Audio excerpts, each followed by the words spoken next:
Right. Let's get some positivity here. Okay. Yeah. All right. Exactly. Well, you know what? You don't have to what face. Here we go. Just look at my face and my face. This is gonna be a. This is gonna be a day. OTK member on this show. This is gonna be a day. That's all I gotta say. A day, a huge day, a big day, a small day. Who knows? We'll find out. More on this at 5 o'clock.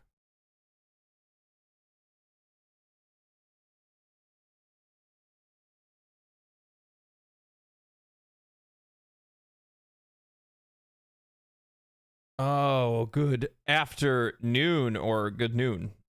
Do I just say good noon? If it's at noon? Well, I guess it's 2 minutes past noon for me. So yeah, there you go. Afternoon it is. Oi, oi, oi, oi, oi, oi.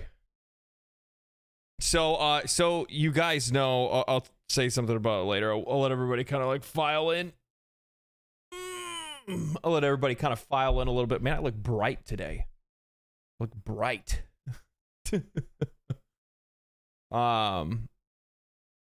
So you guys know over on Twitch today, which you're seeing down here in the corner right here.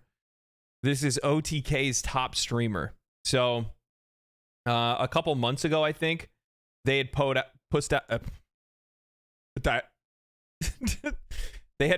a competition. Basically, people could make a submission video trying to get into their whatever their thing is, this competition that they have.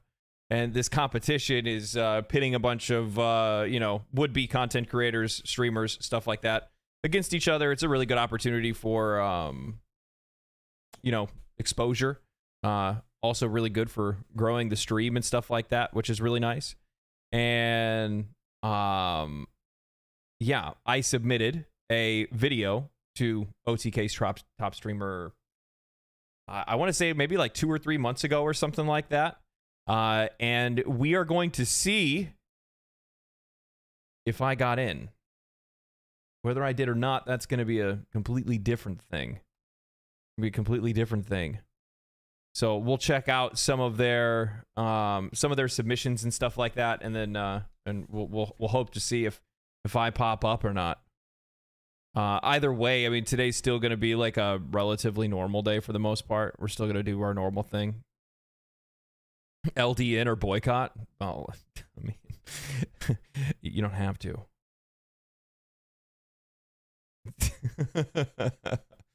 So, outside of that, we're still going to do like the normal thing.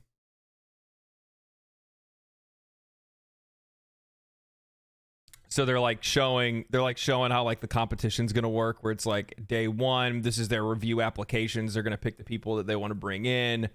Day 2, live auditions, which would be next week, and then they have like basically, or it looks like almost a round every week. I have a wedding that I gotta go to on just after the second one, but luckily it doesn't really. I don't think that really conflicts with anything. So hopefully I get in. What's up, Wings? What's up, Ellie? Zephyrin, Mosh, Casey, still watching your latest video. Give you a sec. Do your thing, man. Do your thing. Do your thing. Enjoy the video. What does this say?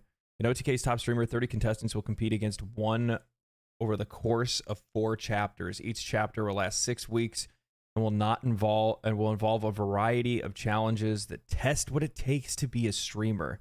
After 6 episodes, 2 contestants will emerge victorious and win an invitation to the 4th and final chapter. A 1-week IRL finale in Austin, Texas.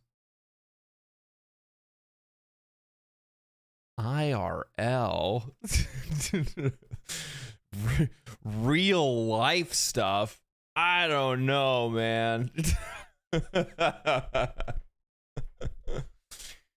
Have to like interact with real people because you guys teasing space combat is so mean. You know, like the thing is that like I really can't put anything past Helldivers 2 right now. I really can't, man. AKA leaving your house, AKA pulling real pants on.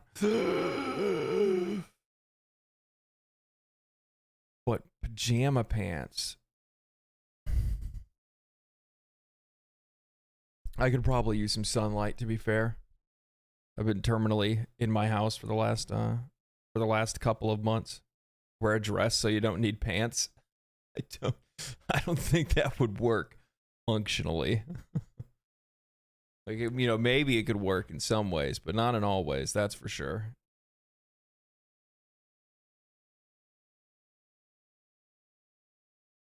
Not in all ways. What in the is going on?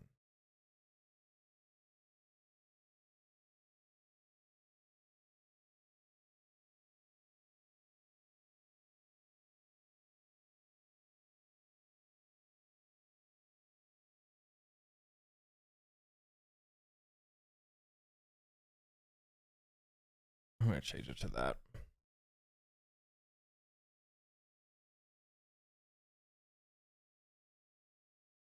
And then we'll do this, and then we'll do... Oh, then we'll do that, and we'll do that. Oh my god, I'm hitting all the wrong buttons right now. There we go. Now we're on it. The Game Awards are on. Viewfinder dev team are so adorable. I saw like Larian Studios, them doing their whole thing as well. I saw them taking their pictures before the BAFTA. Yeah. It's one of those things where it's like every time you see it's an award show for like games that came out last year, it's like we know what's going to happen. Like, come on, you know what I mean? Let's be real. Mini golf tournament. I will crush that. Is that part of this? If this is part of this, I will fucking destroy that. I would absolutely smash on some mini golf. Though to be fair, I haven't played golf in a few months. And my mid game, my long range and mid game are really good, but my short game is kind of weak, to be honest. I need to go golfing at some point. It's been so long since I've been. Feline approaching, feline imminent. Yes. I fear for my life. So I saw today that if I go over to so I saw today that they're where is it? So I saw that they dropped, like, obviously the new Warbond dropped today. We'll talk about all this as well later. The new fleet upgrades and stuff. I'm really excited to see what that stuff is. I'm really excited to see what all they added to the game, because I know there's a ton of stuff that they've added to good lord, man. At one point in time, I'm gonna have to make like an actual list. Did you guys like the war recap?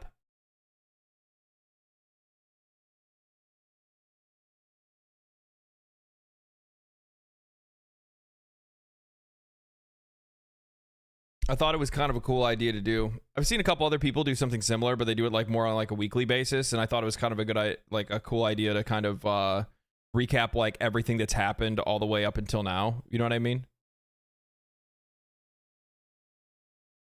Love the geeky war recaps. Immerses you. Nice.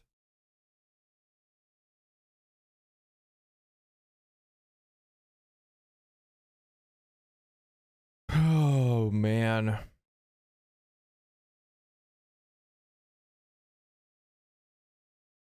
I put real pants on all the time. I don't know what you're talking about. I just, a couple times a week. Not every day. Could you imagine wearing pants every day? What's wrong with you?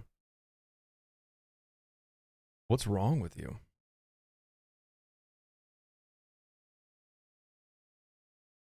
Oh, that was like them lagging. I was like, what the hell's going on? What I'll do is I'm actually going to grab this. And I'm going to I'll hide it for a little bit, because I think they're probably just going to be chatting. We'll look at it and talk about it and stuff like that when I start seeing them react to like people's entry videos and whatnot like that. Not really a whole lot of reasons to do anything other than that right now. YouTube's been kind of fucking weird lately, to be honest with you guys. I don't know what's going on with it. It's not just me either. Like I've looked at a couple other people's channels, and like lately, like for some odd reason, like subscribers are being notified, but a lot of stuff just like isn't reaching the audience like it's supposed to. It's kind of hard to explain to people that don't make like YouTube videos, but usually over the for the last year or so, YouTube's been really good about making sure that they're trying to like test it as hard as they can and trying to like show people content as much as they can, regardless of how many views. But like lately, I've been seeing less and less low view content in my feed, which is really weird. Like normally I see a ton. Like everything I see in everything I'm seeing right now is like 600, 700,000, 800,000, 400,000 views, 3.3 million views, 425,000 views, 73,000 views. So it's like usually YouTube tries to do a pretty good job about like, you know, showing you guys like a couple of like 200 view videos, you know, 1,000 view videos and stuff like that. Just trying to live stream yesterday didn't show up in your feed. Got the notification from Discord. Yeah, I don't know. Like I think it's part of their notification system, and then also at the exact same time, like it's something else. I don't know. I haven't, like, I've seen a couple of people talking about it, but I haven't seen like Google themselves make any type of like actual, you know, that they themselves say anything about it. Which I mean, of course they probably wouldn't do that anyway, right? You know what I mean? So it kind of makes sense.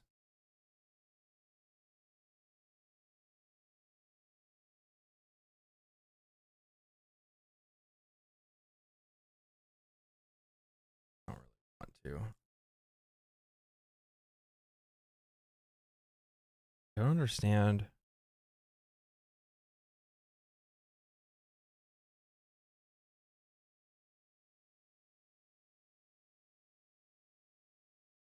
There it is. Bro. Oh, shit. I'm already on. Holy fuck, they already got me on here. I'm the first one.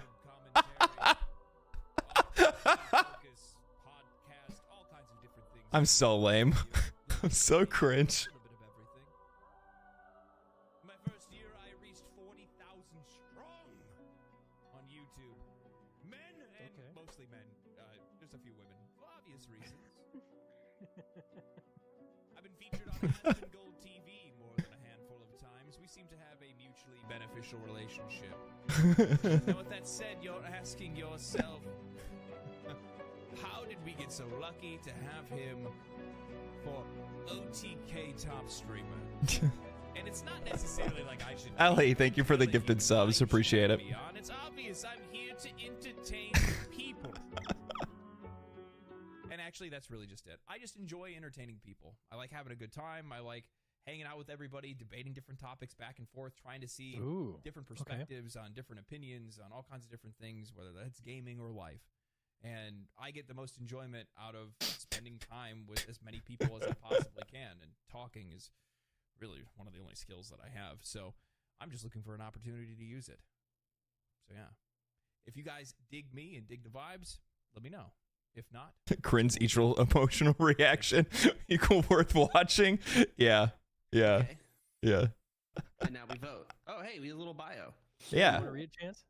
I'm Ian of Legendary Drops, construction worker turned full-time YouTube creator and streamer. I make YouTube essays on gaming news and reviews. Off YouTube, I'm just chatting streamer who enjoys banning anyone who disagrees with me. I'm here to pay for cat food. It's actually true. I didn't listen to anything he said. I didn't Just even came from NMP. Thank you, man. That's all I needed to hear.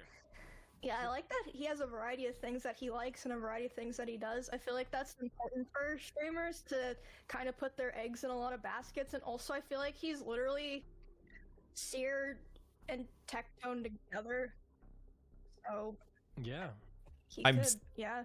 If you told me you put them together, I would probably believe you. Well, Seer to and be fair, Tectone together? I was very interested just when he was talking and what he had to say, and that's honestly kind of a rarity these days. So it's a tough All right, position NMP. because they've received this format of, hey, you're gonna submit a 1-minute video. Yes. And you're not given any direction of what to do, but you have to describe yourself and be likable. It's a tough thing to even do. So I'm really kind of just trying to see through all the, bullshit of whatever they're rambling about and try and understand them. He played Divinity music. He said he does a bunch of videos that there he goes. Gold reacts to because it's gaming influenced. He's a gamer. He likes talking. That's it. That's all. Sure, that's a pass from me. Okay. Cool. Perfect. Oh boy. So keep in mind, chat, you guys also get a vote if you The volume use the extension. for your I'm not videos. sure if your vote's done or not, but Okay. you guys get to vote as well. Also, just FYI, so this is just to get onto episode 2, right? Yes. So, and that's where we can actually see them. What do you think, guys? So this is just like a screening process. So, Emmy, what are you going to be voting here? Sorry, what'd you say? What are you going to be voting? I put yes. Woo! Okay. Woo! Perfect. I also voted yes as well. Bam, so baby. That's 3. So there what do they we need? go, 3 out of just 4 like to that. move on to the next episode. Was that correct? 3 out of 4. Hell yeah. So it doesn't matter, as usual. With that being said, I want to really lay down the floor here. This is our first one. All right, and we need to make sure that we're okay with being mean. We in, baby. So the Pass next the one, vibe no check. matter what it is, I'm gonna have to vote no. That is Whoever not it is, I That's have to not vote fair. no. At That's least fucked up. this is what That you is- get for We're being the looking for first a one to 50-50 apply. split here, so mathematically, the next person automatically loses. that is. So chat also voted yes as well. And chat got me too. Cool. I'm excited to see yes. That's like, look, you see the cool artwork there. So yeah, I'm excited to see what they can do in the next phase. Because you're right, Chance. Like honestly, like imagine putting ourselves in there. Like what I would do for a 60-second clip? I would just put a What? 60 second. I would just put Hell like, yeah. a clip of me Oh and the yeah, old that's cool. and the pancake mix. That That's was it. cool. I would just put that clip in there. Rub yourself with Well, oil. That is All right. not what I said. all right. Yeah, I Put would vote no yourself on that. with oil Sorry. I and immediately got Nope. cat hair in my mouth. That's what I heard. He's not even in the Yeah. room. I don't watch your clips, Nicholas. Why? They got millions of views on Instagram. You should have watched them. That's not real. I don't Oh, watch. I don't know man. what you're talking That is about. What awesome. are you, Sorry, I should have put it the on oldpersonreddit.com where you are at being old. Okay, sorry. Me and the youngins are on Instagram and all that stuff. Okay. So they're mostly doing it off of. See, and I was watching the. I was. Time. It's me time. I hear that. That's why we protect all your vehicles here. But hey, nothing wrong with sticking it to the boss. Oh, Flo, you're gonna take that? Why would that concern me? Because you're the. aren't I'll you thank the- chat. I'll thank. And I didn't know that they were over on NMP's Never channel. actually discussed Otherwise, I would have. hierarchy. I Why would don't we have gone just over stick there to in the letting first Gabe know how place. much you can Respect save for when the he bundles Divinity his music. home or auto with his boat or RV? Hey I man, thought Jamie was the boss. I only represent the best games. Okay, that's how this works. I only represent the best games. Congrats, dude. Very compelling streamer. Keep up the grind. Appreciate it, man. Thank you. Thank you. Appreciate it. Jesus, how many ads am I gonna get? Bonjour, je m'appelle Mode Simulator. Je suis créateur de contenu sur Twitch. Je suis connu pour être un streamer de variété, en particulier pour être un I saw this. I saw this girl. girl's like. Je ne parle pas français. C'est juste. I saw her like bio and stuff. Interesting.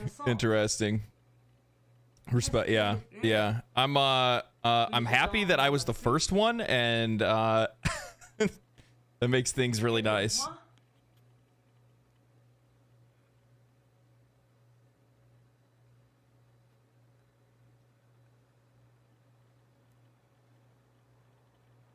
What the fuck is?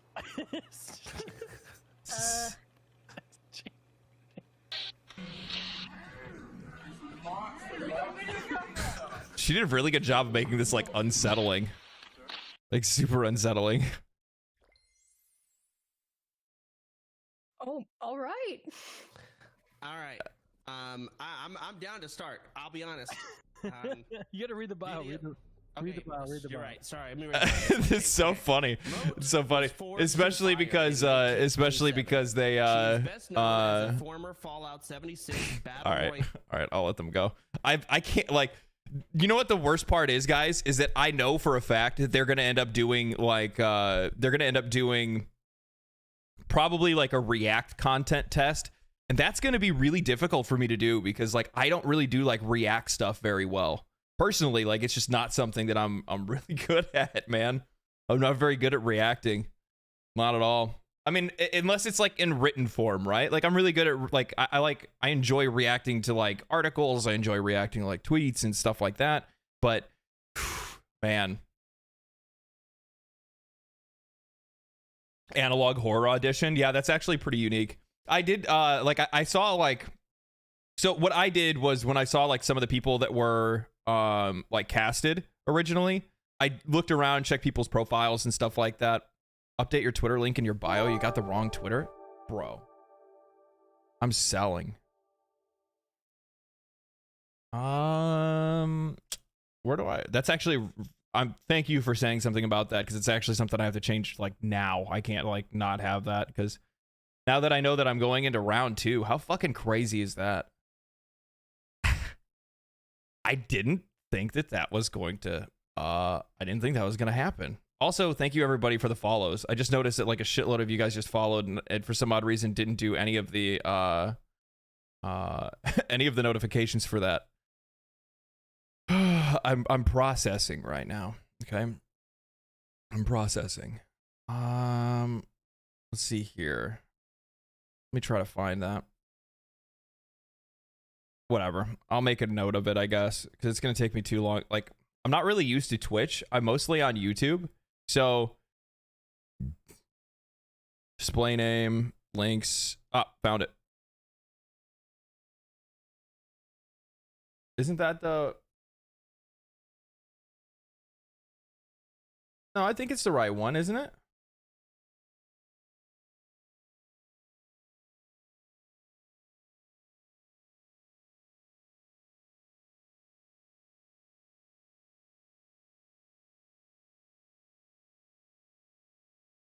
Yeah, that's the right one. What are you talking about? Twitter, what is like the Twitter link not work or something like that? It should. I landed on your Twitter. Yeah, man, what the fuck? This is why you don't believe chatters.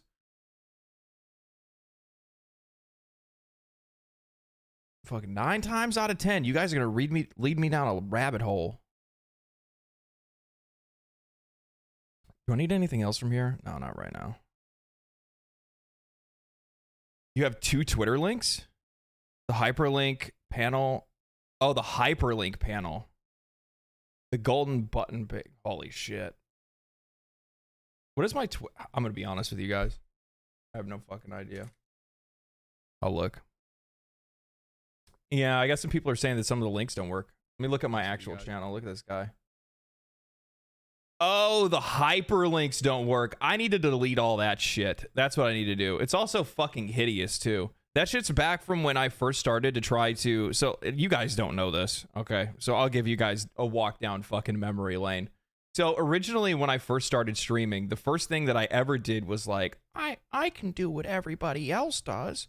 I'm gonna make a Twitch channel, and I'm gonna get big and be awesome, and everybody's gonna like me. And then I started playing gacha games. That's the first thing I started out doing, right? So what I did is I started doing gacha pulls, and I had a really absolutely fucking lame looking like I had like the whole like graphic on screen, all that shit, you know what I mean? People have like the special thing around their like fucking camera, and you know, the Twitch chat with like fire around it, and yeah, it wasn't good. It wasn't good. Effectively, it's you know, like like even now looking at the now even looking at like the theme of some of the stuff that's on there, what's really funny about it, it reminds me, like, I don't know why I thought that looked good. Like I don't know why I thought the panel graphics looked good. Because they don't look good. You know what the panel graphics look like? The graphics on the panels remind me of like those S's that I used to draw in like in middle school. You know what I'm talking about? Please tell me somebody knows what I'm talking about. You know, like the 3 lines, and then like the triangle at the top, the straight down.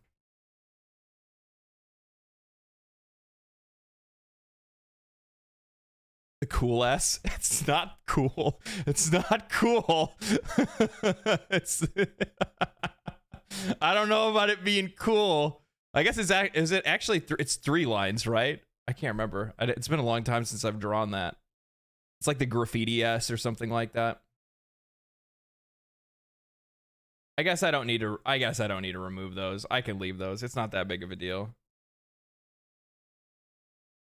I mean, actually, do you know what? It goes to show how long I've looked at this, because even in my bio, like the little bio description, it says I work full-time in construction, so I don't always have a regular streaming schedule. Follow me on @a legendary drops, which the funny thing is the description one is correct, but this is not. Everything else looks like it works correctly. Okay. All right. I fixed it. Okay. I fixed it. I fixed it for you. And also myself, because it needed to get fixed. Otherwise, that would have been a problem. There you go. Twitter link now fixed. Now you can click the graphic, or you can just click the thing. To be honest, I'll probably just get rid of all that shit to begin with. Yeah, let's do that, actually.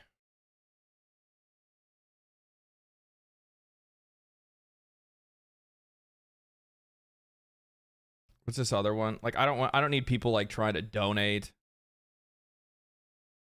And they can use bits and subs if they want to support, you know what I mean? I don't really care about hardware.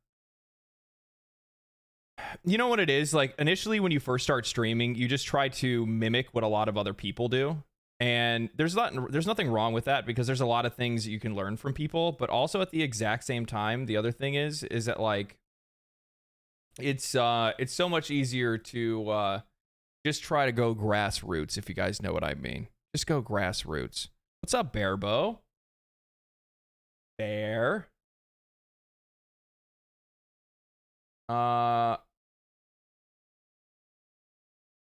Okay, there we go. We're back in the mix. Yeah.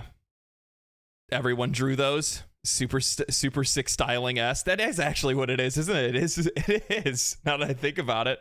I like how the new Warbond came up with ship upgrades that they didn't even mention. Bro. I like, again, and you know what the best part is? I put out a video talking about all the really cool things and all the awesome things that they do, and what do? Continue to put out more content as that video comes out. It's like, I can't catch a break, dude. I can't catch a break. Ian is live early. I had to be live early. I was checking to see if I got into OTK's top streamer, and guess what? I did. Let's fucking go. That's fucking huge. That's so cool.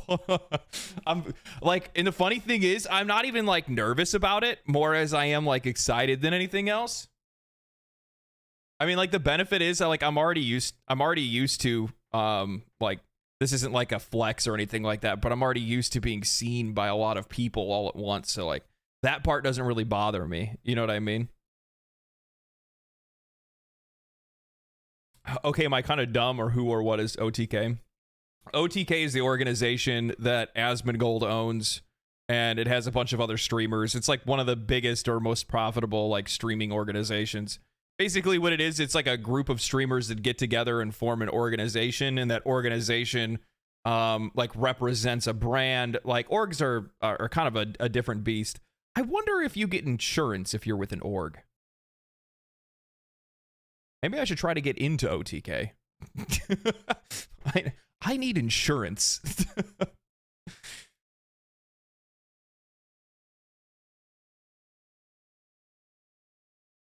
Asmongold and S-Fan, yeah. They're all part owners. I think S-Fan started OTK with Asmongold, if I'm not mistaken. And then they expanded and grew from there. And Tips, if I'm not mistaken, as well. I can't remember who the original members were, but it was like 2 or 3 of them that started it together, and then they expanded it from there, adding more members and stuff like that. They've been doing that for years now. It's smart. What it does is it creates a brand that makes it much easier for you to be able to navigate around, you know, sponsorships and stuff like that. I'd imagine there's probably some tax breaks and stuff that they can probably pull off from orgs as well. I don't know. I'm just pulling shit out of my ass at this point, to be honest with you. What would you prefer, 25 damage percentage over the balance patch or 25% damage as a ship upgrade? All of it. All of it. I want ship customization. Like, I think it's cool that we got ship upgrades, which is awesome because now we have a use for some of the, you know, super samples and stuff that we've been sitting on for a while. But yeah, if they were smart, they would require a buy and cost of the profit sharing agreement with reviews every 6 months. A buy-in cost with a profit sharing agreement with reviews every 6 months. I don't know if that would really work, to be honest. I don't know if that would really work. 100% helps with tax. Yeah, that's what I was thinking. It's probably for tax reasons more than anything else. Plus, on top of that, that's another one of the reasons why people are like, oh, guys, I wonder why all the streamers moved to Austin. And it's because, like on the higher end, not necessarily where I am, right? Because I'm much smaller. Like, I'm not even really cutting out a living at this point. I still have a lot to grow before I can really say that I'm making a living. And, you know, when you're doing that, you're a 1099, and at that point you're paying your own taxes at the end of the year. And yeah, that's going to be expensive. It's going to be very expensive, especially for like some of the more rich, like the ones that are like on the much higher end, like the guys that are actually making like hundreds of thousands or millions of dollars. Like, zero income tax in Texas is probably the smartest thing that you could do. Texas or Austin is expensive as fuck. Darth microcheck for houses. You just wouldn't live in Austin. Like, what was why would you live in, like, I mean, Austin's a nice place, but like live in a suburb of Austin or fucking live anywhere else, to be honest. Like, there's plenty of great places to live in Texas. And also on top of that, you don't even need to live in Texas. The only reason why I think a lot of streamers pick Texas specifically is because like the winters are much more mild normally. And then also the taxes. And then also at the exact same time, there's a bunch of other streamers and stuff that are around there in that area. So it makes it a little bit easier for people to be able to, you know, makes it a little easier for people to be able to get in and, you know, get into groups and find clicks, collaborate, all that kind of stuff. Personally, thank you for the follow, Mar the dude. But personally, myself, I would probably move to fucking Tennessee. Like, Tennessee's fucking sick. I'm sorry. If you disagree, it's a ban. Like, Tennessee's fucking sick, dude. I love Nashville. I love like the suburbs around Nashville. The mountains are sweet, like all that stuff. I disagree. Testing. All right. I'm gonna fucking time your ass out. Never mind. I can't do it off of the app. You're gonna fucking...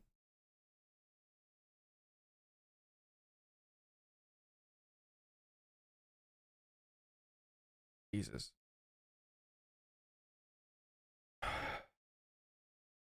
You lucked out. I'm in too good of a mood to ban you right now.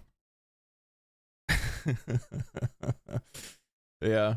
I think Arrowhead just kept 6 months of prior content to launching, and then they just drop it based on the trends of the Galactic War. I don't know, man. The thing is like the more that I think about it, the more I wonder, like obviously they had a bunch of content in the wings, right?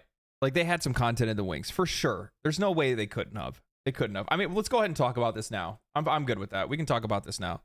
So, you know, obviously they're going to have some content waiting before they release, which is funny because in a lot of occasions, we usually give developers shit because we're like, holding content. Well, actually, do you know what? We give developers shit because we say holding content to make us pay for it later. But these guys aren't making us pay for it later. These guys are, you know, they're holding content to release to the players later, just drip feeding the content more than anything. And I think that's awesome, dude. I think it's working out really well. It's working out to their benefit, especially because they're not like locking it behind a price tag. I think that has to do with a lot of it as well. But at the exact same time, I don't know how much content they held on to. Obviously, we already know that the assets exist for the Illuminate. We also know that the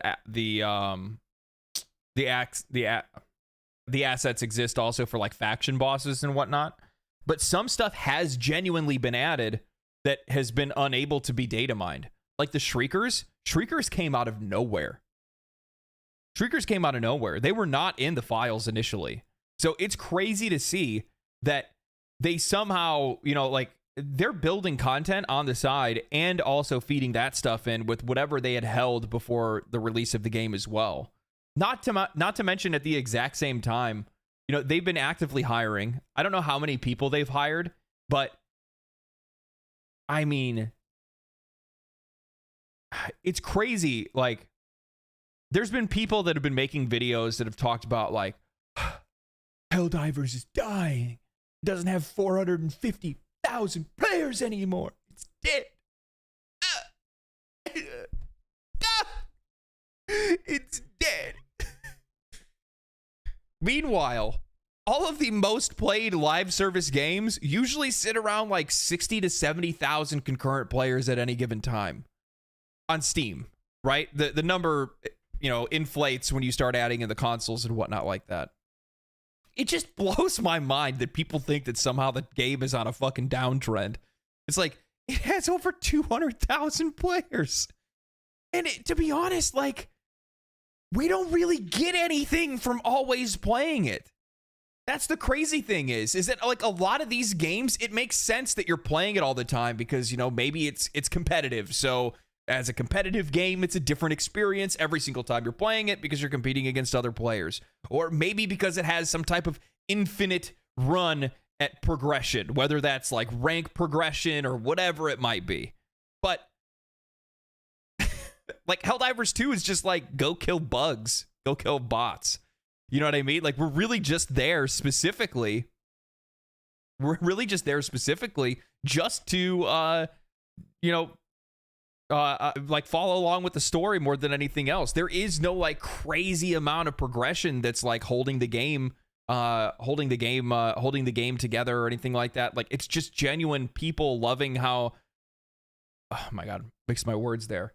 It's just people genuinely enjoying playing the game, enjoying the story, wanting to be a part of it, wanting to be a part of that story. I think that's really what comes into it a lot, right? Because like the thing is, I'm like, well, I don't want to like not, you know, throw my hat into this major order. Like, bro, the bots are attacking. They're going to take over this part of the universe. If I don't hop in and I don't do my part, then, you know, maybe I'm the one guy that if I didn't hop in and help, then we lost that sector because I didn't take the time to throw a few hours into the game. You have people that are like that. For sure you have people that are like that. I'm like that. I'm like that. You know what I mean? What types of game modes and events you like to see added? That's the other thing. And I think that's the one thing that I don't understand why more people aren't talking about in the first place. Is that like, how fucking wild is it that they put this many unique game modes in? We're not talking about some like, bro, if Apex Legends or Fortnite or whoever put in game modes like they have with Helldivers 2, people would be going, holy shit, this is crazy. But we're talking almost on a weekly basis, they're adding game modes. Like, the new tower defense is fucking sick. It's so cool. It's so cool. I wish there were more weapons that would like gradually get like more powerful as you get backer. Or if we could go like full tower defense where we'd be able to actually activate like side objectives for the base to be able to like pull up like anti-air rockets on one side or fucking, you know, a massive rail cannon on the other. I don't know, man. Like, do some crazy shit. That'd be sick. Thank you for the membership, Dal bro. Appreciate that. But that's what, like, I want to see that too. Like, and the thing is like, this is just the early iterations of the stuff that they're working on. The game is only a couple months old, and they've already been able to do all of the things that they've already done. You know, you add on top of this, these kind of game modes and stuff, like, that's why I was joking around in the video, and I was like, you know, what comes next? You know, like space combat? Honestly, I wouldn't put it past them. Flying vehicles? Wouldn't put it past them. Why not? The bots already have fucking airships. Why wouldn't we fly around in one? That actually sounds really sick after I say that. Think about how fucking awesome it would be to have like a limited run, limited ammo or something like that. I think limited ammo is probably the best way to do it. But could you imagine having like limited ammo, just like the mech, but it's like a warship that you get to call down and pilot, and you just fucking fly up and just hammer bugs and bots. Just that's what I want. That's what I want. Only fleet upgrade I need is a statue of leg drops. You'll get it. You'll get it. You'll get it.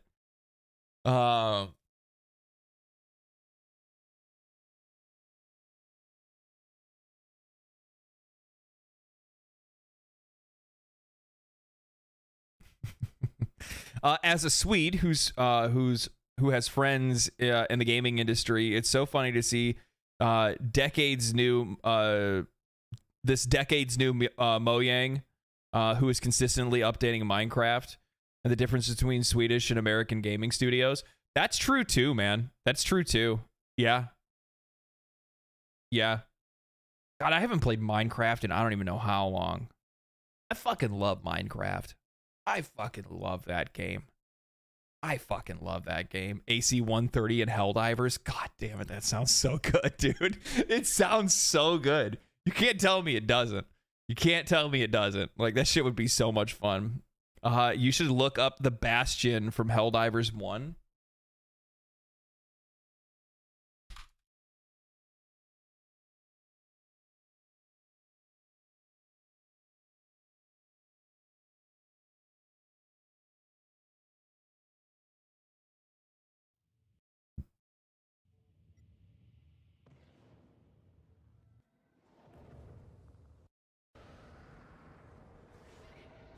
Was that the tank? Is that what this is?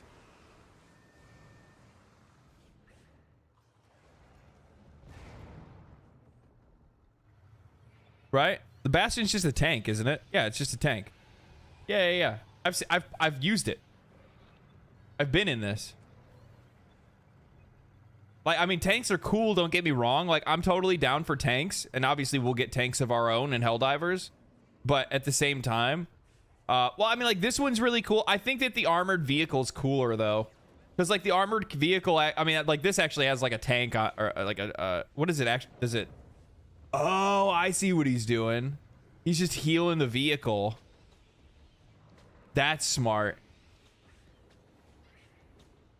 He's using the vehicle to chain heal and tank the charger. Are we going to be able to do stuff like this? If so, that would be fucking cool.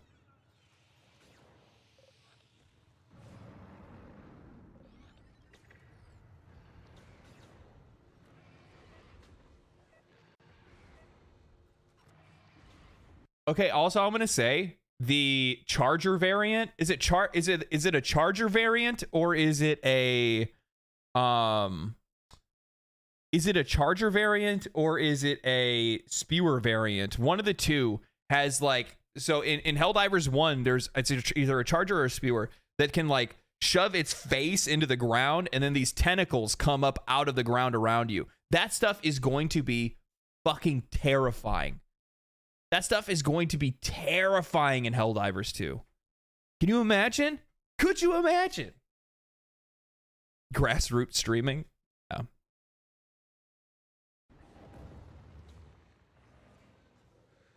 I like this heal gun too. I think that's going to be really cool. I hope to see that in Helldivers. I think that's going to be really sick.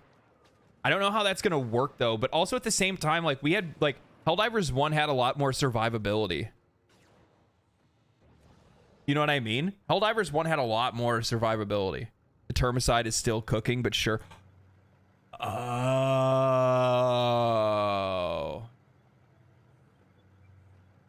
Yeah, that's probably what it is. Yeah, the Termicide variants are gonna be the ones that are gonna, like, really mess with us. I mean, they're not gonna evolve like that quickly. I mean, the Shriekers came out of nowhere, right? I wonder if they're gonna have escort missions again, like these, with the train tracks. That sickle?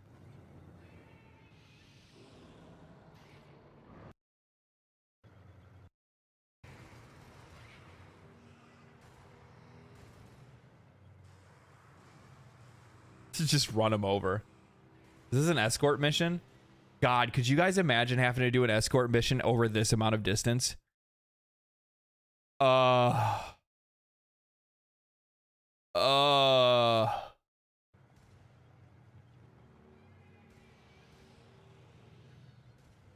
is he in? Is that a motorcycle? Is that the motorcycle or is that something else? From this angle, oh yeah, it's a motorcycle. I was about to say, I'm like, from this angle, it looked like a fucking Segway. Could you imagine if we, you guys imagine if we had like a Helldivers Segway that just had like auto cannons on either arm or something like that?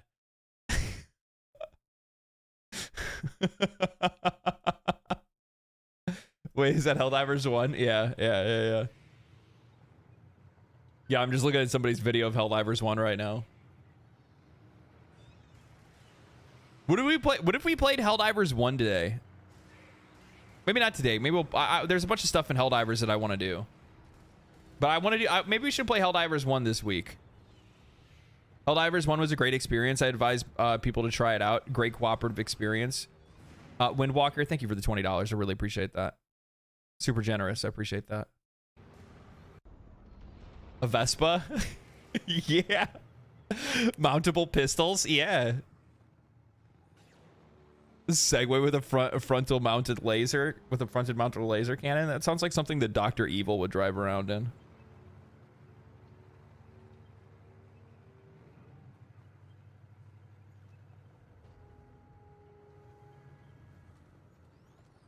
Yeah, that's cool, man.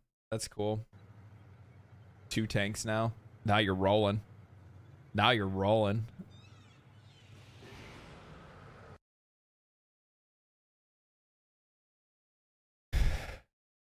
Give me a 3-wheel pedal bike with a grenade launcher. Yeah, now I'm just like sitting here. Now I'm just sitting here, like trying to think of like different ones that would work.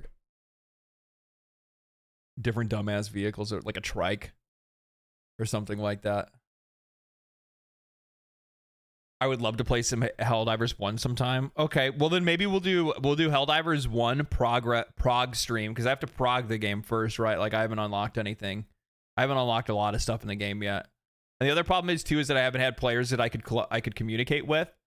So Ellie, we can grab you and then two other people from the Discord that have played.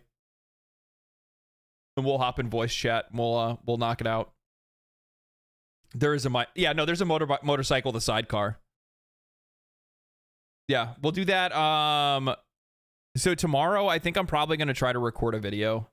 I'm 1 video behind this week, which fucking sucks. I don't know what I'm gonna do. Maybe I'll just like post something from stream onto the channel and see if that gets anywhere. I guess I don't know. We can talk about something. I don't know. We'll figure it out. But I am like 1 video. I'm like 1 video behind for this week, just because like some shit held me back from being able to do much of anything.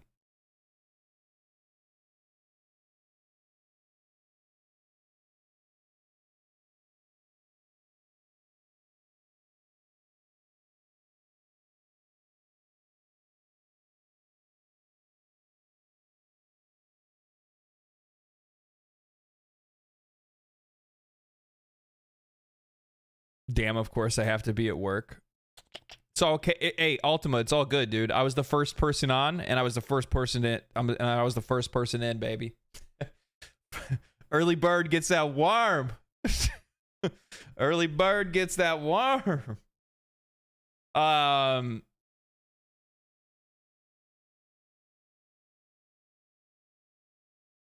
Yeah. Bobby just won BAFTA for BG3 music. Where is that at? Who's streaming BAFTA?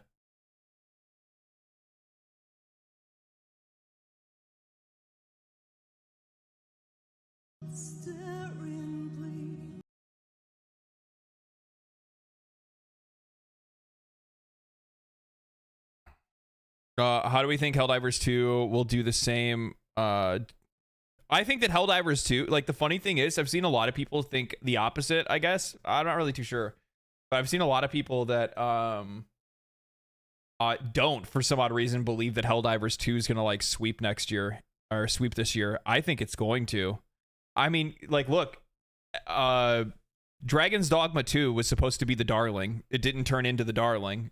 Like, it's good. It's Dragon's Dogma 2 is a great game, but it's just not it's just not the next level experience that I think people assumed the game was going to be. I think that's what it is. Okay. With that said, I mean, Helldivers 2 is what, like, it's almost always going to be the game that blew people's expectations out of the water. Baldur's Gate 3 shattered people's expectations. They had no idea what they were going to... the vast majority of people that did not participate in early access of Baldur's Gate 3 had no clue what was in store for them.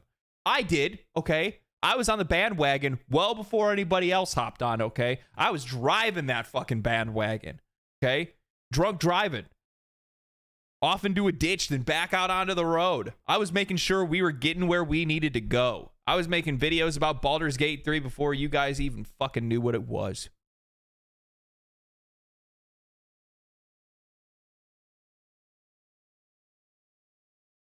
I just noticed my coffee cup still has a price tag on the bottom. They nominated Starfield for Technical Achievement Award. Starfield Technical Achievement Award. Wasn't that on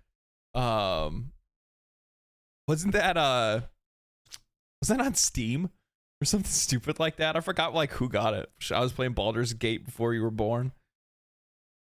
Probably. It's actually a good point.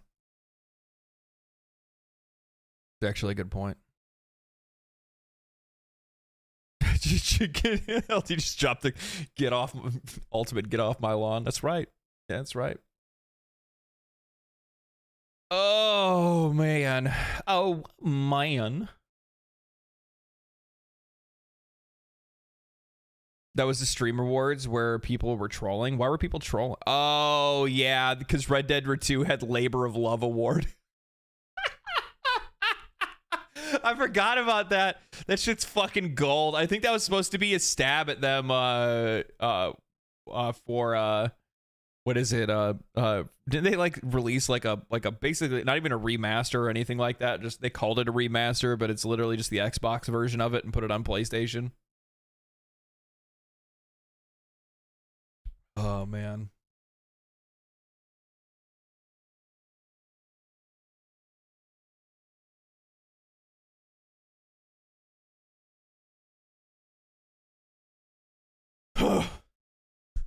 My God.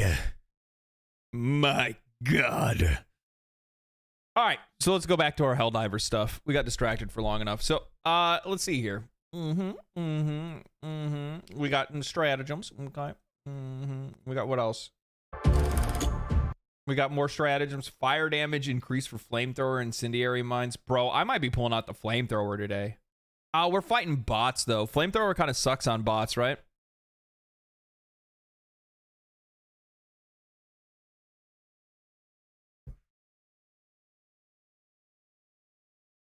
By the way, do you have any takeaways from the Triple I showcase yesterday? Triple I showcase. What is Triple I showcase? Sweet liberty. Sweet liberty, Helldiver.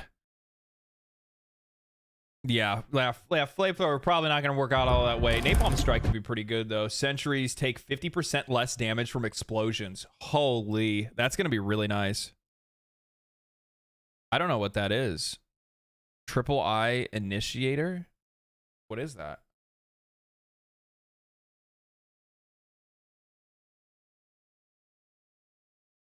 It's so funny seeing people on YouTube that are like they're not watching live, they're watching like the pre-record, and they're just like fucking like 30 minutes behind. They're like, it's over.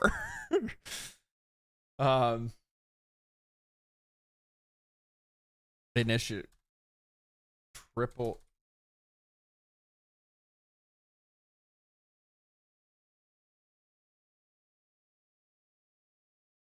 Holy shit, this is an hour long.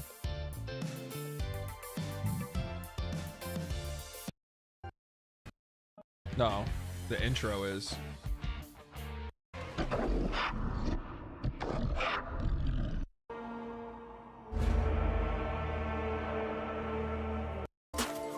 All right, let's check it out. I haven't seen this.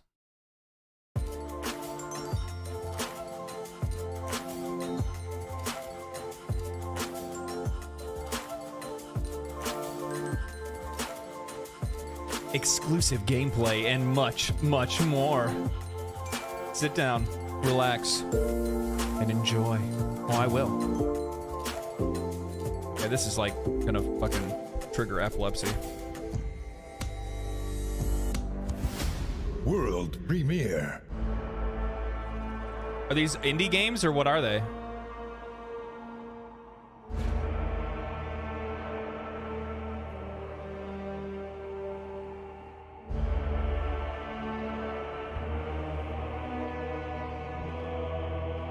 Yeah, I'm the same way, by the way. Like, I love a good trailer. Like, I fucking love the art direction here. Like, this looks really fucking cool. But, oh, Slay the Spire 2.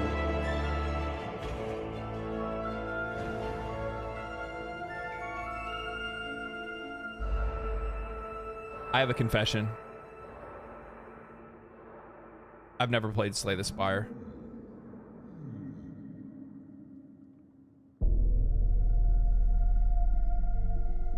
But I've heard that I should because I play like a lot of Balatro, and apparently like this is like people make the comparison. Risk of Rain devotion update. What? Whoa, whoa, whoa, whoa, whoa, whoa, whoa. Shut the fucking front door. Hold on a minute. Yo. Yo, yo, yo. Wait a minute. Wait. Hold on. That caught me off guard, okay? You guys don't know this, okay? We haven't played it. We haven't talked about it. We haven't done nothing. Risk of Rain 2 is one of my favorite games of all time. Period. End of story. It is just, oh god. I thought they were done, dude. I thought it was done.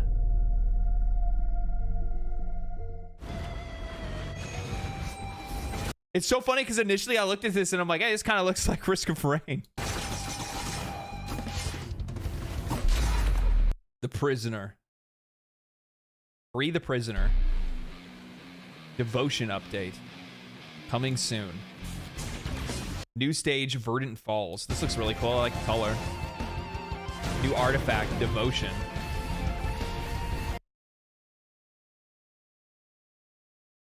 You get to be like a necromancer?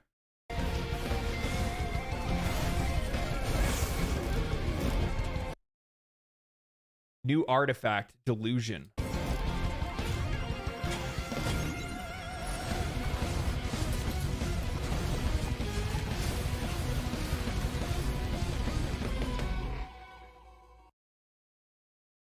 New artifacts, new skin, alternative skin in a new map. That it? I mean, something's better than nothing. World premiere.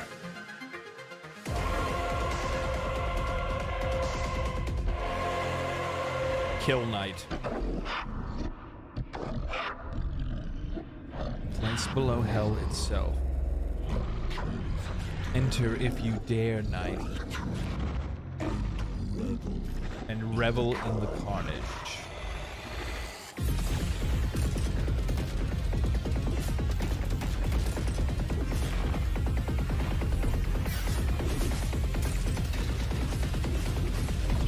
Bro, this looks sick. gonna take a wild guess and say roguelite, bullet hell, action RPG. That looks good, dude. That looked really good. That looked, guys, I'm gonna be real. Like, that was impressive. That has a lot of themes and things that I like. So.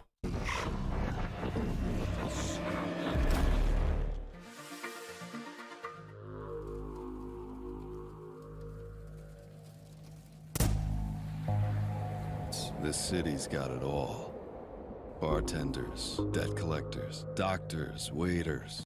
You know what I really love about indie games more than anything else? Like, the one thing that for me sets like indie games apart from the rest of the industry is that like they are so visually diverse in comparison to many games that we see in AAA.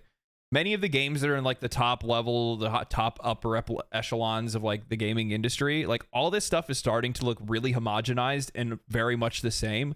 Meanwhile, like every time you look at an indie game, like visually it's so distinct in comparison to so many other games that are out there. And I'm not like, I'm a gameplay guy, but if the music and the artwork is on point and it's visually distinct and it's really interesting, like it's going to hold my attention longer than something that is good just by gameplay alone, if that makes any sense. And like, I get that it's not like necessarily like the best stream game, but Balatro like is so like visually stunning, really cool to look at, like the, you know, pack opening animations, the music that plays in the background, the effects that go on screen, the screen shaking when your multipliers are adding up, and then the fire that catches because you've hit an extra bonus that goes, you know, well above what the you know, what the blind is and stuff like that. All of those things add up to creating an overall better experience. And the crazy thing is that I do really think that in a lot of cases that like indie has the potential to deliver on experiences better than AAA does, specifically because of the fact of like how games have just become so like homogenized visually over the last few years. That's a me thing. That's my perspective, my view on things. Enforcers. Killers. Now there's a new kind of killer in town. The bullet might have come from across the street, but the gun came from under it. Black market dealers are just like anybody else. They do their work, they clock out, they go home. Nobody keeps better records than a crook. And killers always leave a trail. All I gotta do is find them before they kill again. Detective game or what? Shadows of Doubt. It's pretty cool. I like it. It's a cool concept.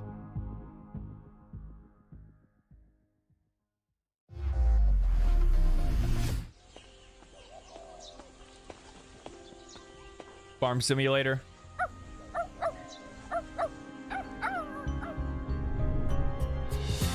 Yeah. I mean,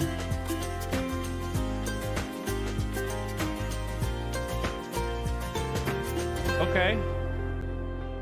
I mean, the other problem is too is with a lot of indie games, a lot of them try to copy one another a little bit too much as well, which can kind of, you know, yeah.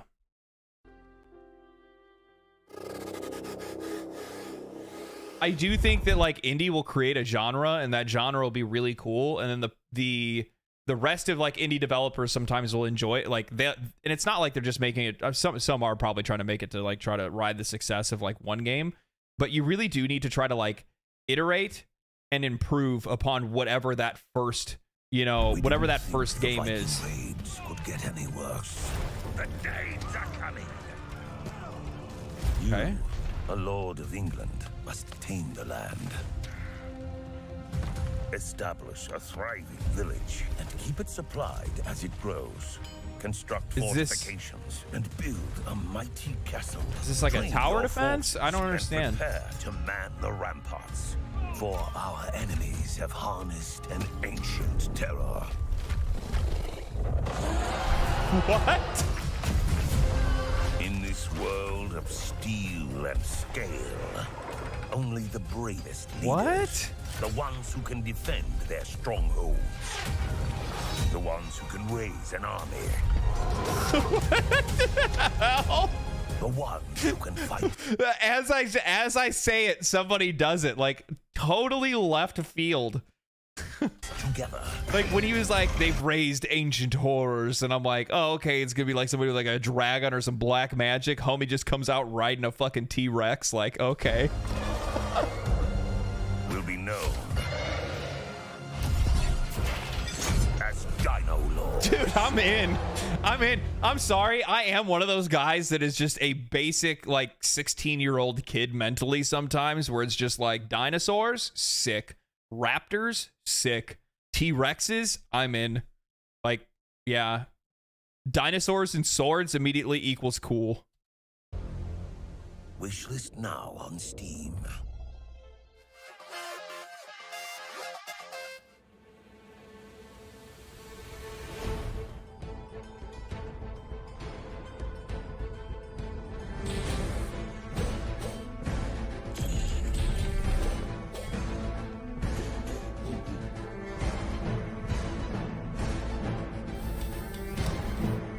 Here, hold on. I need to fix something real quick.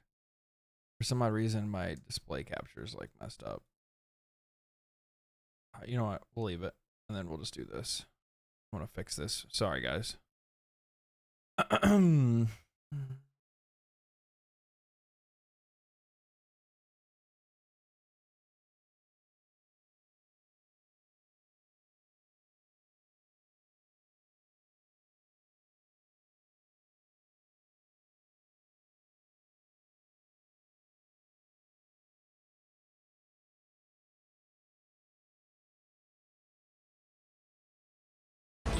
Here we go.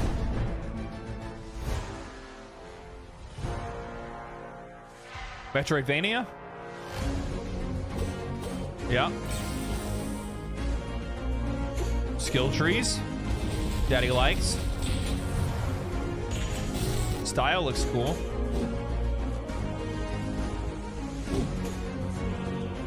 I like the character too. Character looks good.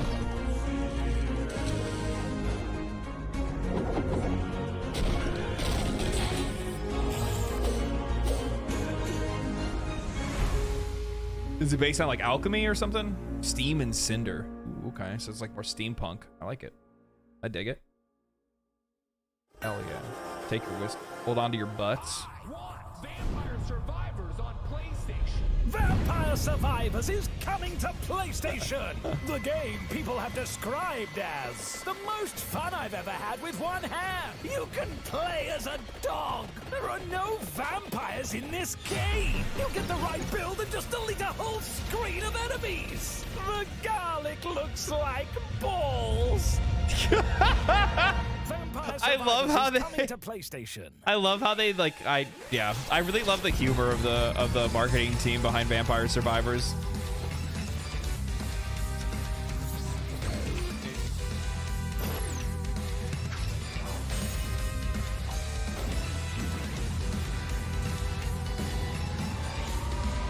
I also really like their music and stuff too.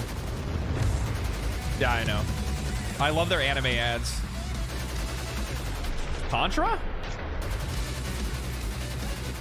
They're adding in Contra characters?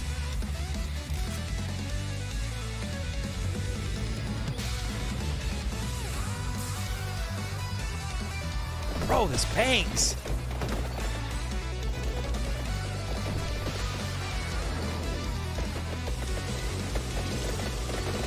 Oh my god. What?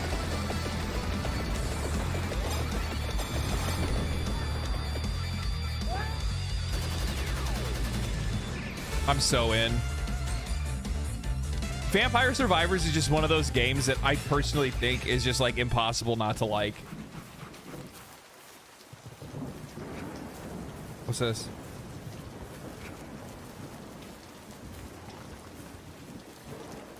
Werewolf?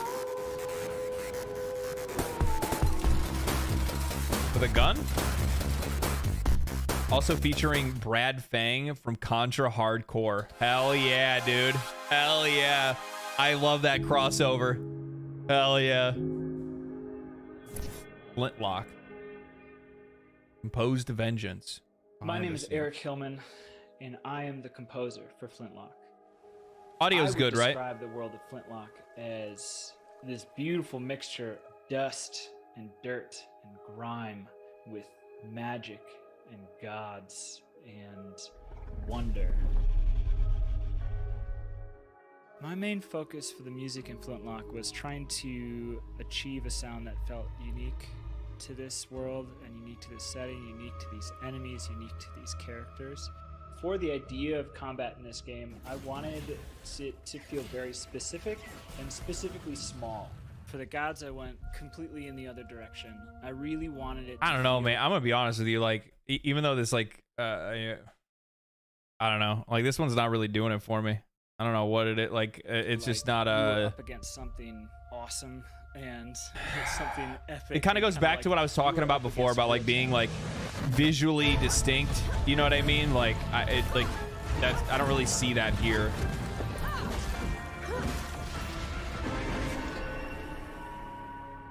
There's just something like generic. I'm most excited for players to experience a type of game and a type of world setting that we don't really see that much, that we haven't really seen that much in video games yet. Okay.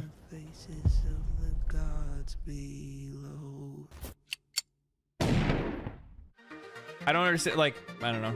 Like, maybe it wasn't a really good showcase of the game or anything like that, a really good showcase of like what it's supposed to be, because it's just like, oh, you know, showing a world that we don't really see very often, and it's like, okay, what is that world exactly? But you don't really say anything about it. Yeah.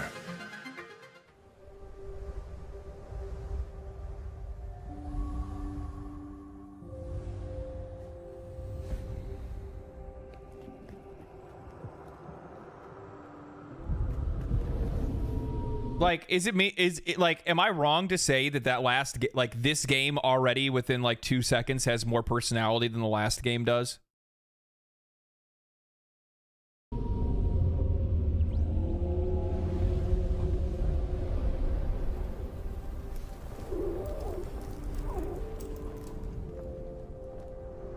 I want to protect the pup. Nice piano though. It is a nice piano. What is this? It was not always like this. Our empire was lost to centuries of mist. Did we overuse the Perlas? Their infinite power? Maybe. The horrors were born, and that day, strategy began. We sought refuge on the peak. Looks like a, and we grew stronger there. Looks like a lot of different type. Okay, so it's like base builder, strategy. Interesting. Then, okay. One night, instead of fear, came hope. She bent the Perlas to her will. With her, we stood unbreakable. Interesting. I don't really get it, but it looks interesting. I tried to like get it, but I didn't get it. Take our hourglass, hero.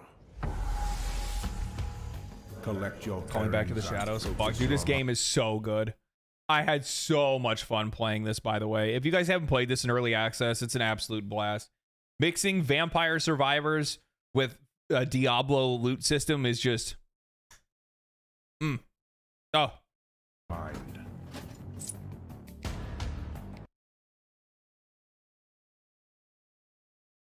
They're adding in skill trees. My God. My God. Death Must Die is going to be a... And enter death's realm.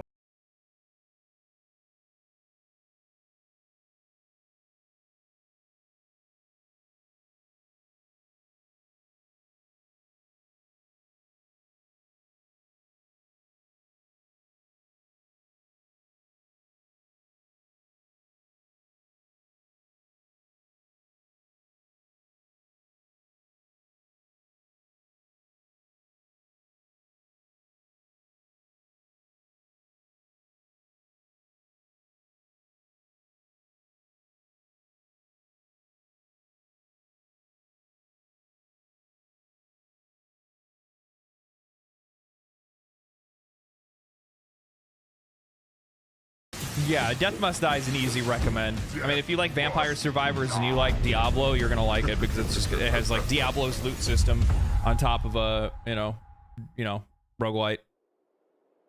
Rise again, hero.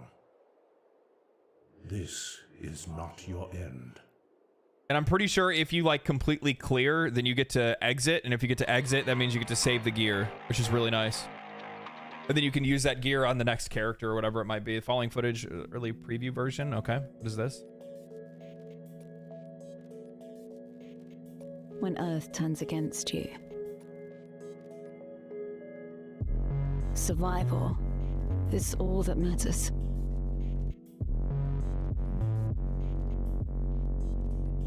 I haven't played a game like this in a long time. We are pioneers of our time. Strategy game, like pure strategy. I haven't played a strategy game in I don't know how long. I just don't know what's a good one to play. We live to expand. Okay. But you still have full control of a character as well, it looks like. Rebuild.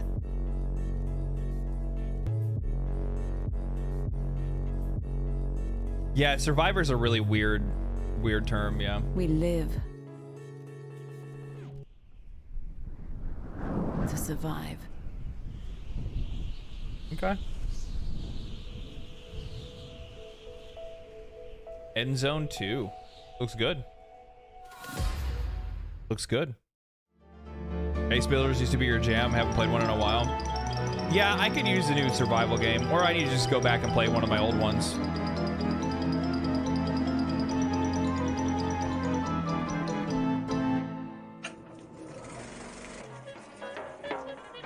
There's a lot going on there.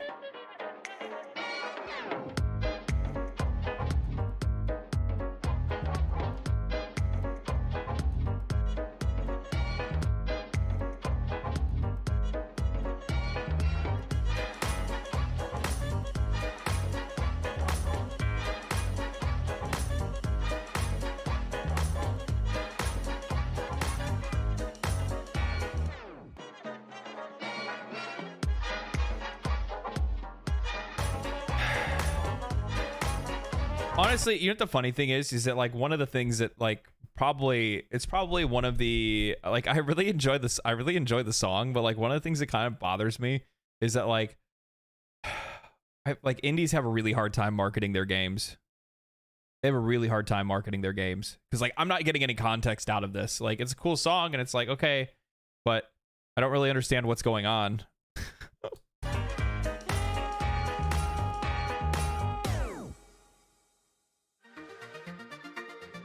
World premiere. World premiere. World premiere. Okay. All right, girl.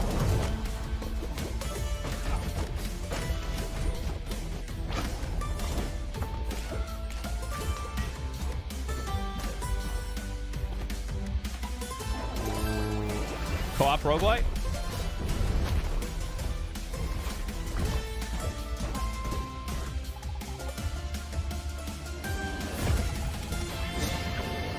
I can dig it.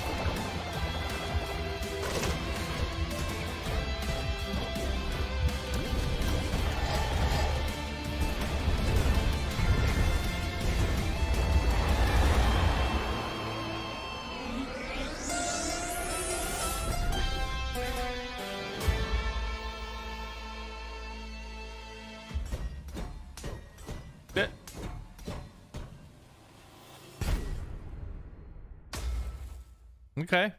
I like it. Like it.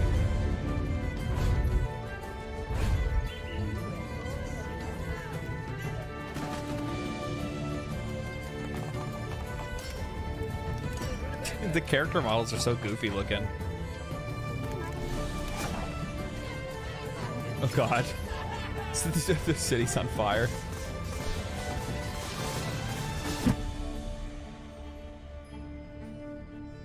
Yeah, it looks like medieval RimWorld, yeah. It does remind me of Newgrounds, yeah. It was very, very Newgrounds-esque.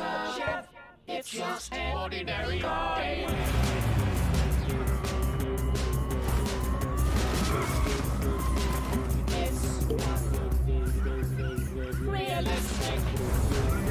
What the? It's strategic. It's what the car. It's how we are. It's eco-friendly. It's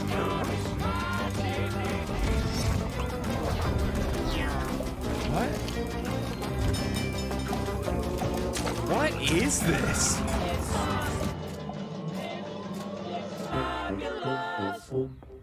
It's What? It's Steam. I don't know what they... Okay. Yeah, super weird.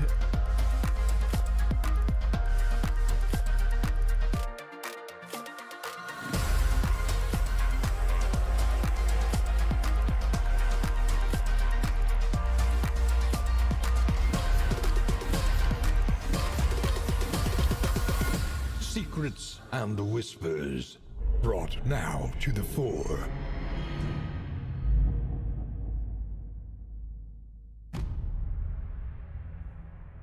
Darkest Dungeon. I still haven't played Darkest Dungeon. I've heard a lot of good things though. A lot of people really like it. The light of victory casts a long shadow. And in that nighted gloom, your fragile triumph is under siege. Gasp. It's fun. Decency must be defended.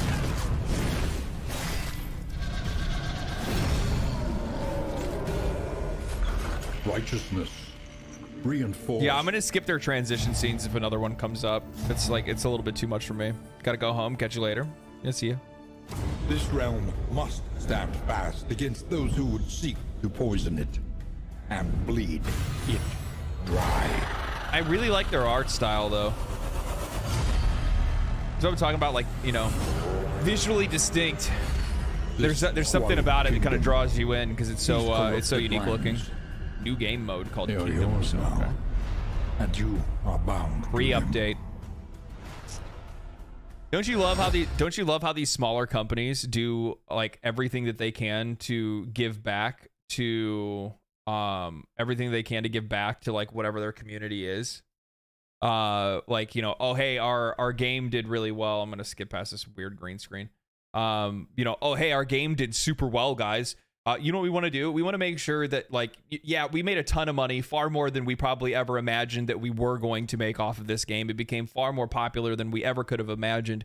So instead of just taking that money and running, or using that money to just immediately make another game and try to capitalize off of, you know, all the money that we made, instead, actually what we were thinking about doing was, we're still going to make another game, but we're just going to give some of that money back to you guys through free content updates to the game. And guess what that does? That keeps people playing your game. That keeps people buying other things from your game. That keeps people wanting to buy your future games. There's so many other things that it does to help. That helps to build up these companies. And I think like one of the things personally that a lot of these companies get wrong is many of the largest companies in the industry have just gotten away from like the core roots and values that got them to where they are in the first place.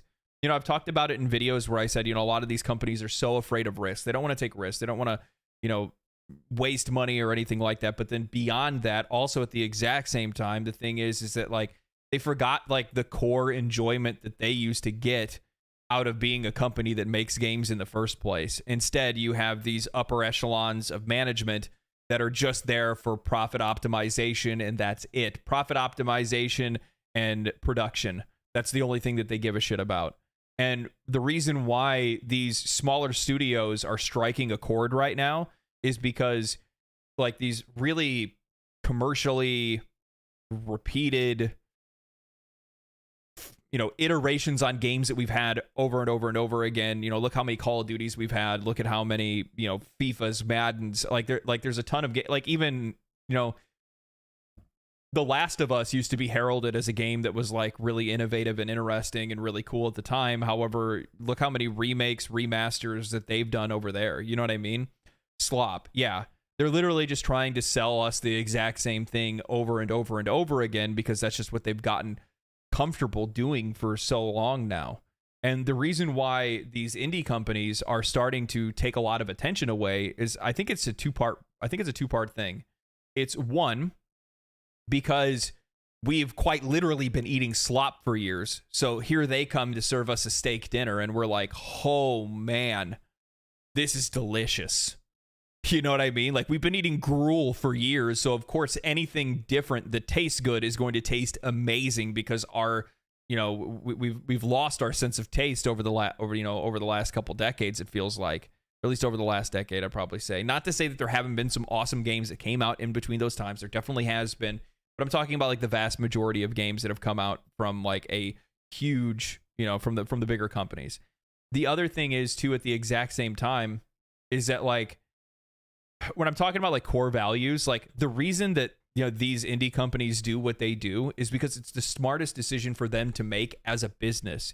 The problem is as these companies have gotten bigger over time, is that they don't look at that as the smartest thing to do anymore. And what I mean by that is that like giving back to your audience, engaging with your audience, you know, taking risks, being imaginative, trying to deliver on the expectations of the player. Those kind of trying to exceed the expectations of the player. All of those things were core values to, and still are the core values of many of these smaller companies, and they have to live, eat, and sleep by it, because if they don't, well, they're probably not going to survive. A really good example of this is if we look over at Helldivers 2. If Helldivers 2 was literally what they did for Helldivers 1, but just looked a little bit better and wasn't a massive shift in a completely different direction where they take the exact same concept but put it in a, you know, a high quality third person shooter, then it probably wouldn't have done as well. Let's be real. If it was still a twin stick shooter, it probably wouldn't have sold as many copies as it did. But they took a risk, they took a turn, they tried to do something different with their IP so they could appeal to a wider audience, and it worked for them. But they still continue with the exact same core principles that they were set up on because they were a smaller studio that made games to a smaller audience previously. And what happens is when you're using that same methodology, that same, you know, belief or you know, system of beliefs that they had from when they were a smaller company, and now you're applying it to a larger audience, well, what that does is that's causing this wider audience to react, well, the same way that smaller audience used to, which is stay hooked to the game, love the developer for making the game, look forward to every single thing that they do, and also look forward to whatever they make next. But the problem is that, you know, the larger a lot of these companies get, those core values, those systems of belief, they fall by the wayside. People forget about it. They just, and actually the funny thing is, it's not that people forget about it. The people that made it aren't even fucking there. That's really what it comes down to. Like, do you think that the people that made Ubisoft as big as it is are still there? No. Look at some of the biggest studios that sold out to larger publishers or sold out to, you know, Tencent or Embracer and stuff like that. Most of those guys were like, you know, the heads of the company. Once they sold, they left. Looking at like Blizzard, half of the people that are around, like not even half of the people, I would imagine most of the people that are working on Diablo now, none of them had anything to do with Diablo 2 or Diablo 1, right? None of them. Most of those people are gone, have been gone for years.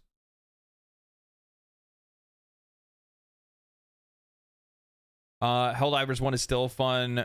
We don't really need to be the exact same game. Yeah, but yeah, you get what I'm saying. Like, a lot of studios would just make the same game if one game did decently well. AAA has been feeding us overpriced scam. Sometimes they're rotten and act surprised when people don't love them for a home cooked steak and a smaller companies over the span. Yeah. The Ubisoft studio that made the Anno series still exists, and the Anno series games are still great. There you go. Larian's path is the ideal path for game making. It is because the thing is like, keep in mind, you know, think about it this way. This is and Larian Studios is probably the best example of, you know, making the right choices, right? So they very easily could have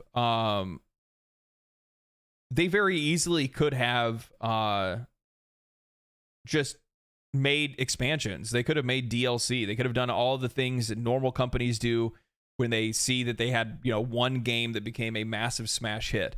And what did Larian say they wanted to do instead? They were starting to work on that stuff because they were going to just copy what the rest of the industry normally does. And they changed gears and they said, fuck it. You know what we're going to do instead? We're going to turn around and no, we're not going to make DLC for Baldur's Gate 3. No, we're not going to make Baldur's Gate 4. We're going to tell the audience that no, we are not continuing to make any new content for the game. We're going to continue to update it. We're going to continue to add some stuff, not making any paid DLC or expansions. We're going to continue to fix the game and things like that and buff it around the corners. But we're going to go work on something new. We're going to go make a new game. And we're going to hold on to all the employees that got us to this point to be able to make this game in the first place. That's really what it comes down to. When you don't have the same people that helped you start, when you don't have the people that helped you get to where you are, when those people are gone, how do you expect to get anywhere else? Wow, Ian, you said nothing I said. My God. Wow, Ian, what you said is nothing like what I typed. What did you type? You said AAA has been mostly feeding us priced spam. Well, the problem is, like, that doesn't, like, read the same way that you think it is. Yeah, you're saying priced spam, like spam, like canned spam. Sometimes they are rotten and act surprised. I said exactly what you said. Shut up. I can read. Banned.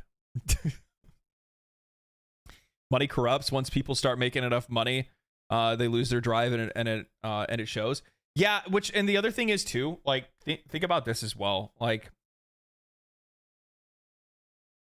like, if you see, like, some of these companies, like, they'll start a company, they'll have a good game, another company wants to swoop in and then buy that IP. They buy that IP, all well and good, and then what ends up happening afterwards? Well, they just sell the company out to somebody else, and they go and start a different video game company using the seed money that they got from, you know, selling their IP, that other IP that they made. Chances are, most of the time, it's what it is. These developers are not interested in like regurgitating an IP 1,000 times over. You know what I mean?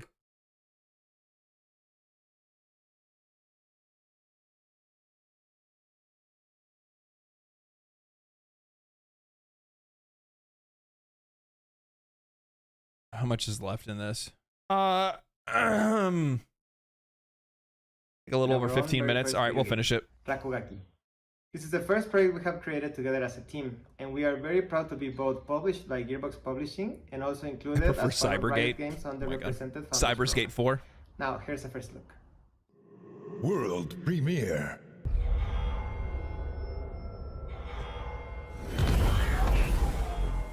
They erased everything that made our city great. Cal, that's a really, really good point, by the way. I like how the Palworld CEO said he just wanted to make money by giving people what they wanted. He specifically said he has no interest. I think it was like one of his Japanese interviews. He has no interest in making a ton of games. He really just wanted to make one good game, and then, you know, and that's it. So, like, chances are, like, they're going to, like, work. He's probably going to stick around, and, like, there's probably some, like, contractual agreement, because if I'm not mistaken, like, somebody bought stake in them, right? Somebody bought the IP. Who was it? Was it Tencent? I think Tencent, if I'm not mistaken. And yeah. So, like, there's probably some, like, contractual agreement that he needs to stick around until the game is, like, shipped, and then he probably will deuce out. I mean, good for him, man. You did what you came out to do. You know what I mean? Our art and even the people, scrubbed and drained. But I know what I have to do. Music game?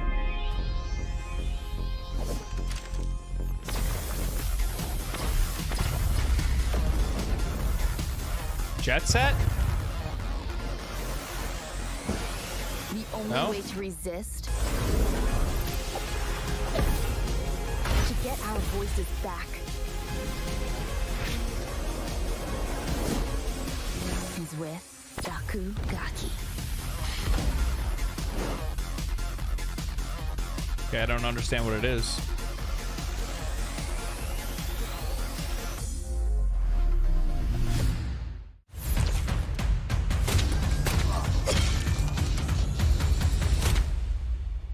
RPG?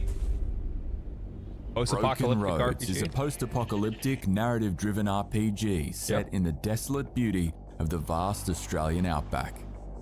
Everything's deadly. To survive, you'll have to make tough choices guided by the moral compass, an all-new alignment system that will test your worldview against nihilist, humanist, utilitarian, and Machiavellian ideas. Become a hired gun, a jackaroo, a surveyor, or a member of a barter crew.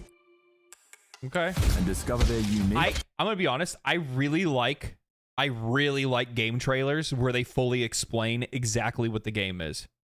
I really like when they do that because it helps me like wrap my head around what it is. Attribute bonuses, starting skills, and reputation within the world. Form bonds with a diverse cast of companions, each with their own moral leaning and ideal outcome for the many challenges you'll face on your journey across Western Australia.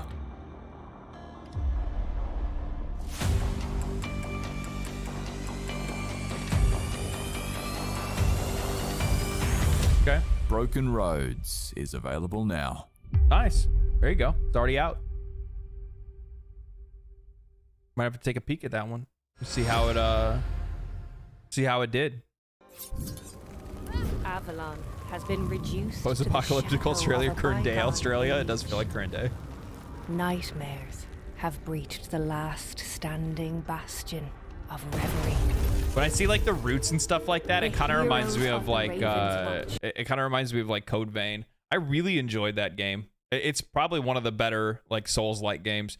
Especially if you play it like fully co-op. It's so much fun. Are our last hope to overcome these evils. Come to me, friends! That's not enough to kill me!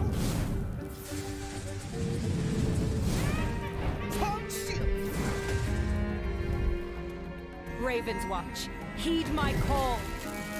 I am Morgan. For Avalon! And return my dear brother to his eternal rest. For reverie!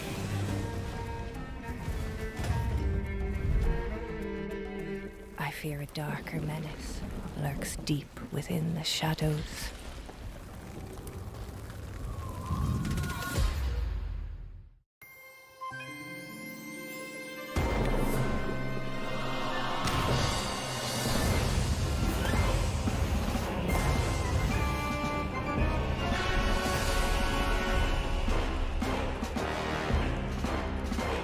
Getting flashbanged over here. The hell is that? Mouse Overlord? Mouse Pirates?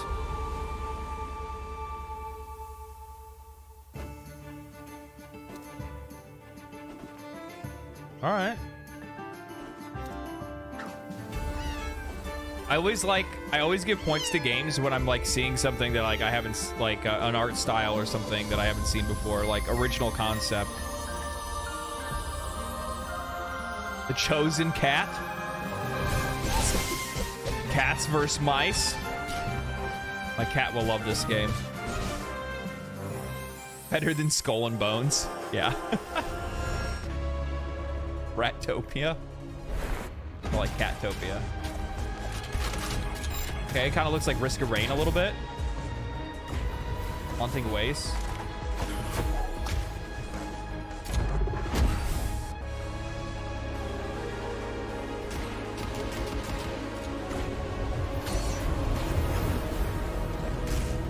I was wondering if they're going to show us they keep showing the same enemy.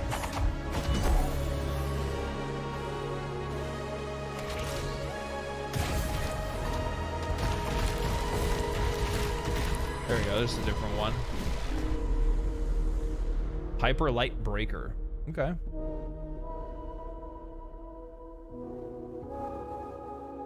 The devs of Solar Eclipse. Keep an eye out on that one. I actually kind of like the combat. Look cool.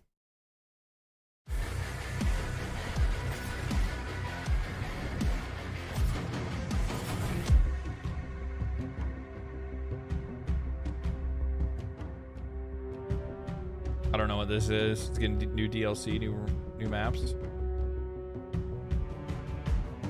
Strategy game? RTS or what?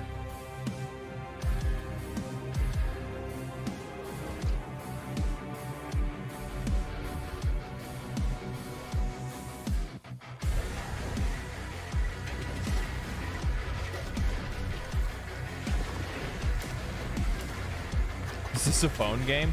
You know, the crazy thing is, like, phone games have kind of gotten like out of control lately, to be honest. Like, the thing is that especially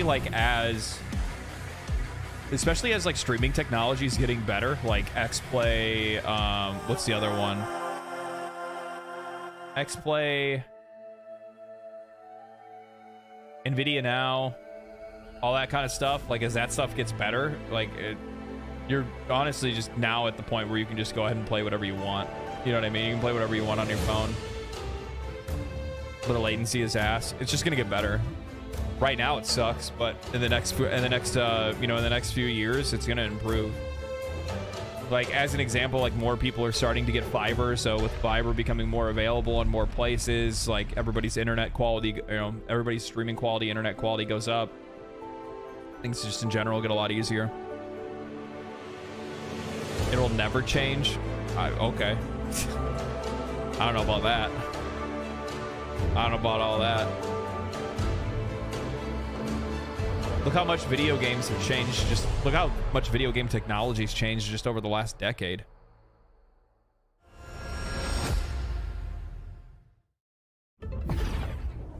The trials are upon us. Will we finally see one worthy of the chalice of immortality? I'd be cool with a wizard who could survive past the first round. This wizard wields fire arcana. Easy to learn, hard to master. Maybe the contest is finally heating up. Smell that burning? That's the scent of failure. She's onto an electrifying strategy. Earth meets lightning. Lightning gets me all tingly. This looks kind of cool. Welcome to Deadsville. Though at the same time, like, these style, okay, multiplayer. Any rules against teaming up? Okay, nope. All right. Using others as shields is a time-honored tradition. Incredible, the best I've seen yet. Okay. But to win, see, like, my problem lately has been with a lot of roguelites. It's kind of just come down to the just general exhaustion when it comes to some of these games. You know what I mean? And I've gotten to the point where, like, lately, like, I see a lot of them, and I'm like, man, like, here's another one. Like, here's another one trying to be Hades. You know what I mean? So when it comes to seeing games like this makes me, a little bit more hopeful that people are trying to do some different stuff. Like, I like that it's like, yeah, roguelite Magicka. Yeah, that is what it kind of looks like. Like a champion, a master. No, a legend.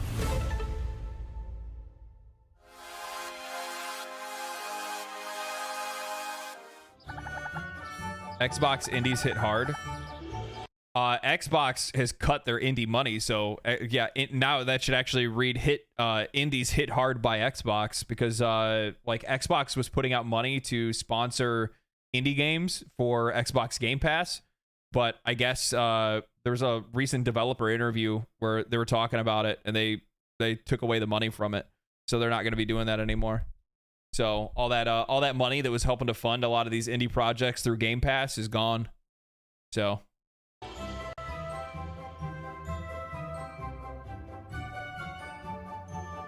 by the way, genius decision by Xbox during a time in which indie games are the ones that have been, selling AAA numbers lately.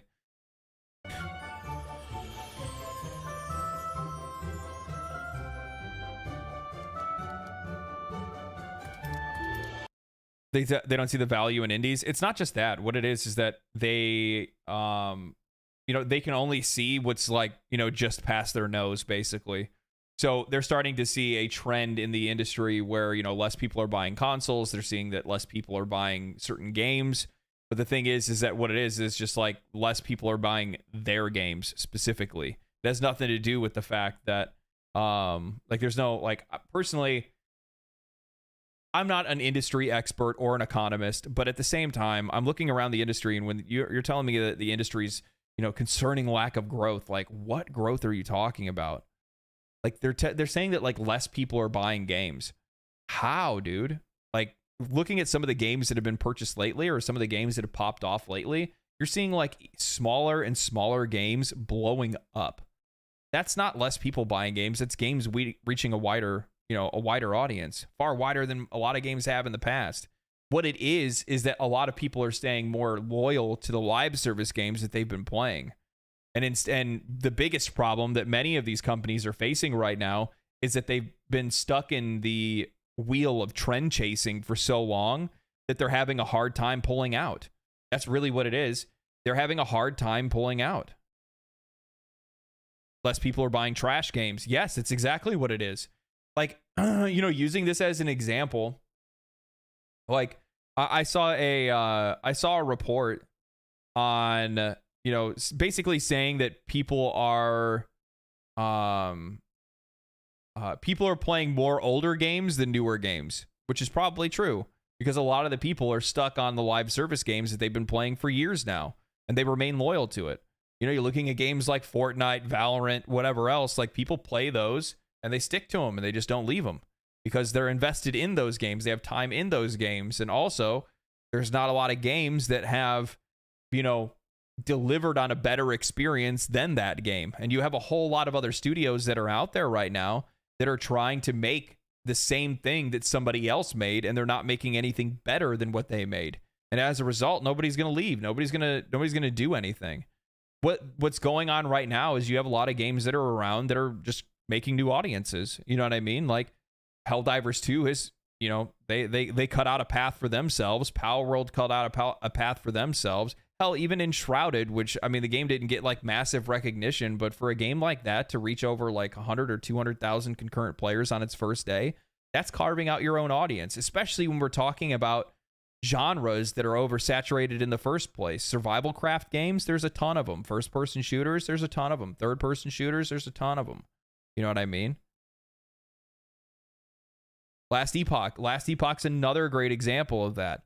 If what they're saying is to be believed, then a game like Last Epoch should not be able to exist or survive because of Diablo 4 and Path of Exile. But that's not the case. Just not the case.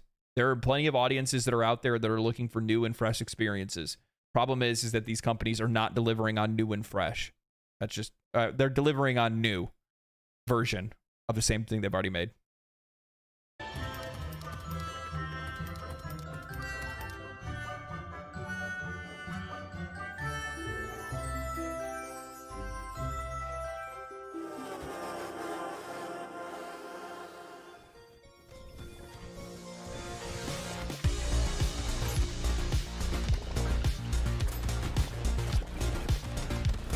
I've seen this before.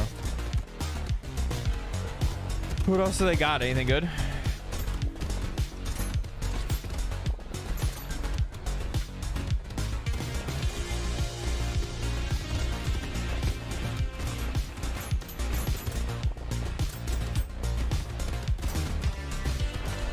I don't approve on Valheim's formula and innovation, to be honest. Yeah, I think so. I think they did a lot of really cool and unique things. It looks like Brotato. Yeah.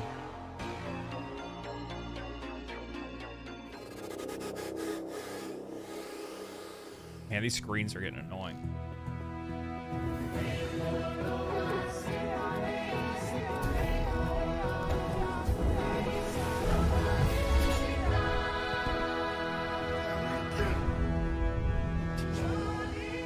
I am the captain. Sorry, we just yeeted a child out of a plane. Palworld PvP. Yeah, Palworld's been popping off. They got all kinds of new content they've been adding to the game. I'm actually really, really impressed with some of the things that they've added so far. There's a lot of new stuff that they're showing off. You know, they put in the raid bosses. They put in a lot of quality of life stuff. They just got to keep working on it and improving it and getting it closer to whatever, you know, whatever that final image looks like.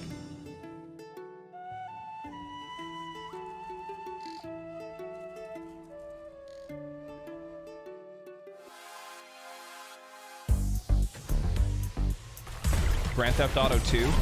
Streets of Rogue 2 is a high-octane RPG sandbox set in a vast, randomly generated open world. With this ambitious sequel, our goal is to create the most open-ended and fun sandbox I can ride on a bear? ever, and evolve the ultimate freedom of choice that made the original game Ride a dogs? cult hit. In Best Streets game. of Rogue 2, your mission is to Best overthrow game. a corrupt president of a small country, either solo or with friends via online co-op. How you reach your goal is completely up to you. Assemble a mercenary army and plan a coup. Stage a zombie virus outbreak. Or just chill out, build a farm, and totally ignore the main quest. Pick from a diverse roster of playable character classes, each with their own unique, weird traits. Take a look at these glorious bastards. Hacker, chef, This is kinda cultist, cool. wrestler, detective, ninja, also gorilla, and werewolf, and investment banker, and many more. Be sneaky, or go guns blazing, or make others do your dirty work. Get inventive and experiment. There are multiple ways to complete each mission. Wreak havoc with a vast arsenal of weapons, gadgets, and vehicles. Machine guns, This is shrink kinda rays, cool, I bear like traps, this. check. Supercars and speedboats, check. Boomboxes, banana peels, rat summoning ocarina, Necronomicon, check, I guess. The huge procedurally generated map of Streets of Rogue 2 features multiple beautiful biomes. This is cool. I like Bustling this, actually. cities, I like this a serene lot. countryside, mysterious caves, sunlit islands, creepy graveyards. Explore this lively world, engage with its quirky inhabitants, and write your own story. Streets of Rogue 2 is coming to Steam Early Access later this year. Add the game to your wish list. Hell yeah. Where to take my money, Pokemon, but GTA, kind of, yeah, it seems like it. Yeah, this is gonna pop off. Yeah, I think this is actually probably do really well.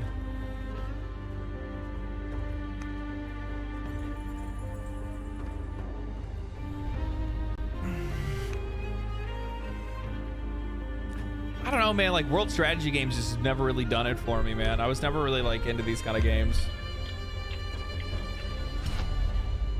Like RTSs and stuff like that.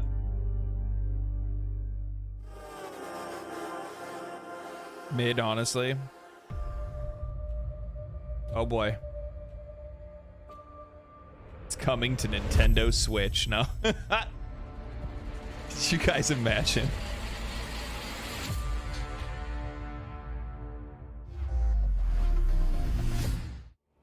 Into the city of woe. Arena? Arena's gonna be sick. 33 souls joined together. 33 gather courage. Against his law, we rebel. I like the art style. Fell beasts overwhelm you. Unite. Like 2D, Bolster 3D? your defenses. Flee his fierce fire. Mend your wounds and press on. Okay.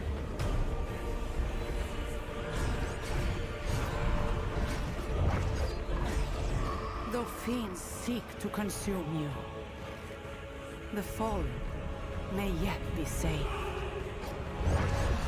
And the actions of the valiant are rewarded in relics eternal. Great is the wrath of God, and the second death may take you. Yet together, hope and help remain. Hone your skills. Indulge in modest vanity. Is it multiply? Yeah, I think it's multiplayer. Make haste to the gate and quickly rejoin the fray.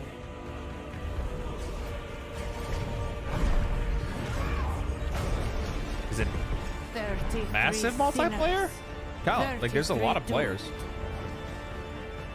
Mark my words. Only through pain Holy. and sacrifice will 33 souls become 33 immortals. Okay. All right, that's kind of an interesting. That's an interesting concept. This is sick. That was sick. I wanted to see more of that.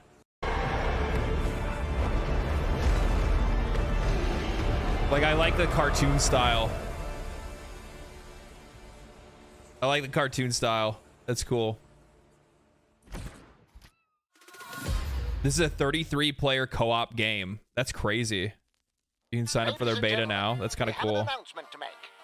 In a brave new world, anyone can be whoever they want to be, and nothing says you more than a can. Man, that Mickey Mouse IP be going hard now. With its special secret ingredient. Kids, remember your 5 a day.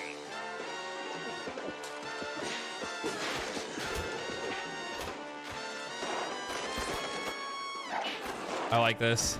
This is pretty cool.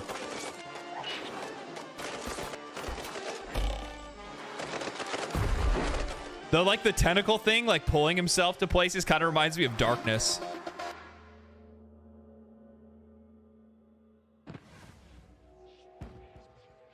V Rising?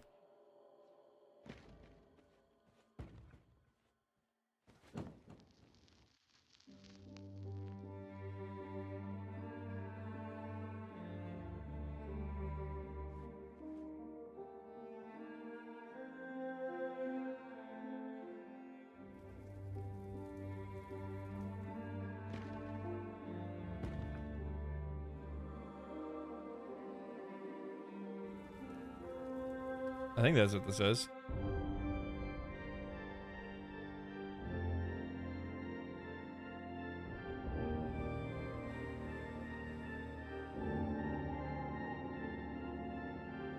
Castlevania crossover?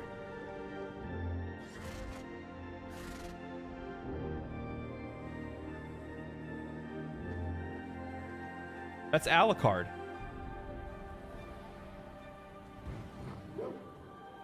There was the music. Yeah.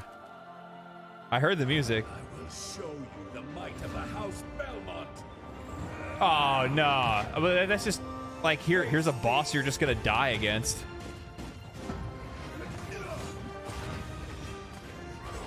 What are you trying to take on a trick? I don't know. It is really quiet.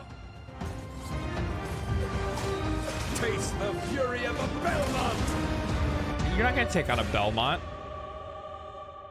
V Rising Castlevania. What a crossover.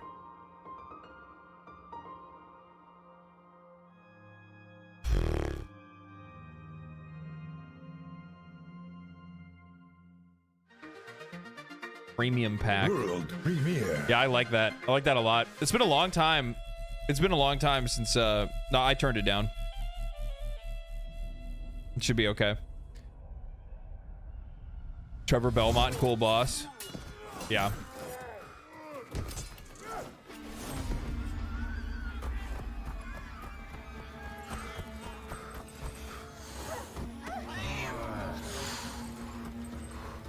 Castlevania crossovers always work. Personally, I think they always work. Mostly because people are just thirsty for Castlevania, and we know that we're probably never going to get another one. You know what I mean? This is the last game. Good. I can only react for so long.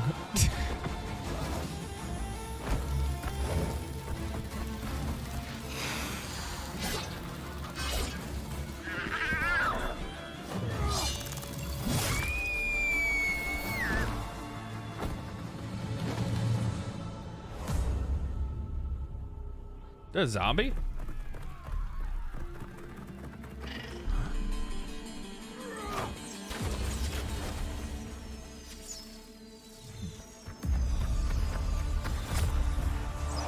Okay. Yeah. Do we get gameplay or?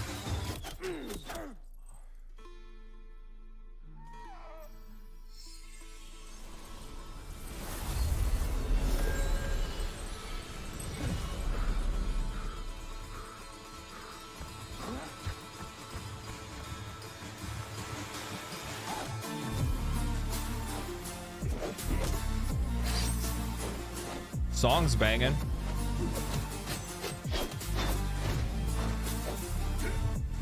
What an interesting art choice.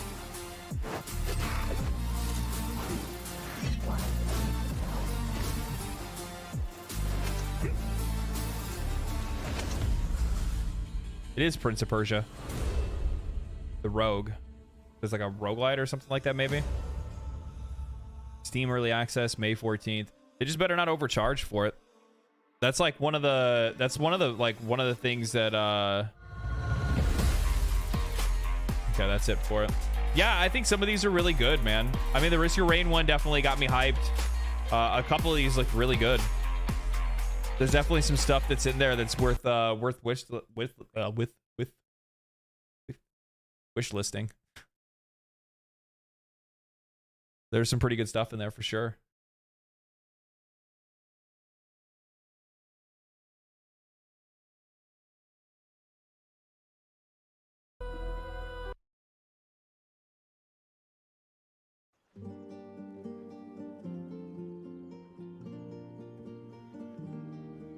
Yeah, I think like the most important thing is that especially for like a lot of these indie games is to be like visually distinct from the other ones, because I realize like a lot of them are starting to make games that are like a lot similar to other ones, so they're trying to capitalize on the popularity of like rising, you know, all ships rise together and rising to, I don't know how the saying goes. I'm the worst when it comes to those kind of sayings. Most of the time, if it's you know, I butcher them for the most part. Most of the time, I just butcher them, is what it is. OG Prince of Persia showcased animation, kind of cool. Cool to see them focus on it. Yeah, I think that's really cool, man. I think that's cool. The only problem is that with a lot of those games, like the problem is that you'll have like you'll have some of these larger studios and publishers make games that are like more indie-like, but then they're still trying to look for the tide rises for all ships. All ships rise all ships rise together in tide waters. I don't know.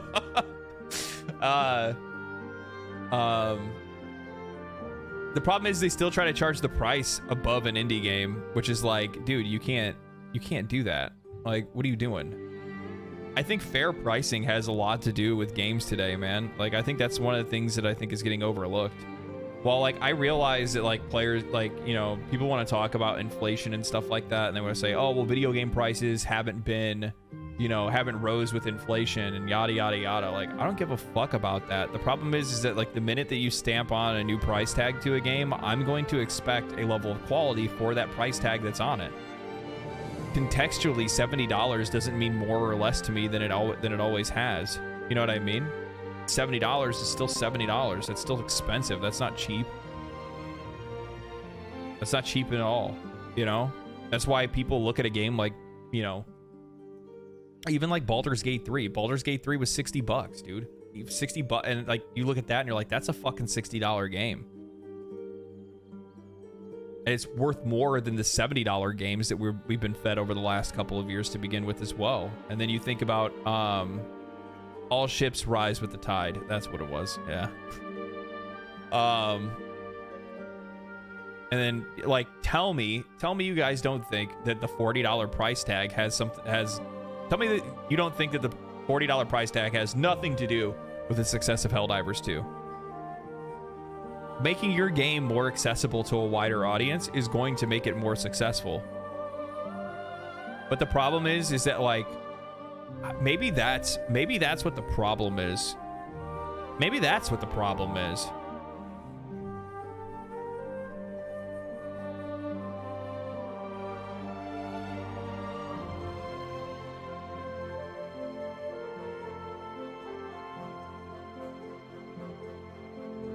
I got a fucking hotline. I got a hotline for you guys.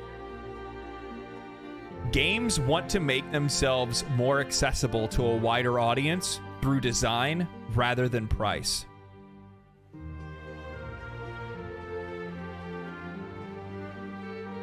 Think about that for a minute.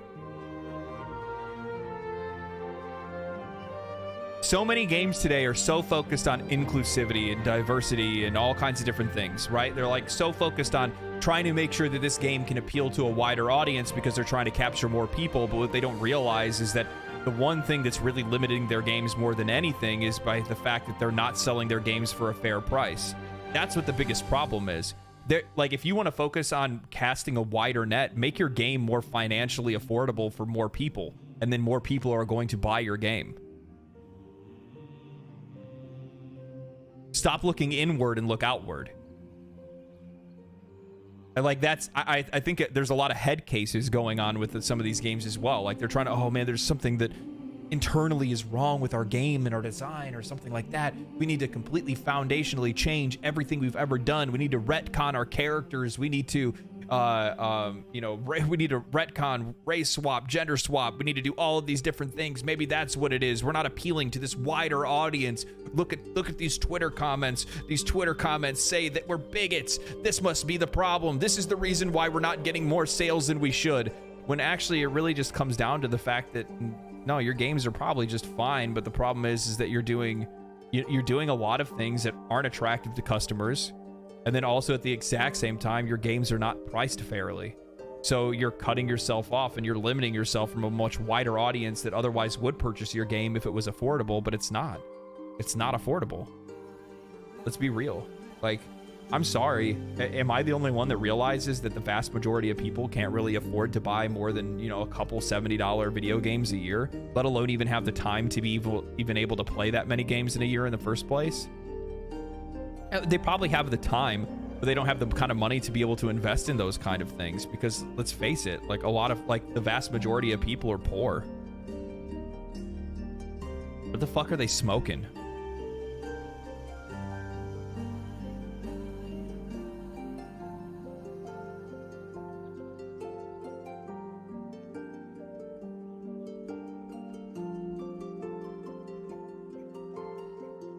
Not everyone can buy a Lamborghini, but everyone can buy a Ford. Yeah.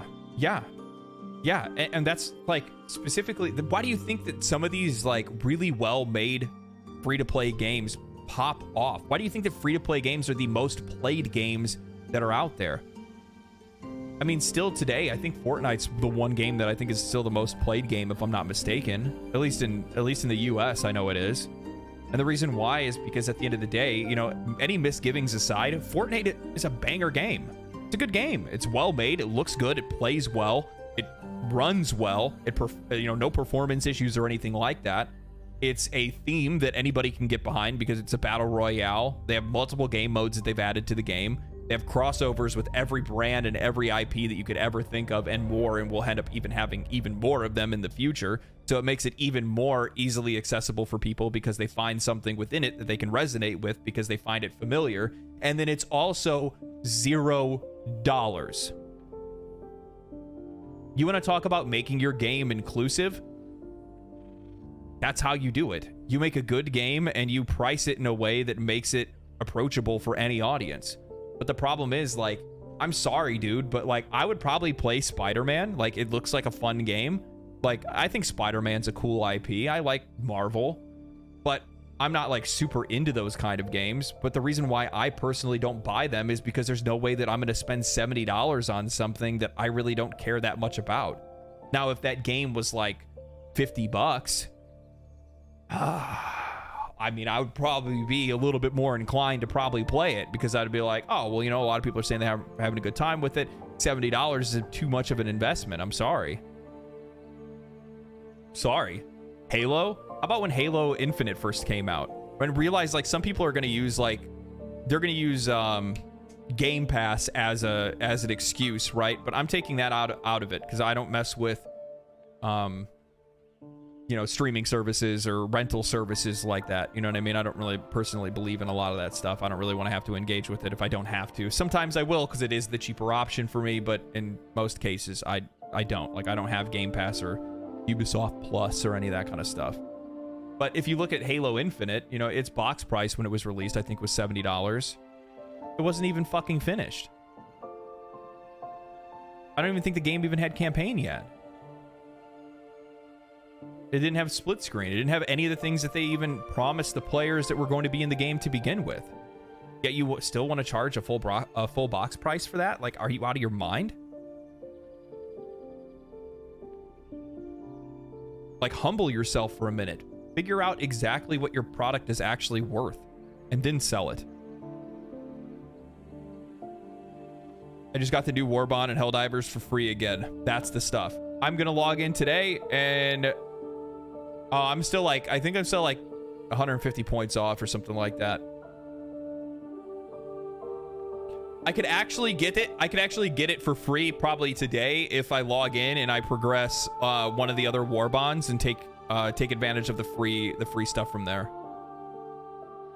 Did you see the discourse of the Star Wars Outlaws selling season pass in a single player game? Exactly. That's the other thing too. You know, like all of these, you know, I've talked about this at nausea at this point. But I consistently will because I think it's a conversation that's worth continuing to have, which is like, bro, let's, you know, have some awareness. A season pass for a single player game? What are you doing? What is this? And then like, and I talked about this the other day too, when I brought up the tweet that was showing like the, you know, image of people like talking about it. And then people wonder why the game isn't fully contained on the disc. It's not fully contained on the disc because they don't want players to find out that if they cruise the fucking game files in the disc, you're going to be able to find that all that content is already there. You just have to pay to unlock it at a later date. That's all it is. CEO of Ubisoft is to be one of the dumbest people in games. I don't know, man. I don't know. I just don't see very many of their games doing well anymore. It's one of those things, like the further you fall, the farther you've fallen. You know what I mean? Like, it's going to take you a long time to get back up to the top. And they just keep taking L after L after L. And I'll be honest with you, like the new Star Wars game doesn't interest me at all. Not even in the slightest. Not even the slightest. Not even a blip on the radar.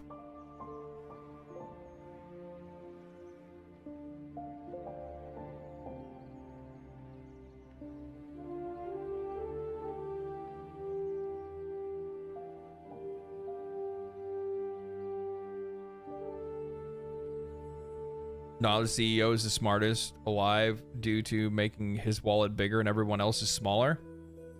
Is he? How well have Ubisoft games been selling?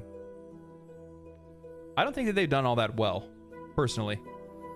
They've never been very, like, they haven't been, like, what was the last really popular game that they sold?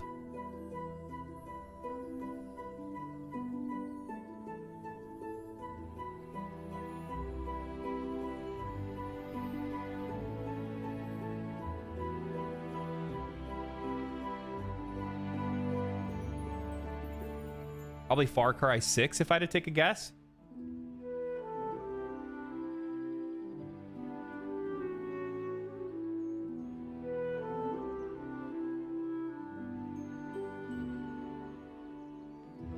I mean, look at this. This is their last 5 games. Skull and Bones, which is now already $59.99. Prince of Persia did not do well. $49.99 for what you could classify as an indie game. Avatar Frontiers of Pandora did not do well. $69.99. Assassin's Creed Mirage did not do well. $49.99 for a game that you can beat in like 10 hours or whatever. Fucking like 25 hours or whatever it was. The Crew, Motorfest. I don't know how well that one's doing. This is all just microtransactions. Bestsellers. Rainbow Six Siege is carrying this company. Tell me I'm wrong.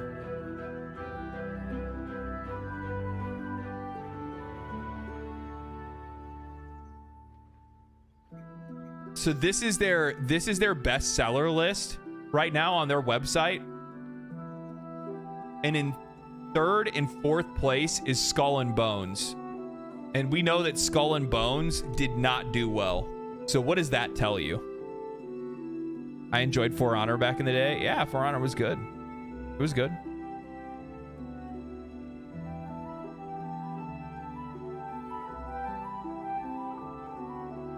Look at their bestseller list. Rainbow Six Siege. I still think Siege is like carrying them, to be honest. Far Cry 6, Assassin's Creed Valhalla. I know some people really like Valhalla. Anno. Oh, I guess that's like one of the first games that they started making. It's crazy they're still working on it. Bro. Ghost Recon's fallen off hard. The older Ghost Recon games were so good. They were so good. This game, though, The Division 2. Man, I think I'm gonna end up having every time I say it and think about it, I automatically want to go back to playing Division 2. I immediately want to go back to playing Division 2. Every time I say it, I think about it, I'm like, the only thing that ever stops me from wanting to do it is the fact that I have to download the Ubisoft launcher to play it.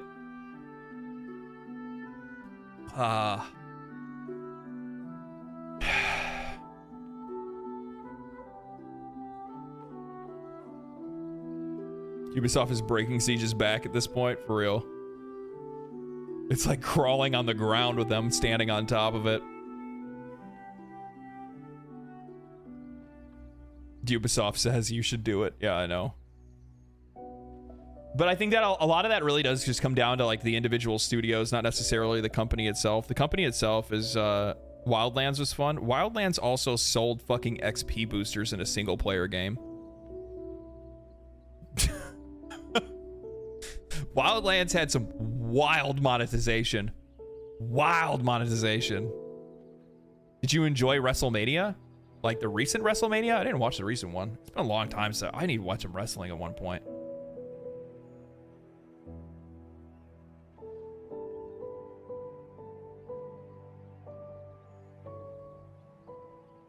Dude, my dad back in the day. My dad back in the day used to so like my parents separated when I was like super young, right? And when I go to stay at my dad's on the weekend, he would do everything that he possibly could to try to make sure that, like, you know, we had the most fun we could, you know. And one of the things that we do almost every weekend, and he would pay for pay-per-view, and he'd get like the WWF he'd get the WWF like pay-per-view on WrestleMania, SummerSlam, all that stuff, right? And my dad back in the day, I mean, my dad's he's still stacked. I mean, he looks unassuming, but back in the day, like, he's a carpenter, right? So like, he's fucking ripped, right? And we'd be in this tiny little apartment that like literally could only be cooled by like a box fan. And I think it was like literally like a 2-bedroom apartment. I remember sleeping on the couch in there. And we'd be like SummerSlam or WrestleMania or fucking Monday Night Raw. Any of that stuff would be like it'd be on that, or it wouldn't be Monday, but like whatever the match is on, like Saturday or Sunday, would be playing. And every single time Hulk Hogan would come out, fucking music would kick on, and my dad would be wearing like some, like, he'd always buy like a pack of those like cheap white shirts, and he like I said, homie was stacked, so every single time would, you know, Hulk Hogan would come out, my dad would rip his shirt off, fucking have me like hang from his arm. I'd be fucking jumping around on the couch and shit like that. Dude.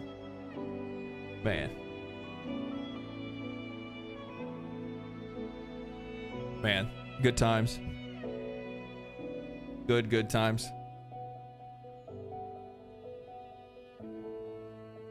Fuck yeah, he was.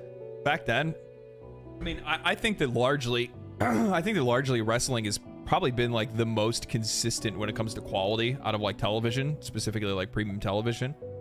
And because like I recognize that like even today it's probably the exact same shit that it was back then, but just for like the kids that are coming up today. You know what I mean? Like, I guarantee there are kids today that look at the wrestlers of, you know, of the league today, that look at, you know, Hulk Hogan or fucking the Undertaker, or the you know, Undertaker, Mankind, Kane, Triple H, all those dudes, like, looked at the way that I looked at them back then, just like these kids do look at the wrestlers today. You know what I mean? Like, that shit doesn't change. That shit doesn't change. Those are the days, man. Those are the days.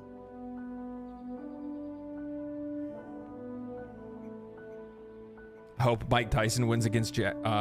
Dude, holy shit. bro, it's fucking Tyson. It's fucking Tyson, bro. Mr. Sacco. Bang! Fucking sock in the mouth.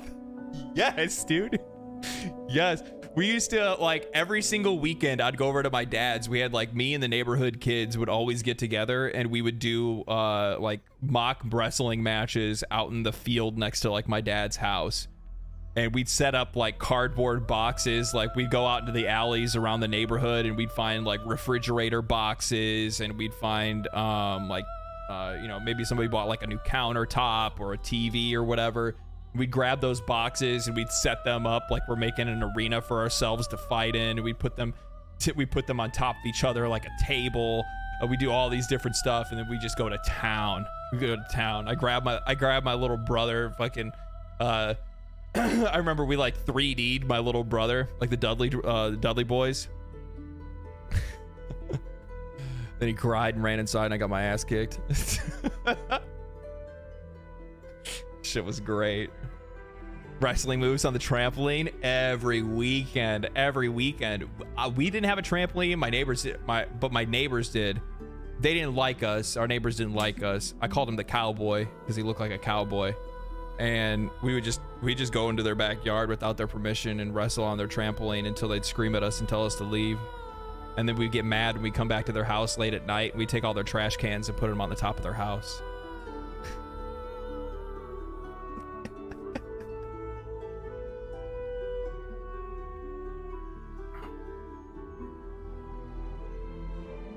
That's how you do things.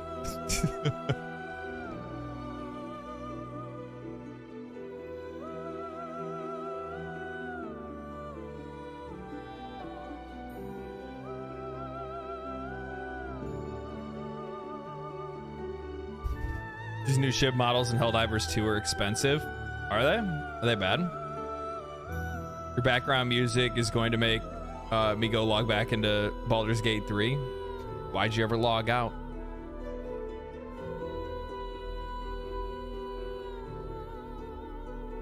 If you haven't slept with every character into the game, did you really beat the game? I had one of my buddies tell me that he didn't do any of the romances in Baldur's Gate. And I'm like, bro, what do you mean? What do you mean you didn't do any of the romances? Oh, I'm just not really into that kind of thing in video games. I don't want to see the characters, you know, slapping cheeks or whatever. And I'm like, it's not even that. Like, it's the actual, like, I'm like, doing, like, building relationships with the characters is the best way to, like, get the full story on the characters.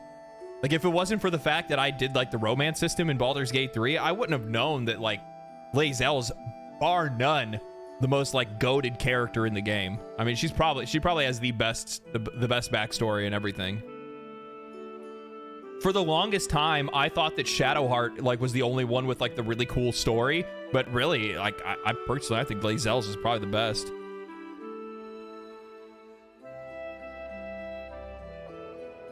Strictly RP, no ERP, all business.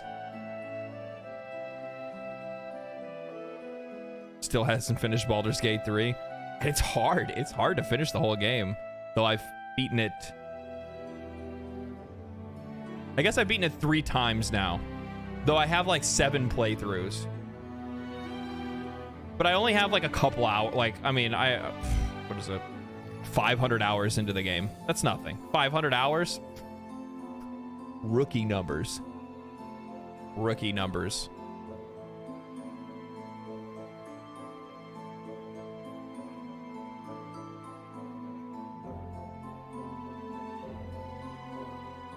Be honest, did you steal her strappy underwear and ran it around as yourself? No.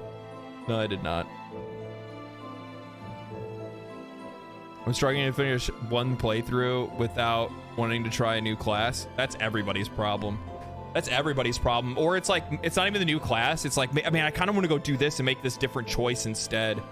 Like, a lot of people save scum, and I made a video that a lot of people didn't like. They were so mad at me. They're like, how are you going to tell other people to play it, how to play a game? And I'm like, I'm not saying that you need to play it this way. I'm just saying, hey, personally, I think the best thing that you could do to fully enjoy your playthrough is to live with the choices that you make.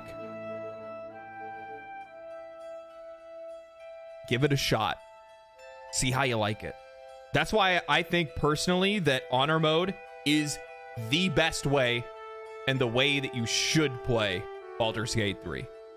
You live with your mistakes. You live with your choices. There is no reroll. There is no save scum. There is just like you and the game. And what happens, happens. It lays where it lays. And then you fucking push on through. And you see what comes out on the other side. I started doing so I did my own honor mode run live on stream, right? I beat the game on honor mode my second try. My first try, I died to a trap. But I beat the game on honor mode the second time. And I started an honor mode run with one of my buddies. And it's like a completely different playthrough than I've ever done before. I've not there's things that have happened in that playthrough, and I've played the game for 500 hours. There's things that never happened to me before that have happened in that playthrough. And I'm like, what is this? What is going on? It's crazy. Such a wild game. Once in a lifetime game. Could be. Hopefully not.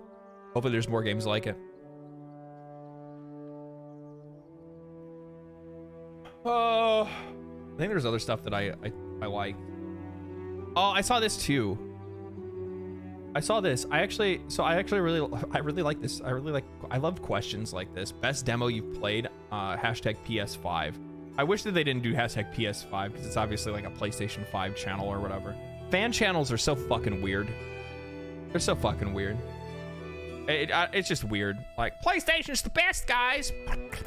This corporation's the best. Like, the fuck's wrong with you? Why can't you just be a video game fan? But anyway, I like the tweet because because honestly, like, PlayStation's been banging out the demos lately. Xbox doesn't really need to do demos because Xbox exclusive games are going to be on Game Pass, so people are going to just play it regardless, right? But I'm sorry, Final Fantasy 16's demo is bar none one of the best demos ever made. It's one of the best demos. It's the best.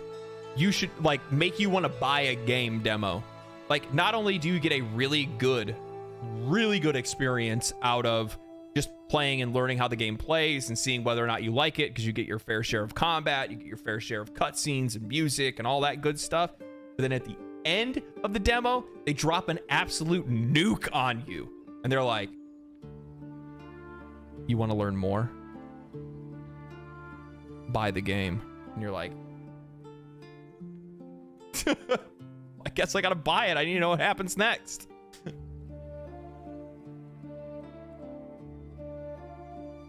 It'd be Pacific Drive if PC is considered. Oh, that's on sale right now. How's the sale for that look?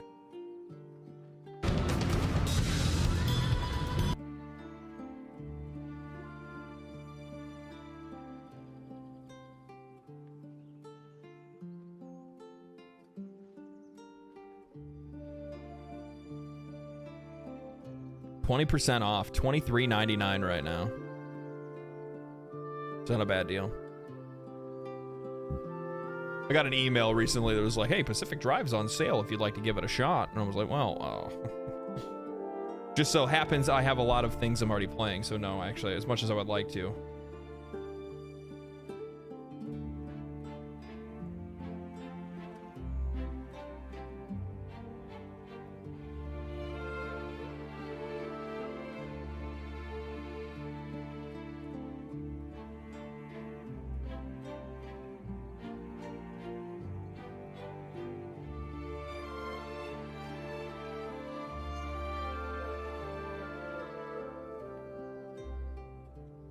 I forgot that I made it. It's not that I forgot. It's probably the weird car with the game with the legs. Yeah, it's definitely not that one. I still like. Are they still streaming it? I wonder.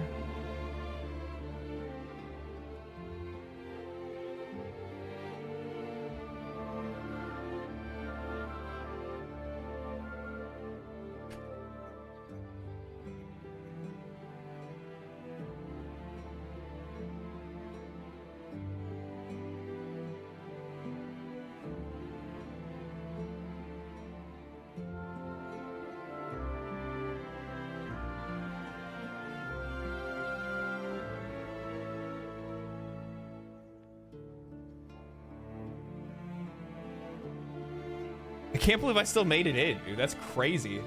That's so wild that I was the first person. I didn't realize there's like a bunch of you guys that like weren't here at the time. I wonder if it's still going or if I can get the clip. I didn't get the clip. See, Home Quote Explorer lets you easily compare home insurance options.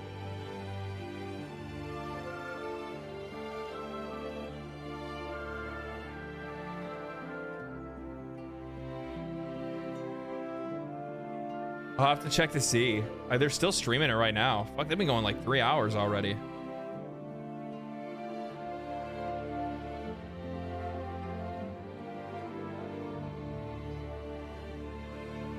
That's crazy. It's crazy. What are they talking about? I want to see. Again, this is a joke for those who missed it. You know, Q is one of my favorite people on the planet. Either way, so But we do hate them. Let's talk about something that we like now, Chance, instead of stuff that we dislike. We know what we like. We like progressive forward thinking. Brought to you by Progressive. Saving money on car insurance doesn't take skill. I wonder how many people that they've gotten through already, because like they like I was the first one. That's so crazy, dude. Like first, I was wondering too. I was wondering like what order they would do it in, and they likely put them in the order that they received them. If I had to take a guess, because like I heard about it, and then like, and the thing is like when I heard about it, it basically happened in the same week that I lost my job. So I just immediately turned around and said, screw it. I'm going to, I'll go ahead and apply. So I sat down that night. I made an entry video saying, hey, I would like to try to apply to be OTK's next top streamer. And threw the video in there to throw my hat in the ring and see if I could take a shot. You know what I mean? Plus on top of that, $50,000 prize money ain't nothing to snuff at. That kind of makes the whole trying to do the YouTube and Twitch thing at least this year much more realistic at the very least. Kind of gives you a little bit of a cushion to lay back on a little bit and try to use that to push forward and see what you can do with it. Yeah, it's fucking sick to be selected that quickly. I was actually surprised. I didn't think they were gonna get into it that fast. And the next thing I know, I like looked over and saw my face on the screen and was like, oh, they're already looking. They're already watching me. So then, and then they all said yes, which I was expecting. I thought somebody would like me. But I'm also about, hey, listen. You reap what you sow. They voted no, and so they must reap the consequences. It is my mission to make sure he never ends up here. Someone said I voted no on Shobo. He's really, really happy for it. But anyways, if you missed Chapter 1, you can sign up for Chapter 2 now at otkTopstreamer.com. There's also a QR code right So how below many Chance people that were you guys can selected scan for with your round phone. 2, I wonder? Again, this show is going to be probably one of the biggest shows we've ever done. So if you want to be a part of it, if you think you got what it takes after watching the submissions today, feel free to submit for the next chapter. And there's 3 more chapters, so keep that in mind, chat. So, all right, well, hey, bang, bang. We got a couple more contestants here. Yeah. Perfect. Let's go on to the next contestant. My name is Ramatad, and I've mainly been known for Final Fantasy XIV raid content and coaching new players. But this past year, I've gotten into I've seen this variety guy. Streaming. So what makes me worthy of OTK's I think I've seen him top streamer? before. I'm not really too sure. You don't have to take my word for it. Yeah, he seems all right. He looks like a fucking idiot. I mean, he wears pajamas, so I guess he's kind of cool. I mean, the guy's got Funko Pops. I mean, who even has those? Wow, now it's so cool. Wow, that was amazing. Thanks, guys. Also, I have that one desirable thing that truly makes a streamer. Cerveza cristal. Cerveza cristal. What? What? Oh. A cat. The cat. Yeah. See, I didn't use my cat like that, okay? I will start with this I didn't one. use my cat like that. He was in OnlyFans. He was one of our healers. I'm pretty sure 32,000. If I remember correctly, he was one of the better healers. He was okay. He wasn't a griefer, that's for sure. You can't even But he did compliment die the guy. a lot. It was really hard for him to get max level. Either way, He that's died a beside lot. the point. Point is, I was his guild leader, and it's, what is this, the third OnlyFans member? Fourth that's submitted? Is that 4? Yeah, I don't know. Which is Everybody which is from crazy. OnlyFans trying to get in, I guess. Makes sense. If I didn't know him, I think I would have still said yes, just because that stupid Crystal Light video, whatever that was stupid and funny to me. Okay, yes from Chance. Emmy? I'm gonna say yes as well. Okay. By the way, Emmy, check the Discord. Personally, I was gonna say no, but it was Chat started spamming like crazy when that ad came on. So he must know how to connect with viewers in a way that I don't, and that's crazy because I'm like a top 100 streamer on this platform, and I have been for the last 4 years. So if he's able to do something that I'm not, I don't he know. must Like, be really I'm good. I'm sorry, but like, I have no idea what that meme was about. What is the Cerveza Crista? Like, I know what it's cerveza, but I don't know what Cerveza Crista. Like, why is that a meme? Best healer in OnlyFans was Yummy, that legend.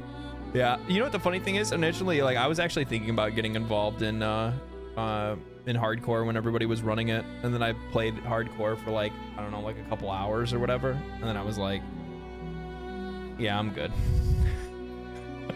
Like, I'm fucking good. This is fucking stupid. Yeah, I know what a cerveza is.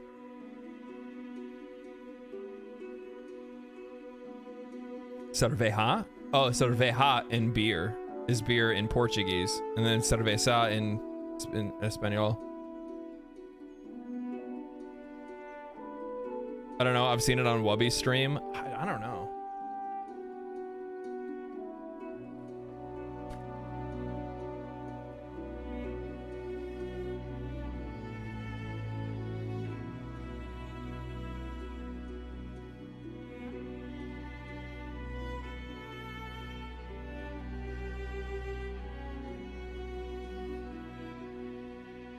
What is up? Okay.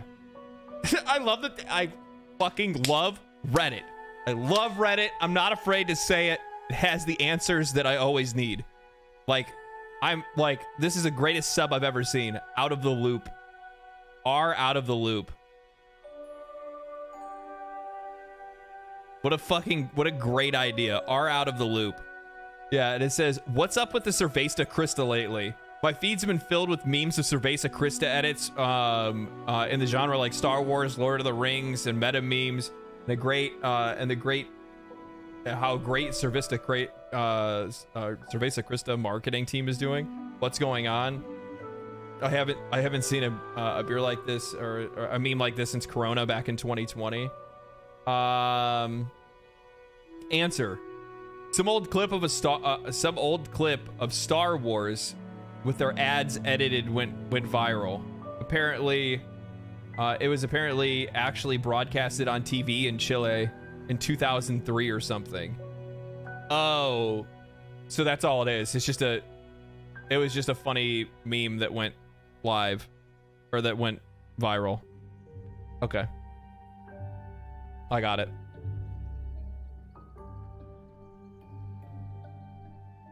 Dude, I can't believe that I missed your part. Congrats though. Appreciate it, man. You did, Georgie. You did. You missed the shit out of it. I was the first one in, first one won. Okay?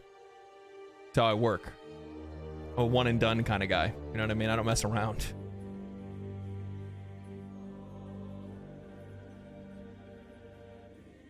The fucking man, that's right.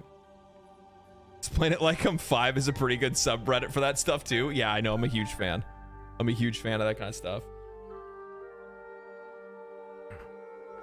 I've been seeing them. It's kind of hilarious. Yeah, now that I remember, now that I get it, yeah. Do you have a goal in mind to join OTK? I don't really think of that far ahead. Joining an org would be cool. Then again, it's also at the same time like recognizing whether or not you could, I don't know, man. Like recognizing what your reach is, I guess. Like with the things that I talk about and stuff, am I that entertaining to want to have that many people watch me? You know? Like 10,000 people at one time in a live stream? I don't know. I don't know.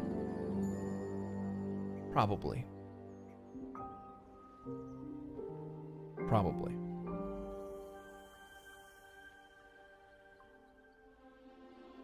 Yeah, it's just cut out ads. Yeah.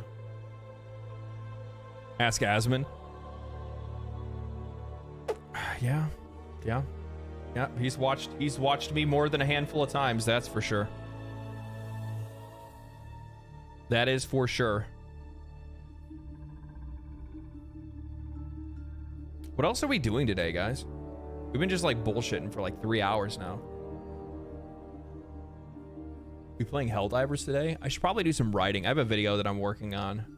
I got to start branching out. Like, I'm still obviously going to continue to do Helldivers, but now that I'm pretty much like kind of like done with Dragon's Dogma 2, I'm not going to really make a ton of videos about Dragon's Dogma 2. No reason for me to keep beating the same drum over and over again. But I do need to like start branching out. And I think one of the things that I'm going to do is I have a two-part plan. Okay, a two-part plan. Part 1.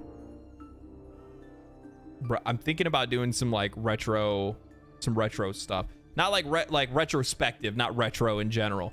Like looking back at games that I love and kind of dissecting like how I came to have the taste that I do today. I think that'd be a really cool thing to do. Like, I really do like diving into talking about the reasons why we love things, because I think that's really fun and I think it's engaging and I think it's enjoyable rather than talking about like why, like, you know, bad stuff, you know, or anything like that. Though I do actually have a bad stuff video where I do want to like talk shit about the industry at the same time. So like I still want to do that, but then also like I'm trying to think what else I want to do. I kind of want to do I don't know, I have a whole list of stuff. I just need to start actually like digging in and really starting to make some cool stuff. Risk of Rain 2 binge due to the announcement. Yeah, part of me does want to like binge some Risk of Rain 2. The problem is that like the only characters that I haven't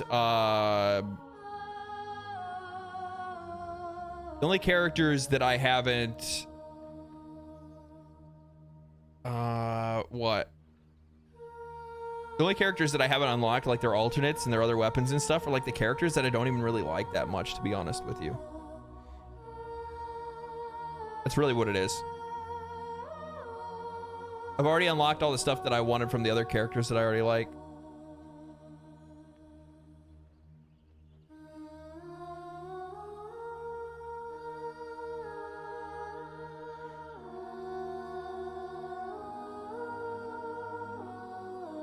Everything is possible with skill, determination, and a 380 millimeter high explosive orbital barrage.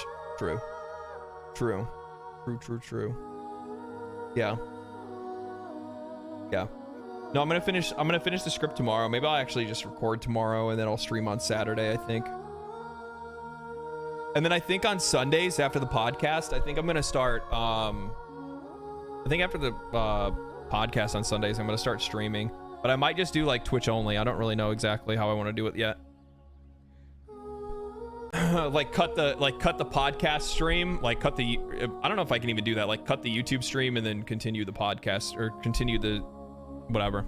Cut the podcast and then continue stream on Twitch on Sundays, rather than try to put up like 2 uploads on YouTube. So I think I'll probably do that. So keep that in mind. If you guys haven't followed me on Twitch, make sure you guys follow me on Twitch. Because like a lot of the stuff that's going to be going on with like now that I'm in this OTK thing, a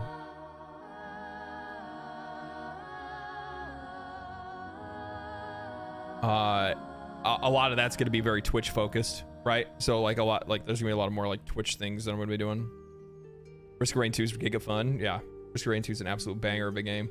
I actually was talking to like one of my buddies about it. He doesn't like the DLC, and I'm like, how do you not like the DLC? Like the DLC for Risk of Rain 2 I thought was fantastic. I really like the Void. I like the Void powers, I like the Void zone and stuff like that. I liked all that stuff. So it just doesn't really make a whole lot of sense to me how somebody couldn't like it. Like, what do you mean you don't like something I like? What's wrong with you? I don't watch anyone on Twitch. Twitch is very far from user-friendly for viewers. It's like the opposite. It's like the opposite. YouTube is much more user-friendly for the user, for the viewer. Twitch is much more user-friendly for the streamer. I really wish it wasn't that way, but that's the way that it is. Kind of sucks, but it is what it is. Do you know what kind of prizes are in store in the OTK event?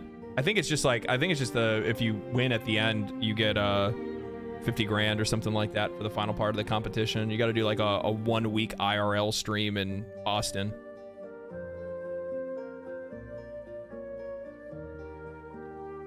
I do not watch on Twitch. The amount of ads there is a nightmare. I got my YouTube Premium for a reason. Yeah, well, they have Twitch Turbo, which does the same thing.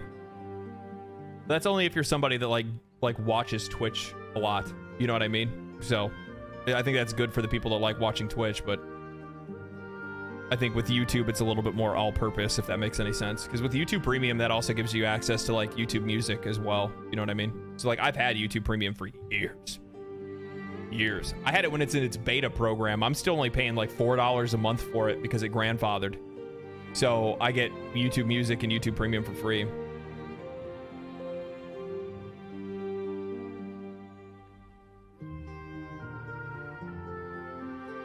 Yeah, I grandfathered. Yeah, I got it from the beta program way back in the day, way back, right when they first offered it. Because I never got onto Spotify. Like I was using I got in on the beta for YouTube Music, so I used that instead, and then Spotify started popping off. But by then I was already invested into YouTube Music anyway. All my stuff was already there. The only thing that's really annoying is when they made the crossover where they got rid of Google Music and when they got rid of Google Music and combined it with YouTube, so it became YouTube Music instead. And then I lost all of my playlists. I lost all of my stuff. The radio system doesn't even work the same that it used to. The radio system back in Google Music was bar none probably the best radio I ever had, because I quite literally could just like pick a song and say play a radio off of that song, and I would start hearing shit that I'd never heard before. I started hearing and finding bands like so easy. It was so great. Now it doesn't really work like that. Now it just kind of repeats itself, or it like really dials in and just plays like the most popular songs from that genre. Whatever the algorithm they use for it now sucks. That's all I have to say. I watch Asmon, the one person I use my Prime on. Asmon streamed on Zach Rar. He doesn't have ads, so there's no reason for you to use a Prime.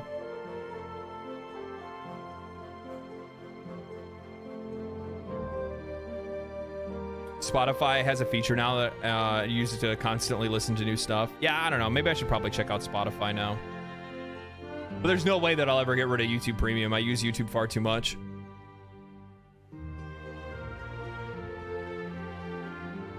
I need to do like a PC clean day where I need to unplug my PC and pull it out and clean out some of the dust and cat hair. Such a pain in the ass. I wish that there was like a cat hair proof PC. That's what I need. That's what I need.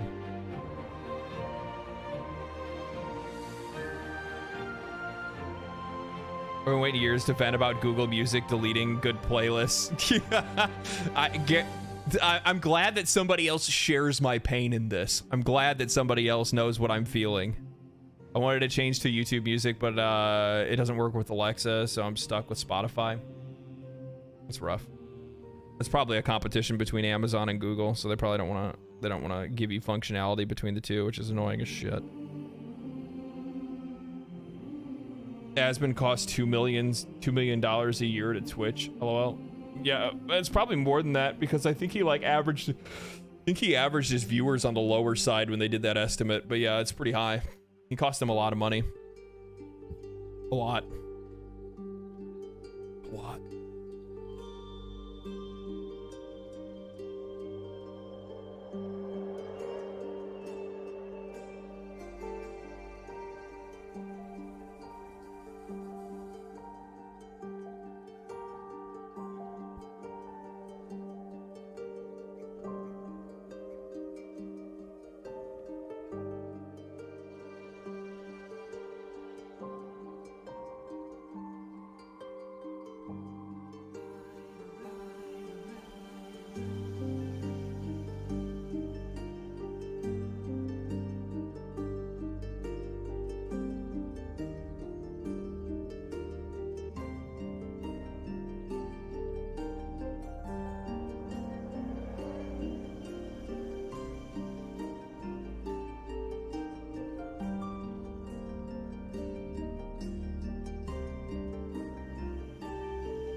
Am I dumb on this? Like, I wanted to...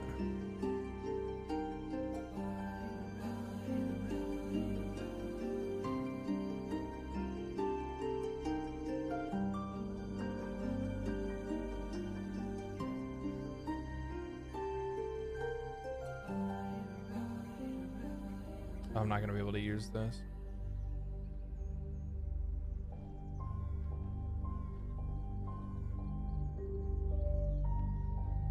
I need to ask, I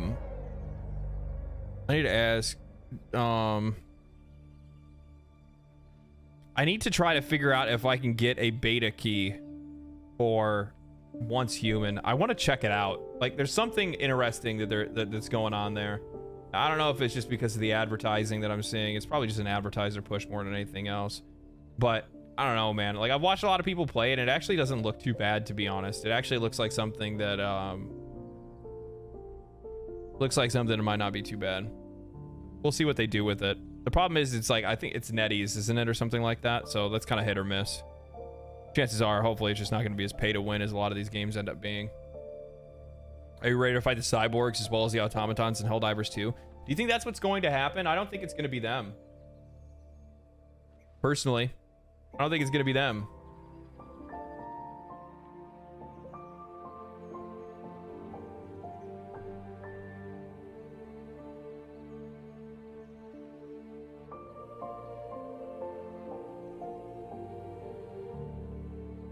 Yeah, I think it's going to be the Illuminate, personally. Because it looks like it kind of looks like the war is kind of like shifted up on the map. I don't know if you guys have seen that. Maybe we'll log into the game. Let's play some Helldivers.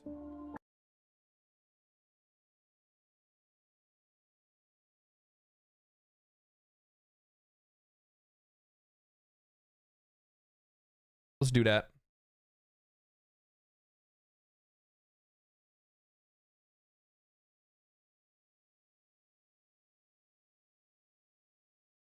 You shared it to me, Georgie.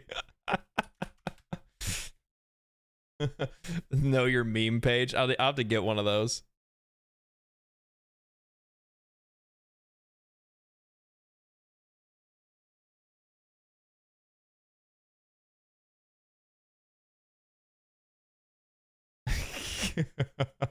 That's funny.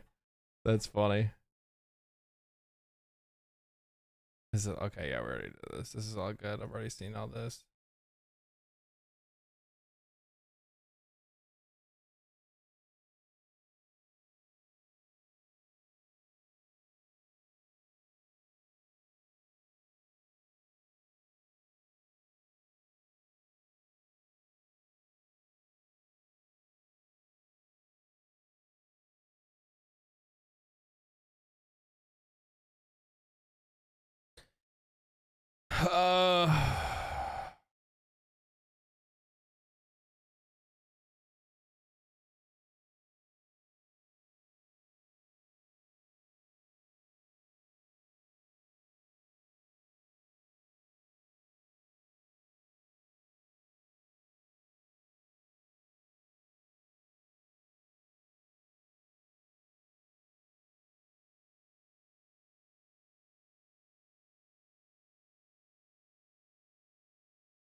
Sorry, I missed that. All right. Sorry, I'm trying to check some boxes real quick here.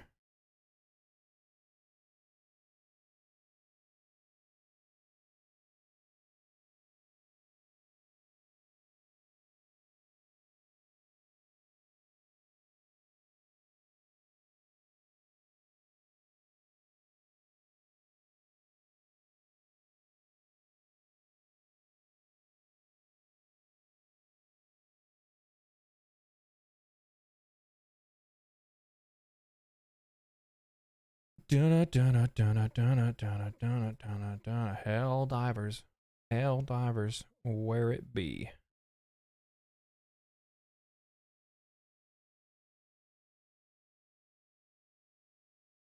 There we go. I'll have to switch up all my gameplay and stuff like that. There was a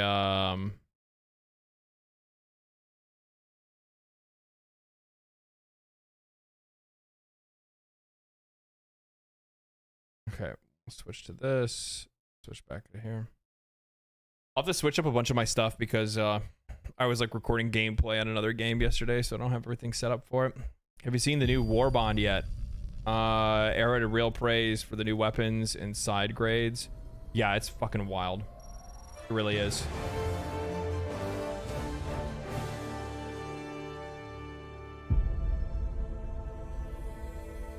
Super Earth.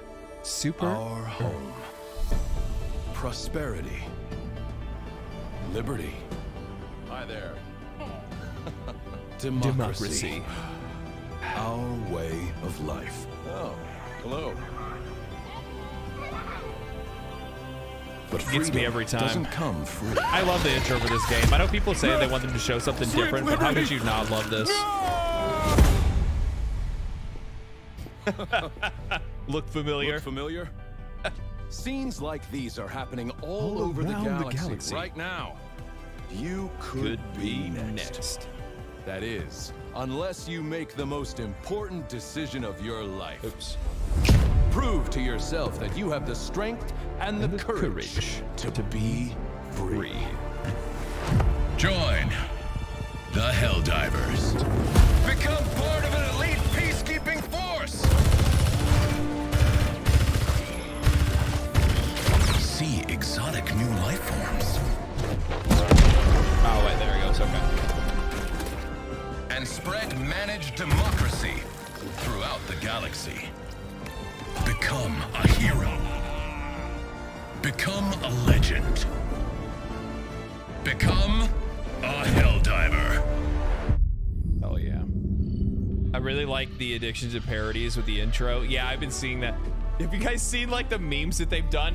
Where like the girl like, there's like a TikTok of a girl that's like trying to tell guys how to get with women. And then all of a sudden it just stops. It's just like, it brings out the dude. Scenes like this are happening all around the world.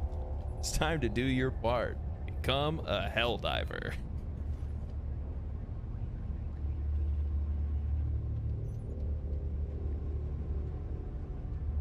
Oh, man. Allied destroyer has joined squadron. Engaging orbital thrusters. It really is the best intro. Like they fucking killed it with that. They absolutely killed it with that. Yeah, I probably have friend requests from yesterday that I need to bring up anyway. There you go. Have at it. There's your friend codes. I will be right back.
Eekwood saw you lurking there waiting to.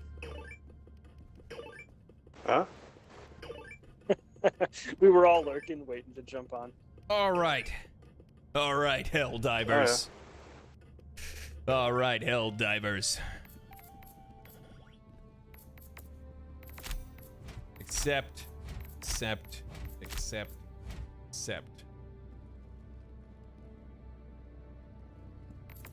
Cleared? I accepted it. Please wait democratically. If you would. Okay, guys. Okay, yours is stuck. There's nothing I can do about it. Holy. How you doing? myself like right. Nah, we'll put myself like right here. Where's chat? We'll put chat right here. No, I'm gonna put myself right here. I can only whatever. We'll just do that. That's fine. All right, divers. We got things to do. Helldiver, grave tidings. The automatons are a far greater threat to liberty than we were led to believe. Disgusting. Tell me more. What automatons we have faced thus far were but a component of their grand apparatus. A great invasion fleet has invaded the defenseless mining colony of Cyberstate in a craven attack, and now casts its shadow upon the rest of the Federation. Sweet liberty. I've never heard something more disgusting in my life. Democratic detonation. We're almost there. Should I pick up some stuff from Cutting Edge, or should I kind of want to do Steel Veterans because the Dominator looks pretty cool.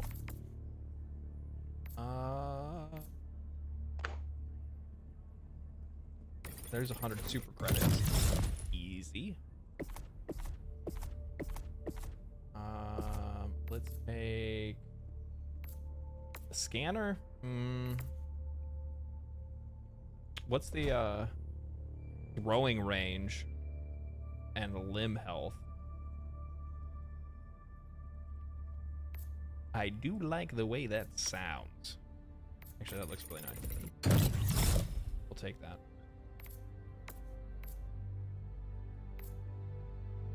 I like that too. I guess we'll take the concussive and the pistol. We're on a bit of a shopping spree. We'll take that too, I guess. Right. Keep it too. Beautiful. And just like that. And just like that. We have 4 again. Ooh. Ooh. Oh my. Actually, that is fucking sick looking. Is that heavy armor? No, it's medium. And it's the same thing, servo assisted. That actually looks really good. What is this? The Agitator? How's the Agitator? I've heard really good things about the Eruptor. I've heard very good things about the Eruptor. It's like a half one. What else do we have here? Expert extraction pilot. So like faster incoming. Yeah, Educator is kind of a worse liberator, honestly. That sounds about right. Exploding crossbow. What? What? Grenade pistol? Oh, we're in it.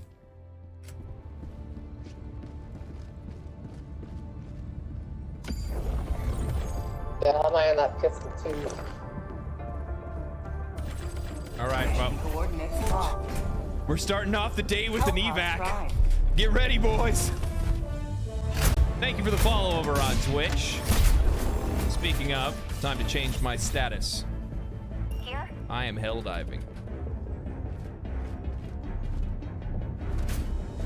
What about here? Stream updated successfully. We're gonna have to drop on the outside. Someone else does the push button stuff. Oh, okay. So we're gonna try to draw the enemies outside of where the people are trying to evacuate. Correct?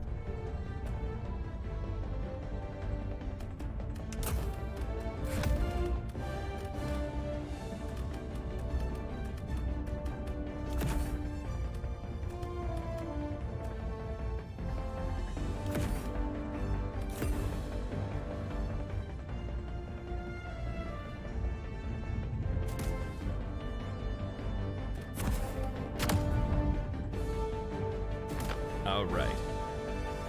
Enjoy spreading democracy. That I will. That I will.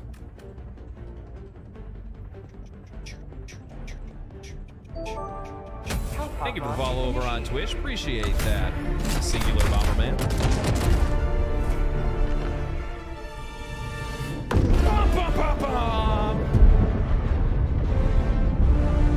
I need to get this as a ringtone. Though, to be honest, I haven't had a ringtone on my phone in probably, I don't even know how long. The thing's been on vibrate for probably like 3 years.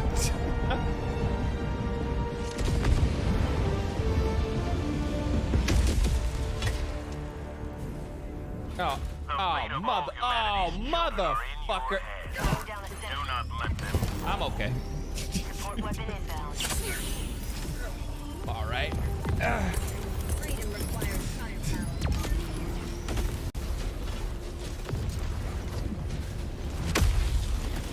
was going for the base. I'll take care of evac.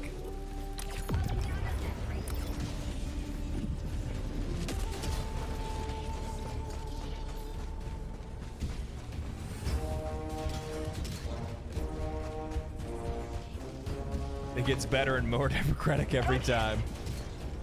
And that's the truth. 50 meters. Dropship, east, heavy. Sending in an eagle.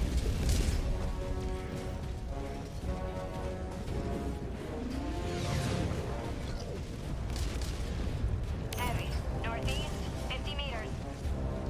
Requesting air support. Requesting air support. Found something.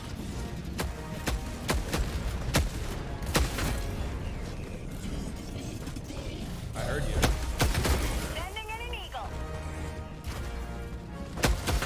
Mag's empty. New mag. Didn't even try to come for me like that. That was some bullshit. Anti-material rifle buffed. It's always been buffed. What do you mean? Orbital inbound. Sending in an eagle.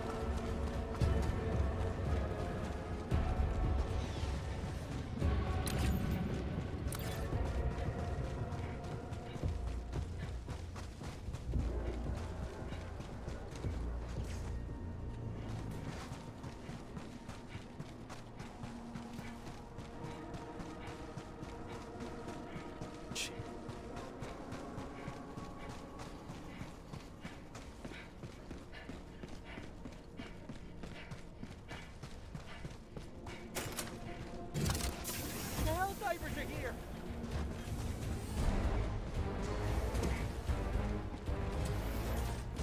I thought there was one up there, but I guess there's not. Dropships.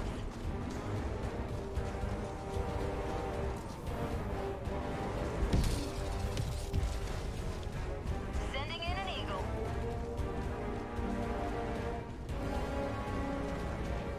Graphics are nice, but sometimes watching, they sometimes suffer. Yeah, I think that has more to do with the fact that I try to do lower latency on YouTube, but I might actually stop doing that specifically because of, you know, like how the stream ends up looking for the viewer more than anything else. At Legendary Drops, just finished watching your latest Helldivers 2 video over on YouTube. Great stuff. Thanks, man. Appreciate it. Appreciate it. Thanks for stopping by.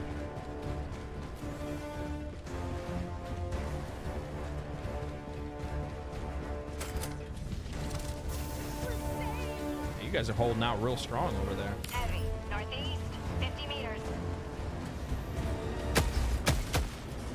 Requesting sentry supplies. How about a nice cup of liberty? Sending in an eagle.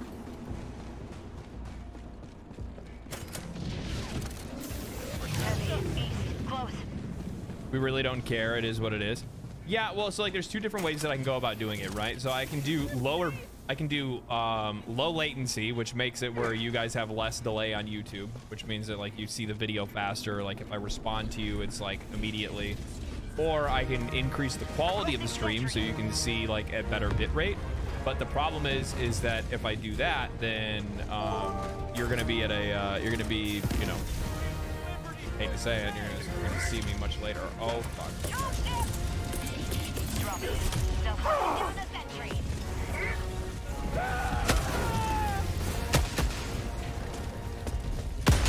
Turn around, motherfucker. Right here, baby.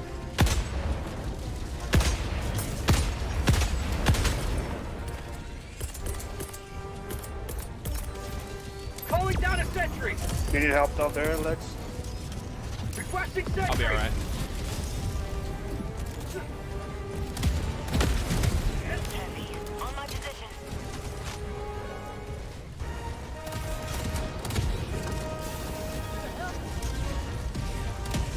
Requesting air support.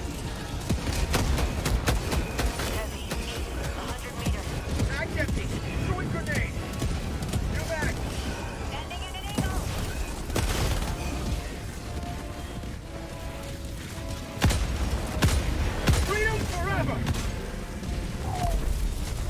I'm not gonna lie. I got a little nervous.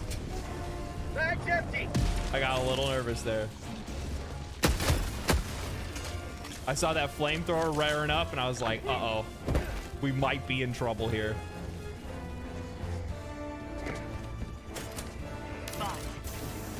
What the hell? Oh, what? You will never destroy our way of life.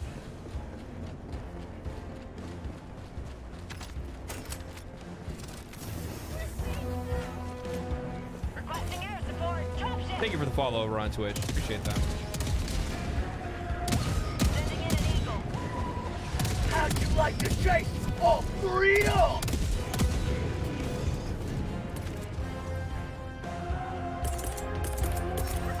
Requesting orbital.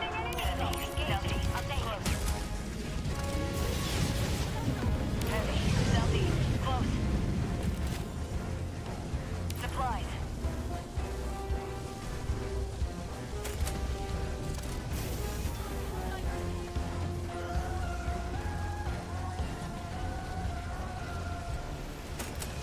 Nice, we got it. Requesting air support. Dropship, southeast, heavy. Reinforcing. You guys walk through the fire? Fucking idiots. Request approved. Reinforcements on the way. You just hear her screaming. What the fuck is that? Your stream is awesome. One of my favorite streamers. Thanks, man. Appreciate it. Requesting air support. What the fuck? You just hear that chick scream. Yeah. Sorry about your sister. How do you keep the bots away from the science team? You have the rest of your team distract them off the other side of the map. Less players in one place. Like the only thing that I have to deal with over here is gonna be patrols. Like there's gonna be patrols that are set in my direction specifically. So like I'm gonna have to worry about that. But outside of that, I'm fine. I don't have to worry about anything else. Requesting sentry. Calling down a support weapon.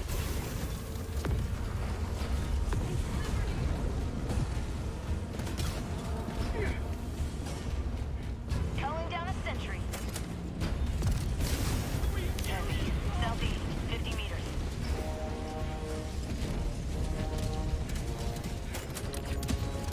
All right, we're clear.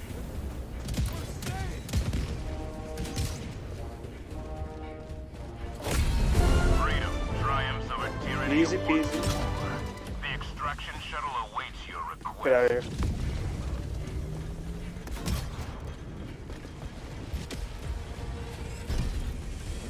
I was wondering why we had so many bolts, and I thought it was a little mine.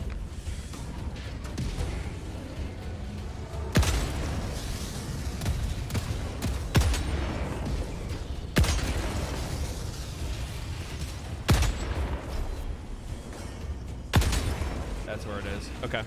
Now I have a better feel for where it is. It's just a... What the fuck? Requesting air support. Tagging location, northeast.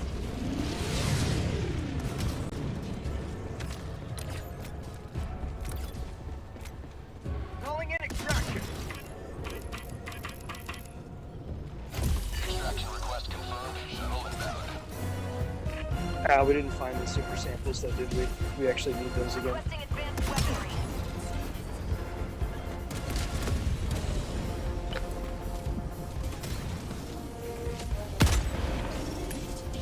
New mag.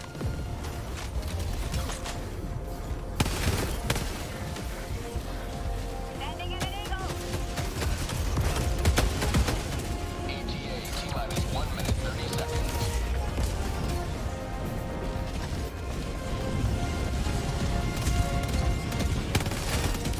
North, never mind.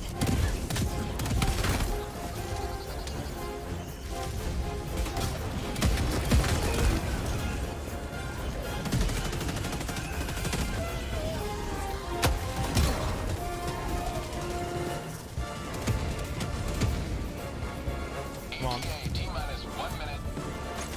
Probably should reload first, huh? But... Ow! What the fuck? Yeah, the AMR buff is like probably one of my favorites. I'm a big sniper fan anyway. Like I've always loved snipers. I think I see this as a sniper rack.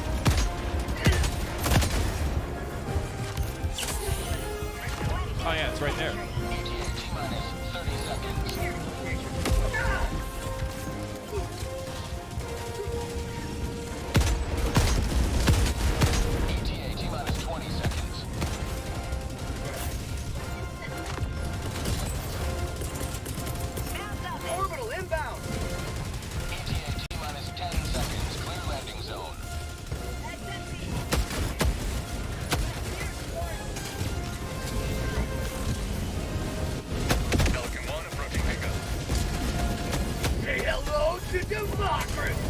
Watch your back, watch your back. Landing sequence initiated. Watch where you're standing. Requesting air support. Reinforcement. Oh fuck!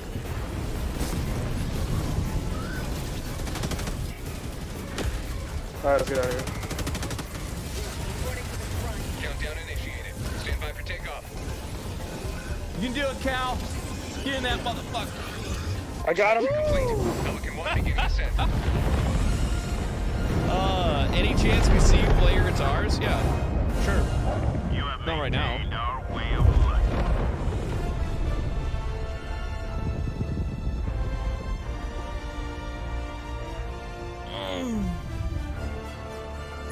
Not even close. Though I'm not a music streamer. I don't have the talent for that.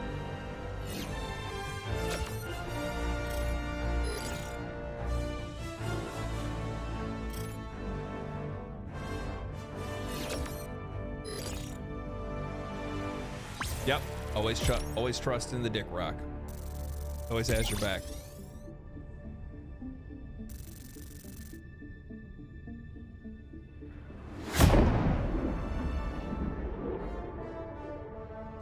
Yeah, I wish that there was a better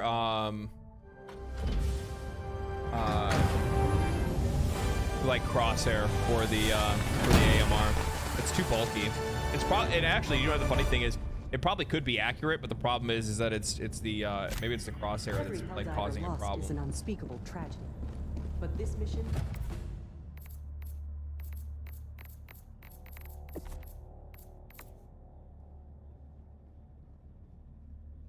15 supers, 150 commons. Holy. What do I want to take? Orbital barrage. Spread reduced by 15%. That actually is really good. Resupply boxes also fill support weapons with maximum number of carryable cartridges. That's actually pretty decent.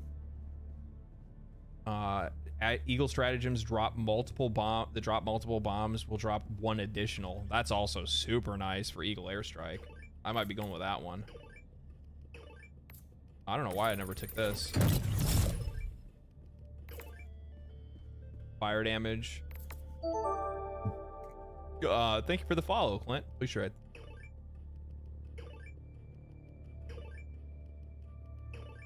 What's up with that username? Come on, Ka.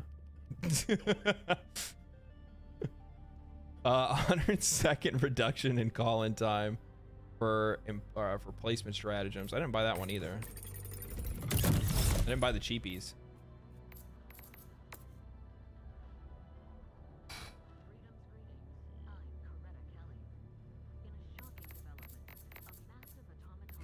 Has invaded Cyberstan and the surrounding systems. Early reports indicate that this armada... AMR sites are misaligned. I believe it got mentioned as a known issues. Okay, good. As long as it's a known issue. Dude, these missions are so sick. I love the defense mission. Defense mission is so dope. I'll probably be taking a Quasar for this. Orbit synchronized. Just watch it for you. Oh, that's not. That's not.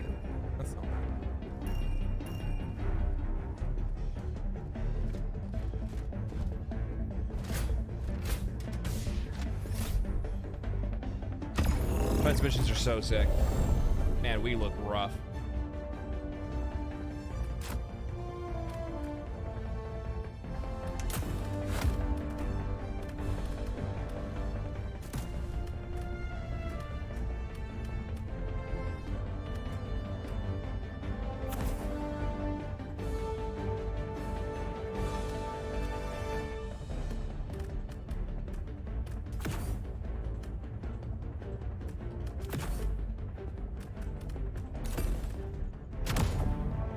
always are.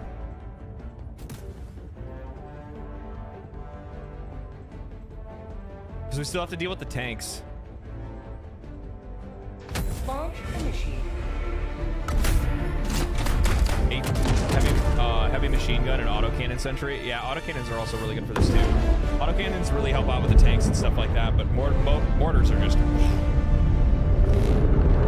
They wreck on this. They do their job. They do their job. The fate of all humanity's children are in your hands. Do not let them fall. Calling down a sentry. Calling down support weapon. Requesting sentry.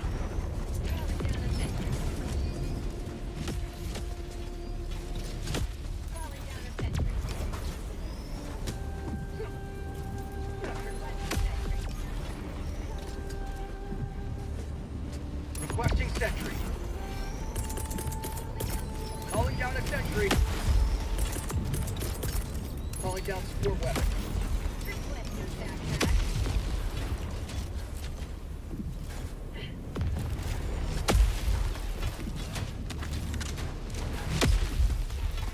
All the mortars. So many mortars.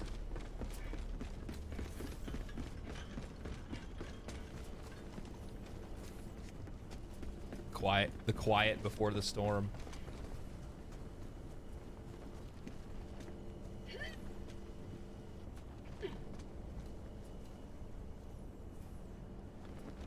There's a peaceful planet. Sure would hate to see what happened to it.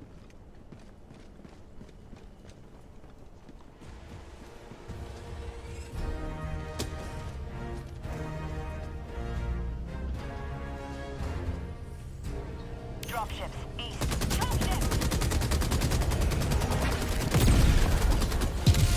Didn't even get a fucking chance.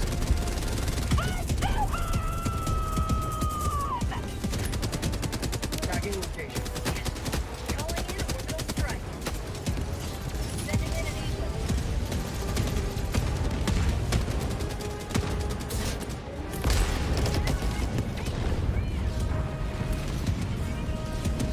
Oh wait, I was gonna use the barrage, but oh, fuck.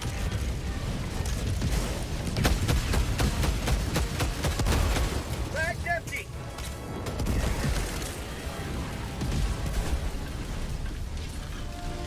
Who's over there? Oh, I can't.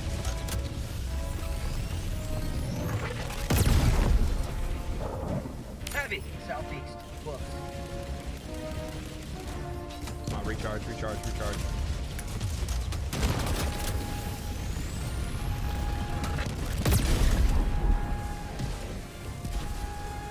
Really fucked that gate up.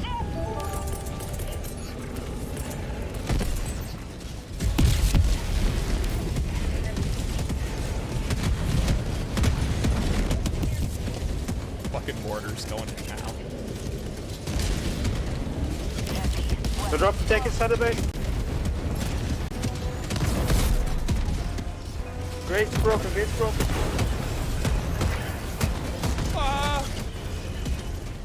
Tree! That's pretty shitty. They dropped the tank inside the base. God damn it. I actually hit my buttons or what? Watching orbital.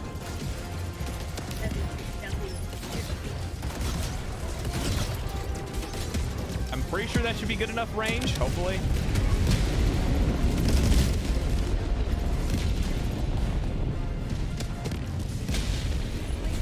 That's kind of close. I need to get that reduced spread, and the barrage will probably do a lot better, yeah.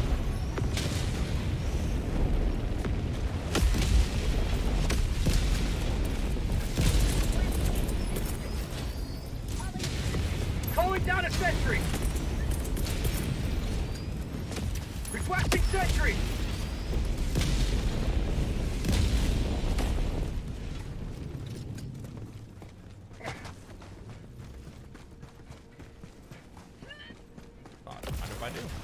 Don't mind if I do.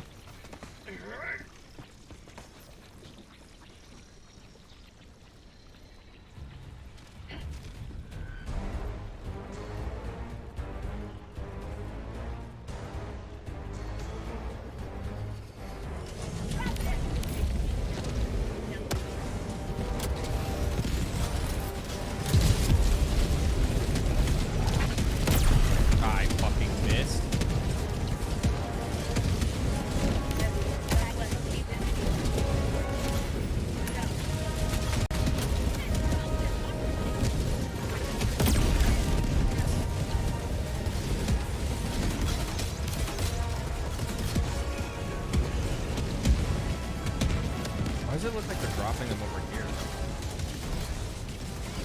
Requesting orbital strike. They can. That's nice. Not bad.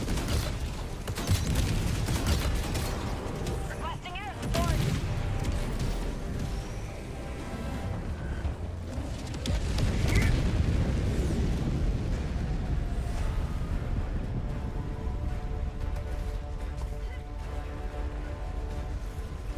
Dropship!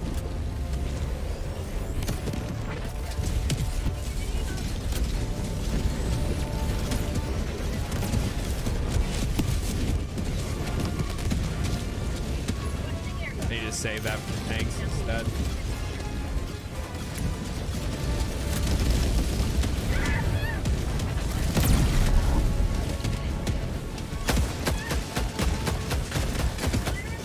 Mag's empty! Ow. Ow. The mortar. Oh, the mortars. Oh, the mortar. Fuck, the mortar. Oh. Oh. What is going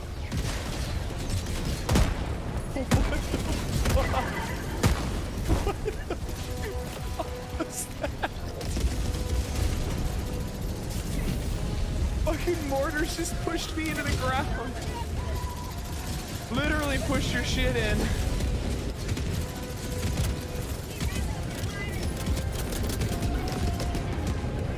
Heavy! Southeast, 50 meters. Heavy! Southeast.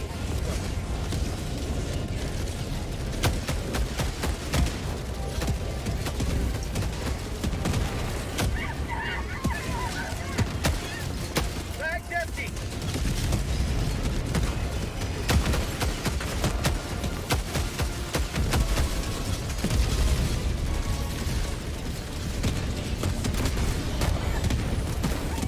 Okay, I think that one's good.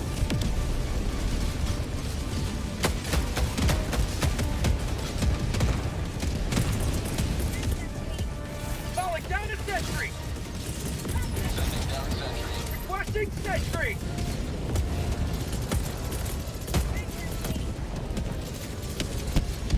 Orbital inbound!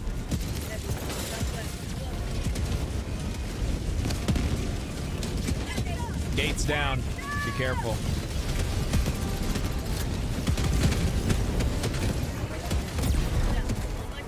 Oh.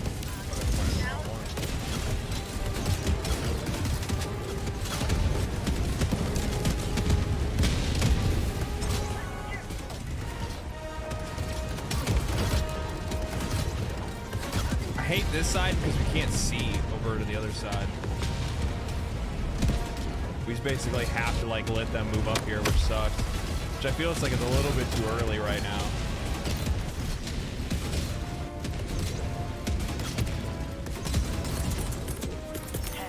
Hurry down to support weapons!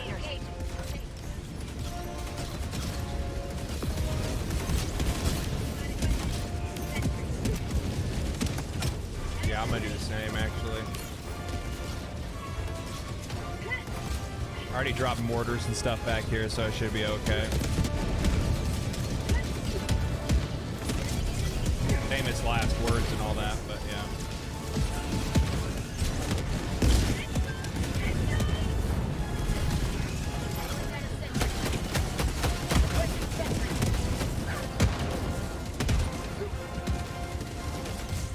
Go back!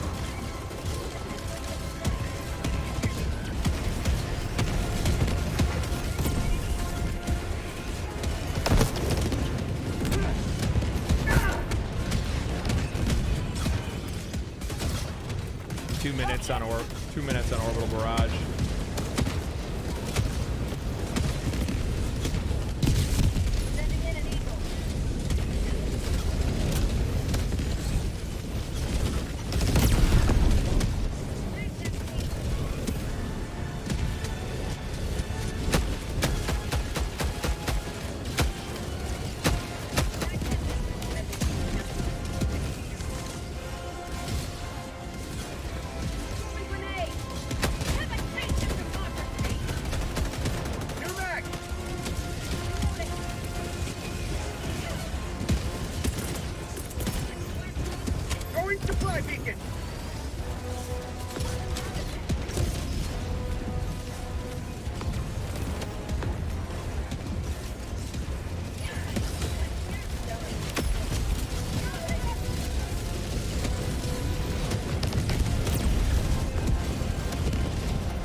sentry! Deploying sentry. Requesting sentry!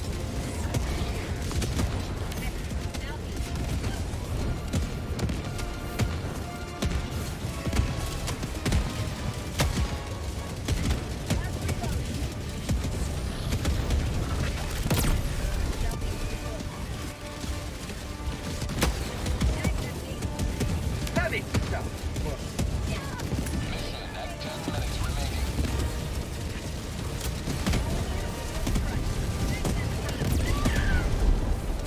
Dude, we're holding them down right now.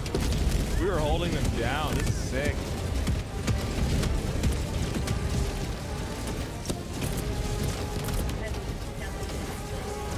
Requesting orbital! Orbital barrage incoming. Stand clear.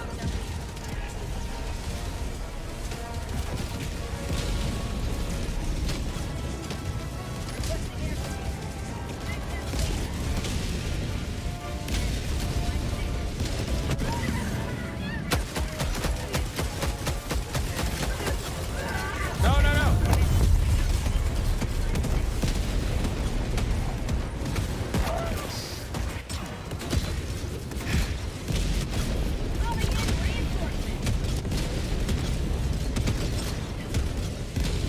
Request approved. Reinforcements on the way.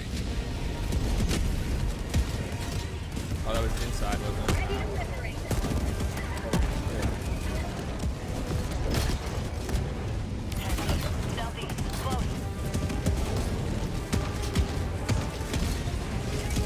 They're right on the other side of this.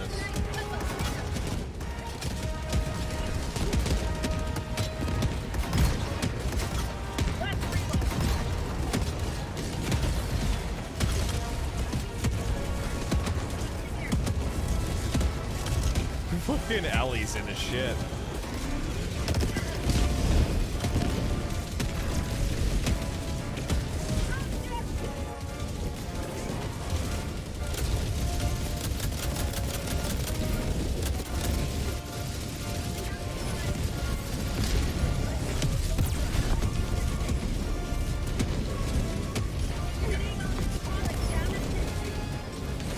Heavy!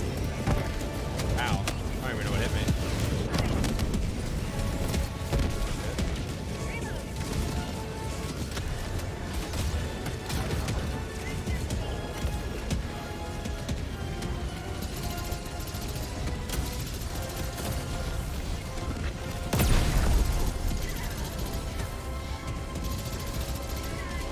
Wait for the cooldown.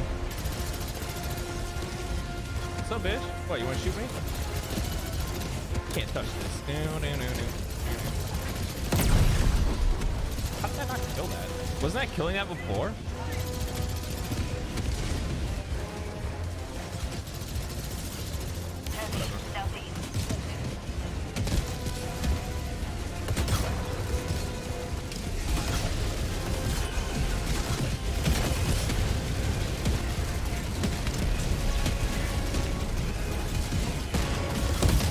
How about a nice puff of liberty?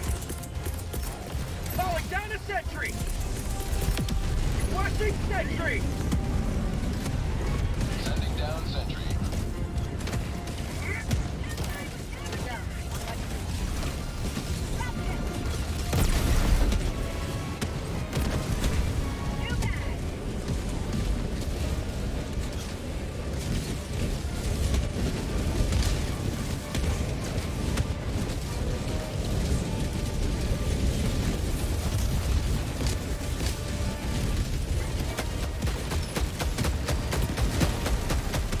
Bag's empty!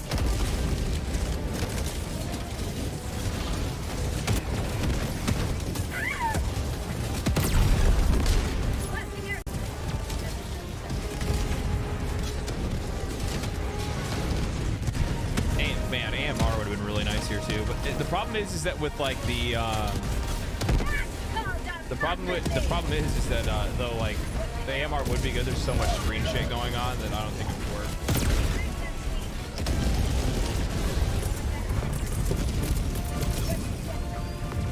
Orbital inbound! Good throw. Firing orbital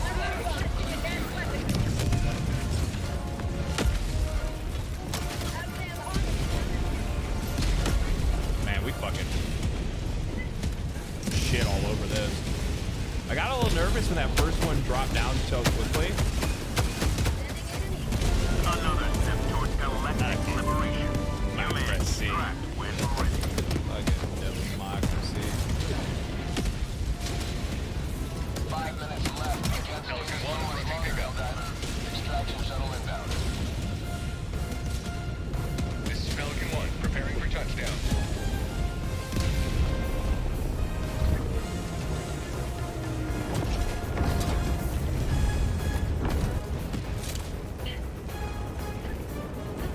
Pelican 1 preparing to depart.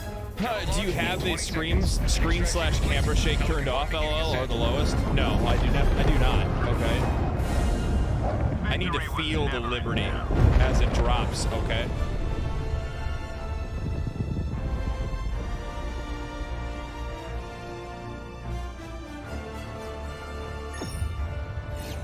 Yeah, EATs are probably a little bit better here, to be honest, but.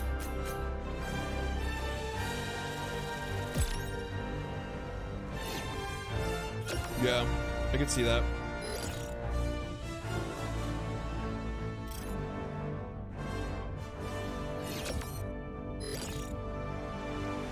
What is this solid red wall immersion breaking? I don't know. It's a visual bug.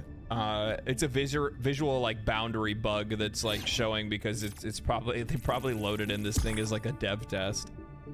It just goes to show like how quickly they're putting together some of these things before they're putting them into the game.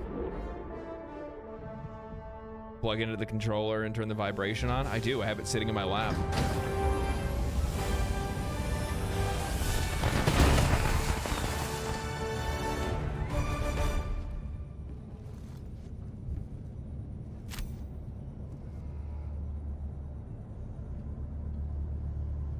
What do you think about that? A victory for democracy. That was pretty fucking democratic, not gonna lie. Not gonna lie.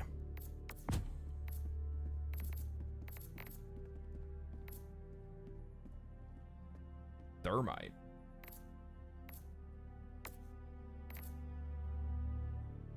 This is pretty slick.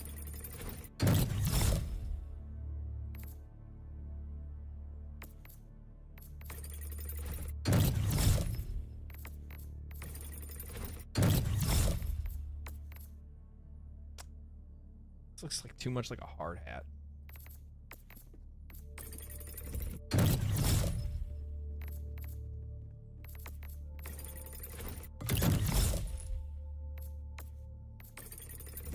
I just grabbed the grenade pistol.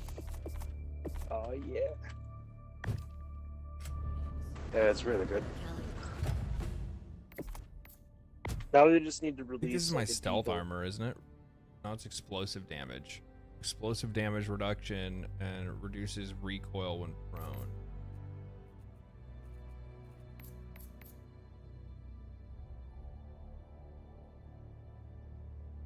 Scanners reduces enemies' range that they can detect you.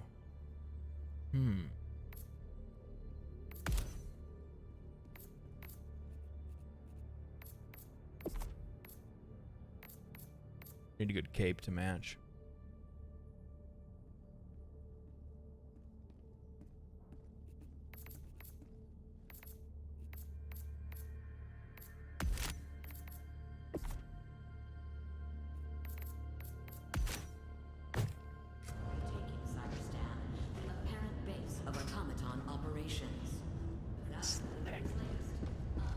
Slick.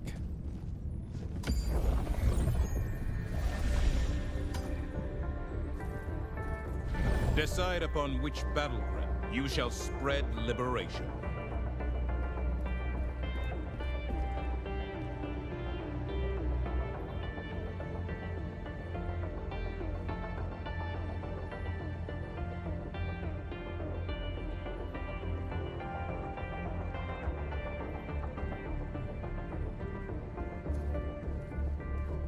Slow its advance as much as possible. There's just no way. 2 out of the 5 planets captured.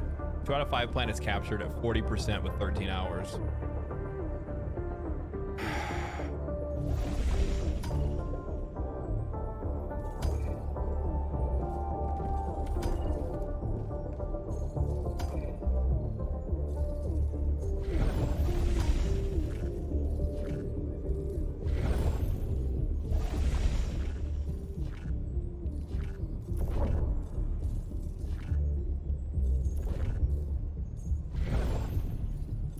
They've shifted up quite a lot. You know, there's enough room. There's enough room to have 4 names on here. You know that?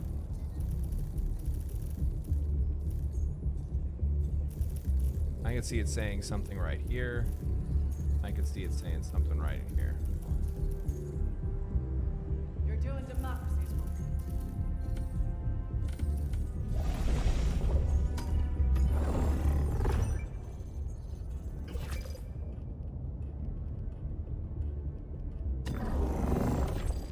Mission coordinates locked.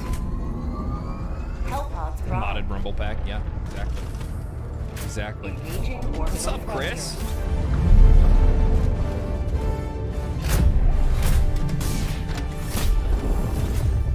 Orbit synchronized. Orbit synchronized. Let's go. I don't know. What about here? Here? Yeah, it's fine.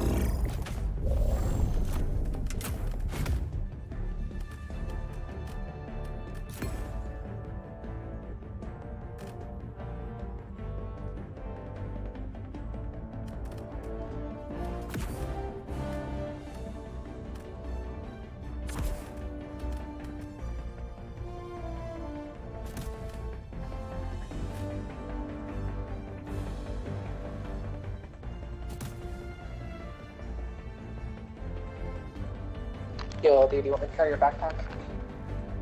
Sure. For the autocannon? No, but I can bring the recoilless.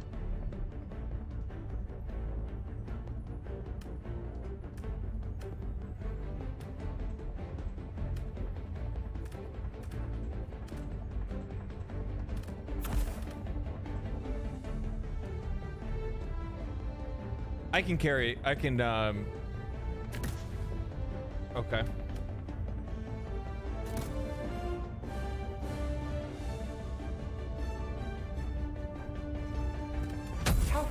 Cal, I'll carry your backpack.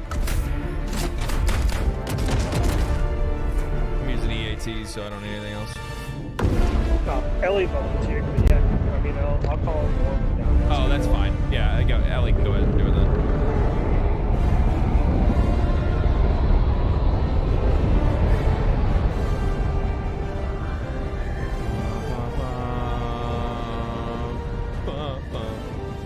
Jammer, right next to us.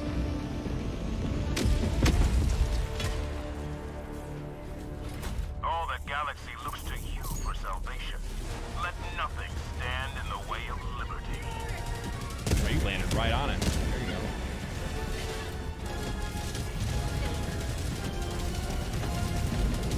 Damn, I don't have no grenades for this. Corpse too. Hail Mary, get in there. I just overshot that. Got a fucking mute next to the jammer.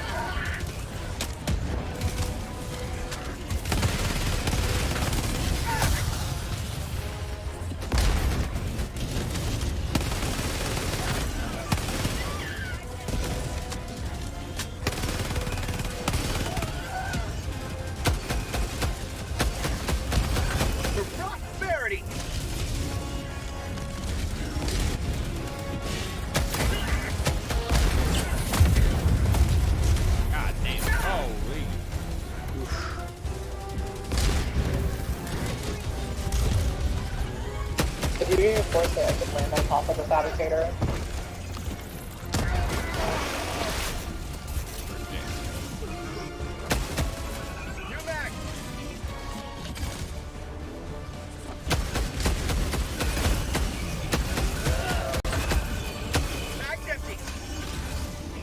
I was lacking grenades for this because I just got shot right away. We came with half our stuff and we dropped.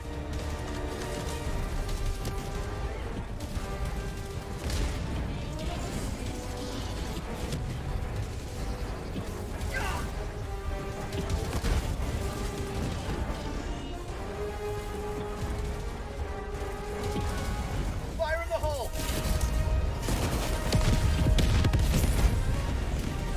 Jammer down.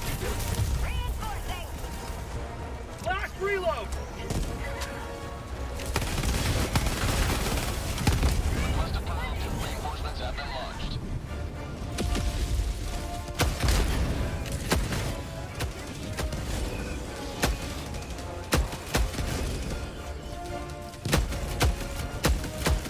Got this. Out of ammo! Man, you see that? I fucking pulled it out. I pulled it out. Calling in reinforcements! Calling down supply! Requesting advanced weaponry! Front! Support weapon.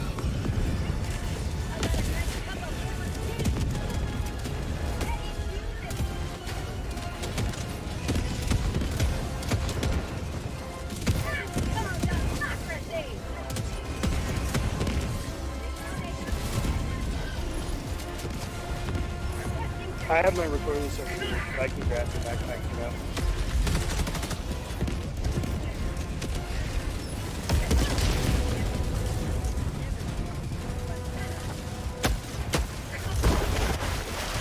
What the fuck? Ow, ow, ow.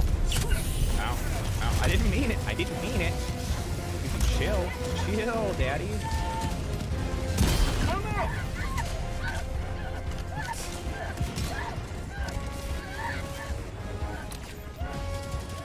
Okay. All right.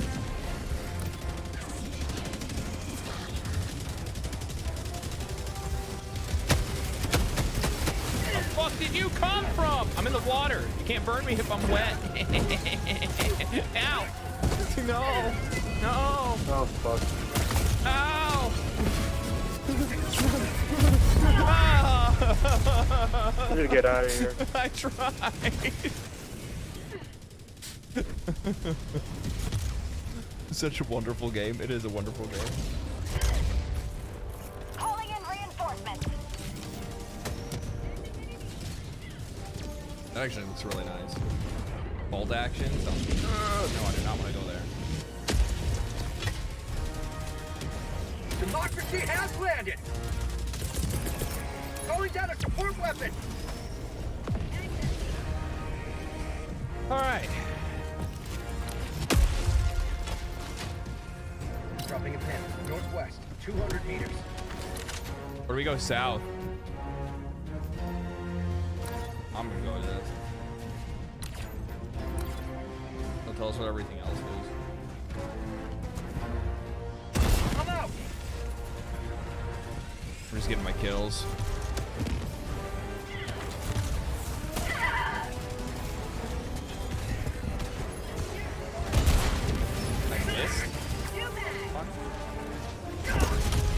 Jesus, what? Oh, it's the paths behind me.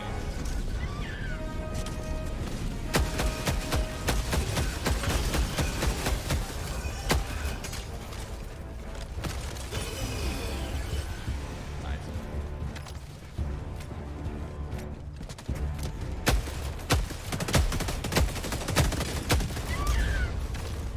Rocket Devastators are actually fucking assholes.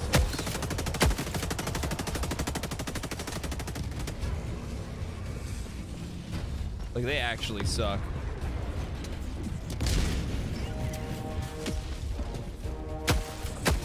Bag's empty!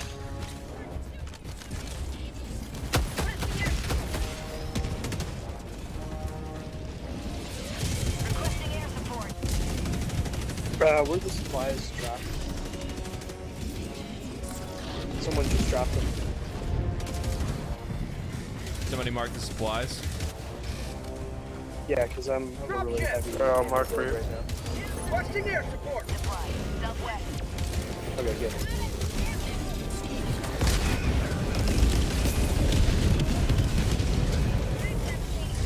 Jesus Christ. Shit. I can't get to him. Oh, damn, there's a detector tower here. Requesting orbital! It's stuck on the mountain. There we go.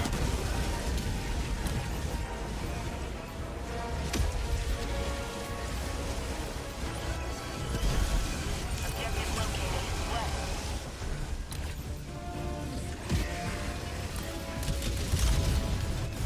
Why are you still moving?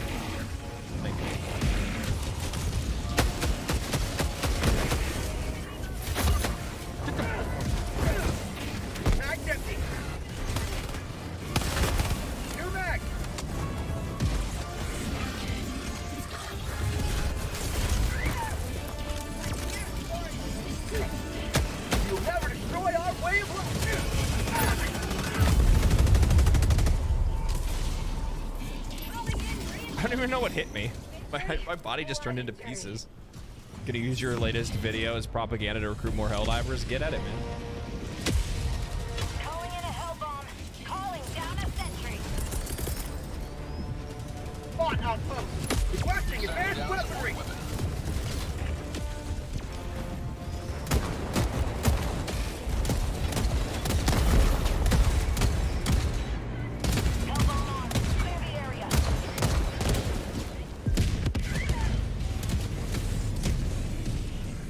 Talk about that. I don't want to talk about that.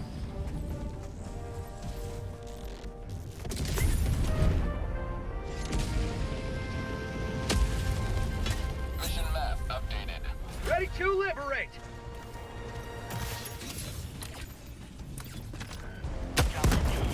Southwest, 100 meters. We should probably group up so we can Rare get all the sample supplies. collected. Sample collected. Southwest.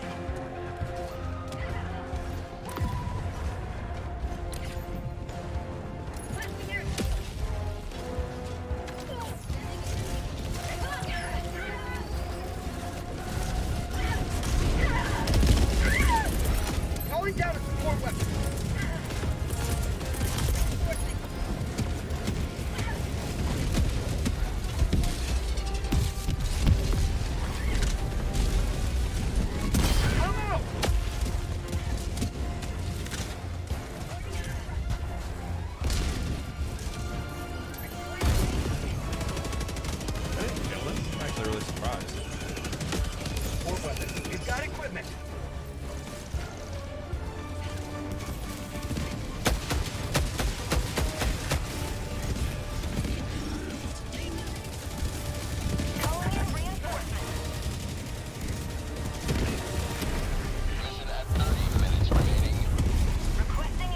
Fucking range on that is crazy. Did you know the automatons are once super citizens? That sounds like treason. Supplies.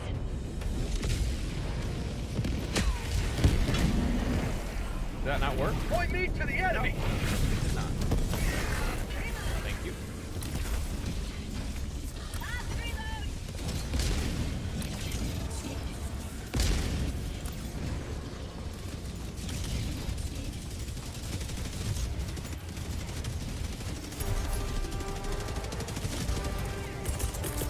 Requesting advanced weaponry.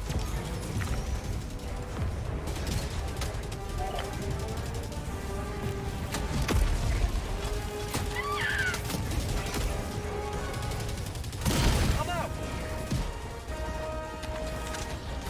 You really ate that?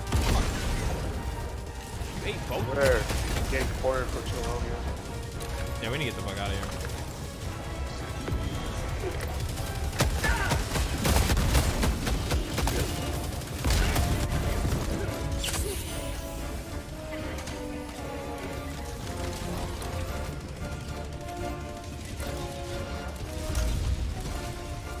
Sending in an eagle.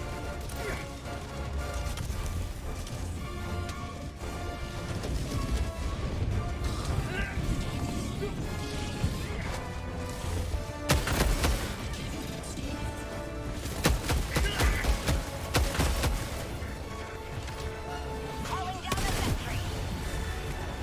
Sending in an eagle.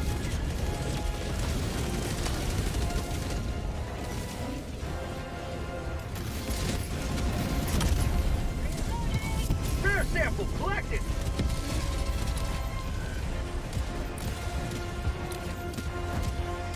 Too many patrols. So many.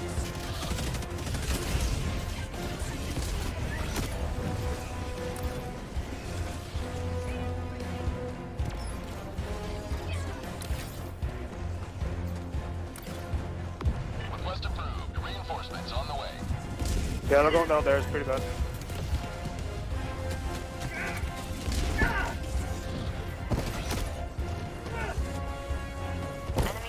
Another patrol coming in on the objective. We might try something else.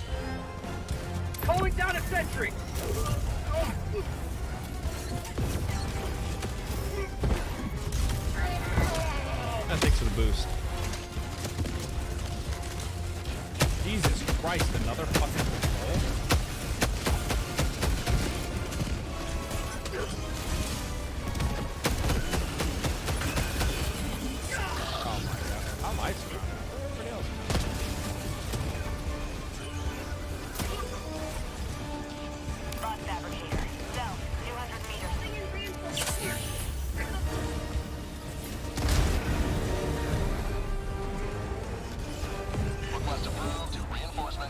Jesus! These guys are everywhere.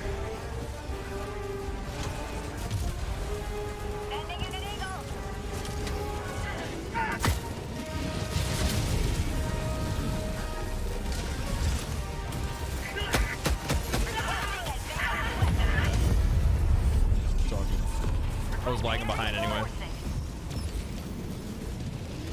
Lagging behind anyway. Calling in reinforcements.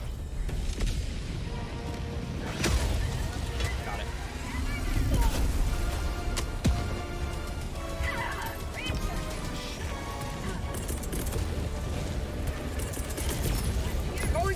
Man, the layout of this map is terrible.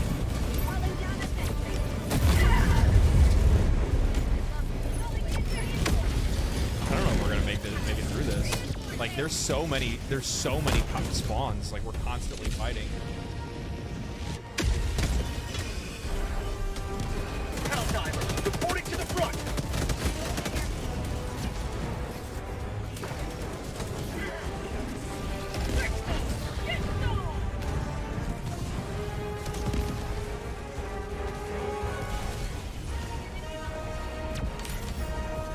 Every corner there's a patrol coming out.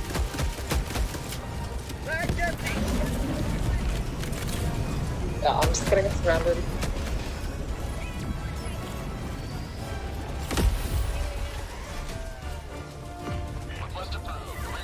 Jesus.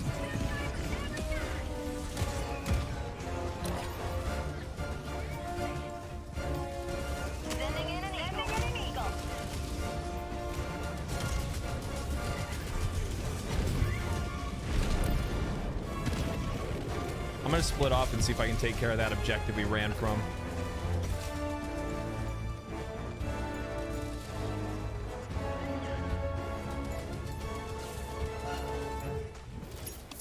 I'm running stealth anyway, like I might as well try.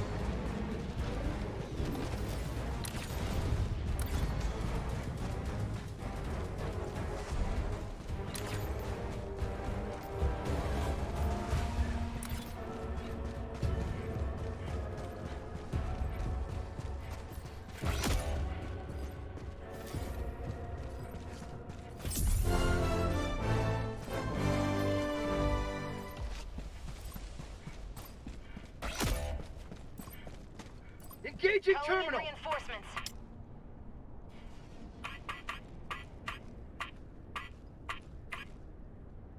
Request approved. Reinforcements on the way.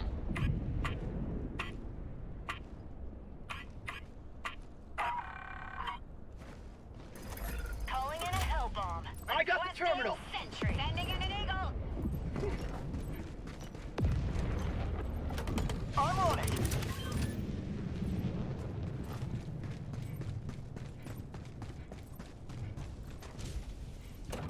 I'm on it.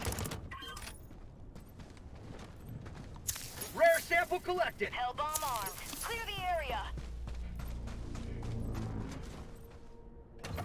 I'm on it.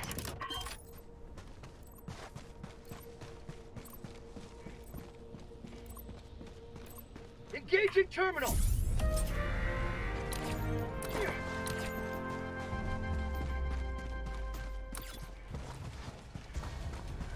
It's a good move. It was smart. A good choice by me.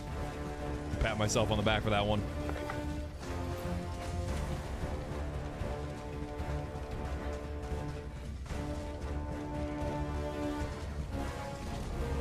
Requesting sentry.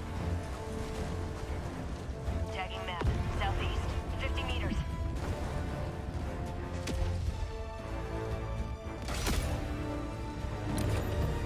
I got this last objective. You guys want to head to the main mission area?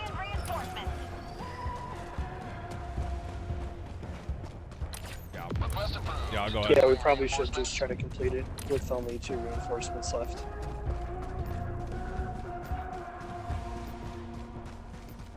Oh, that's the other way. I was headed the right way.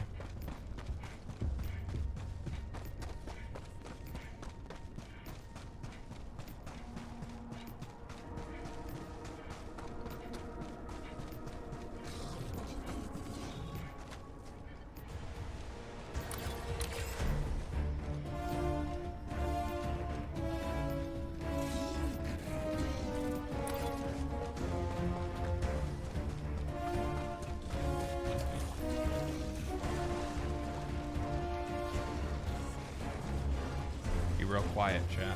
Be real quiet.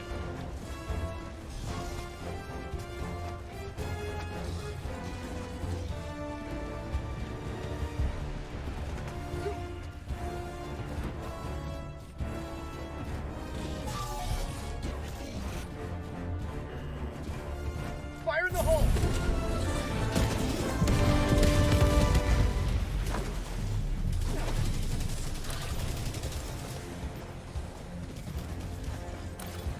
See that shit? See that arm? That bank shot? God.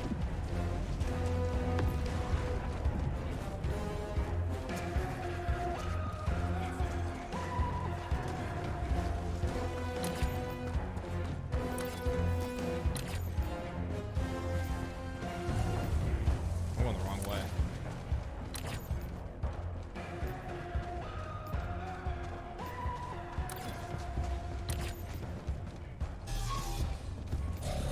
Oh, that's not where I wanted to go.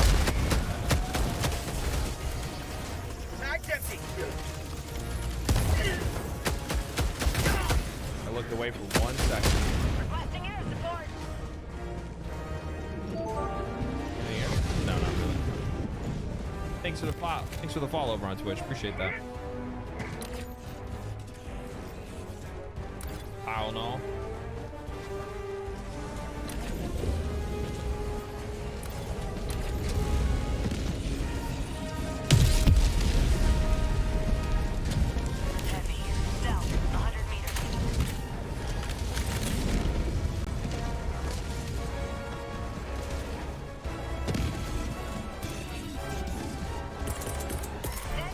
Sending in an eagle! Delivering payload.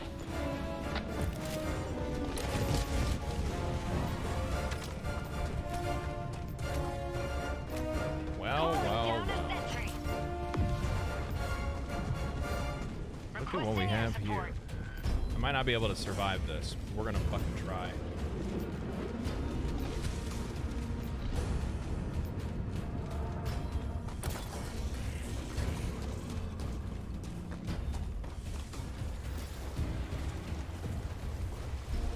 Requesting air support!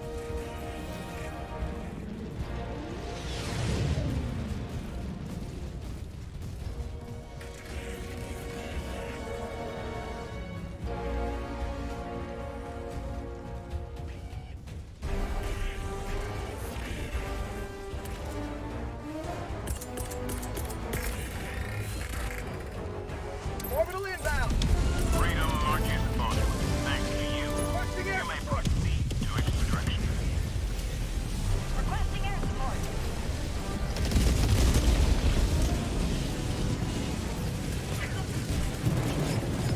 Eagle 1 leaving combat zone to resupply.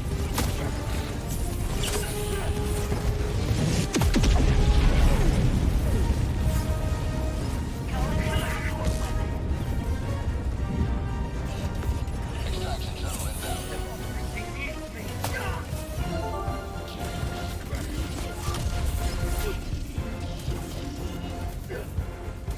ETA T-minus 1 minute 30 seconds. I got this. Sending in an eagle! I think there's one more left in here, isn't there? Orbital inbound! Oh, looks like I got it all. Okay.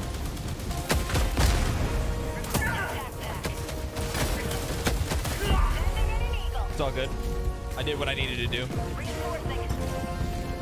ETA T-minus 1 minute.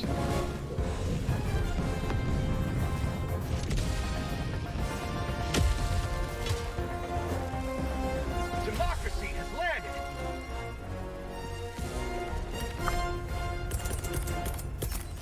Calling down a sentry! Requesting sentry! Requesting advanced weaponry!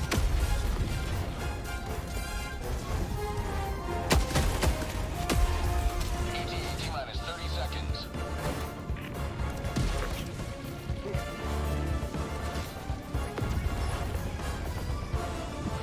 ETA T-minus 20 seconds.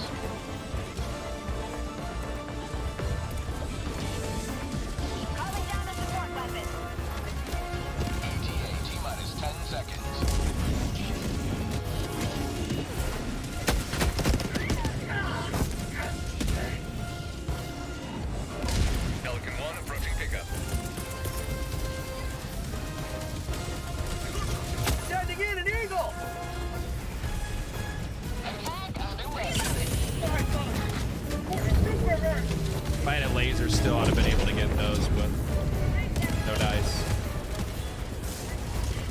Let's go.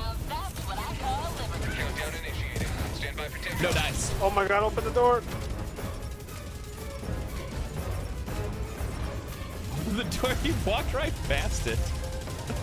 Libble, thank you for the prime. I really appreciate that. Thank you so much. Who's not in? Extraction It was closed for me. It was open for everybody else. You have maintained our way of life. Might not be a bad idea to knock it down so we can actually get purple samples, because we need samples again. Yeah, I had a bunch of them, but I threw them away. Well, I mean, I threw them away because I was taking out a base.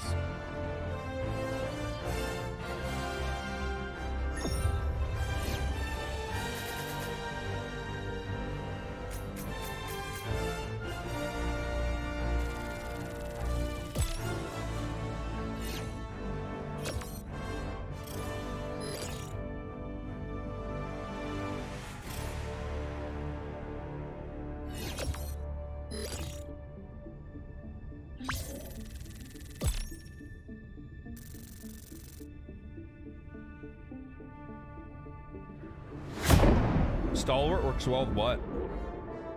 I missed that.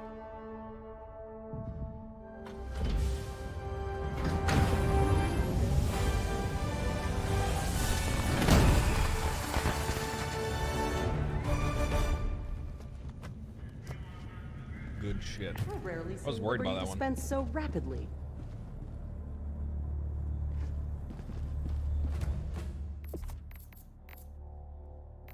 I wonder which the first one I'm gonna do. Superior packing methodology.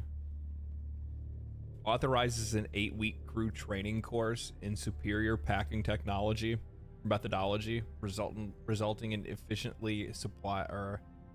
increased supply box capacity. Grants subscription to data stream of live weather conditions. Subscription.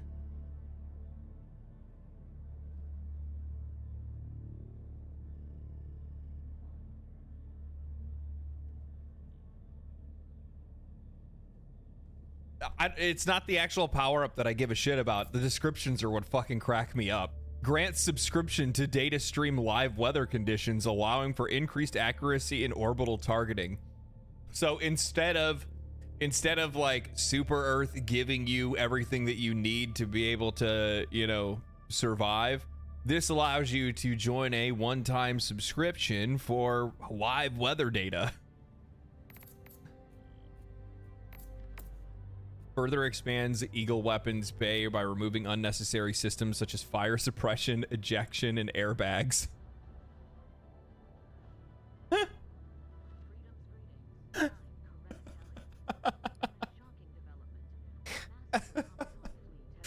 We don't need that.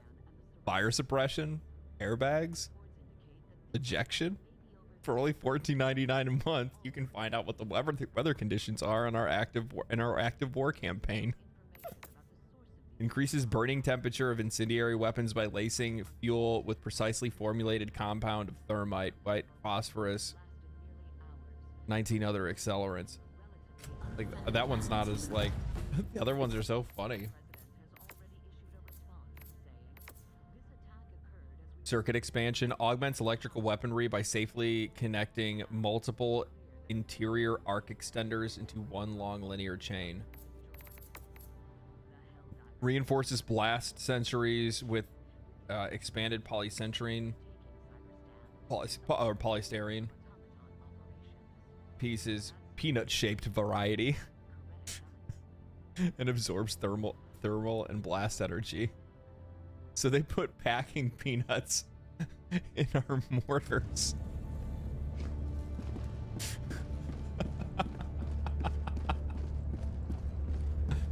Chili pepper extract.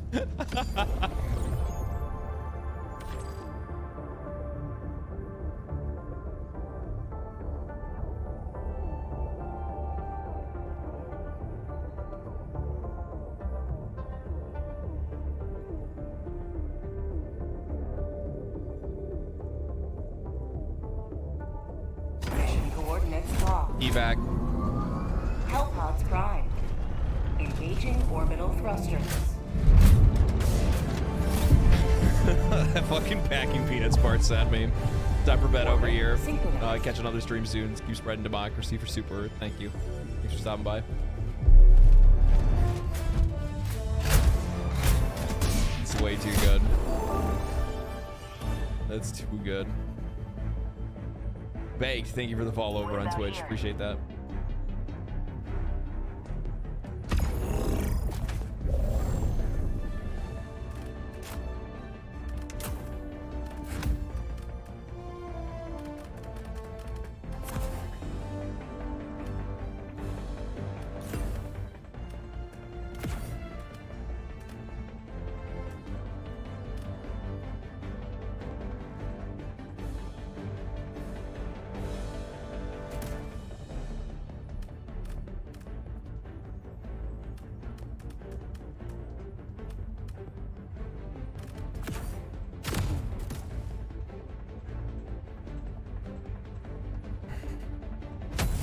I'll go ahead and do the evac.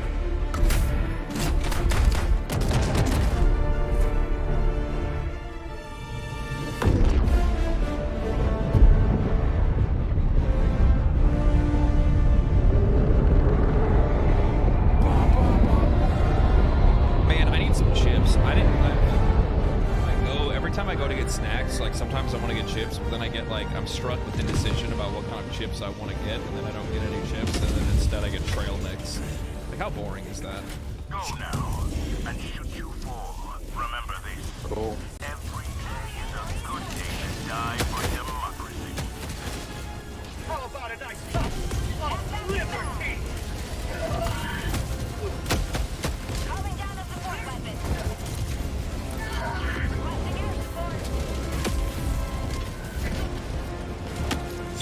Freedom never ends! Liberty take me!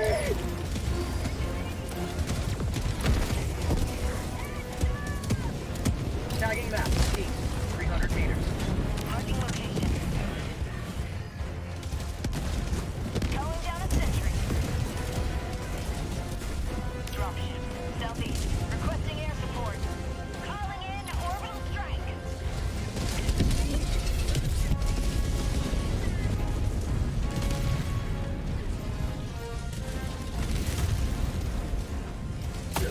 Requesting air support.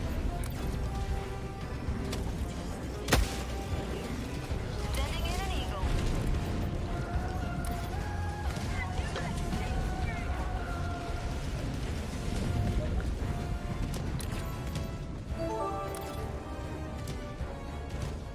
Frame, thank you for the follow on Twitch. Appreciate that.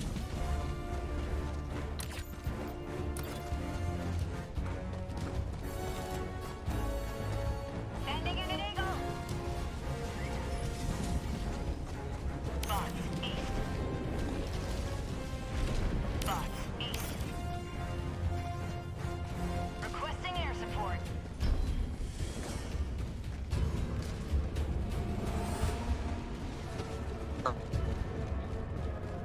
Sending in an eagle.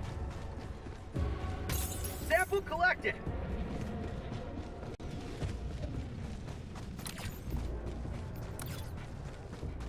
Requesting orbital. Heavy. Northeast. Close. There's one there. Tagging location. South. Two here. Cancel that. Okay. Box. South. Requesting air support. Dropships.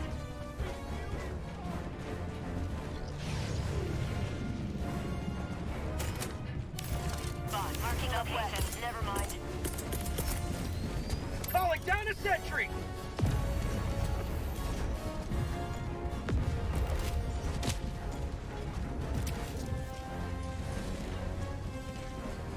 Requesting orbital strike.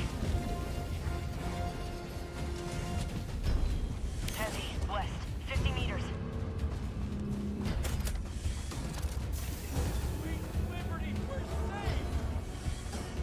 Sweet liberty, we're safe. You only knew.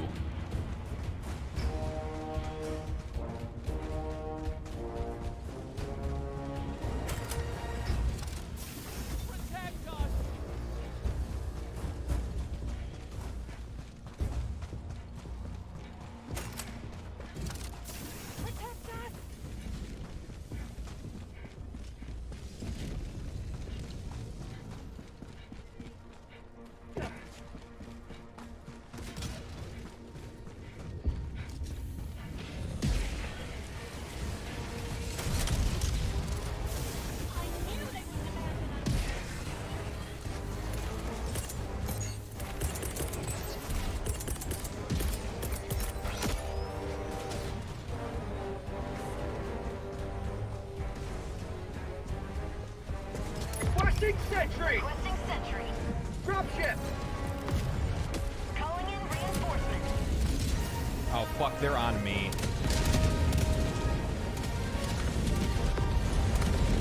They're here. I'm not really too sure Need why, to help up but there? yeah, they just called in like 5 drop ships. Requesting orbital strike. Sending enemy. 6 for good measure. On my way over. Let's split you up, you down.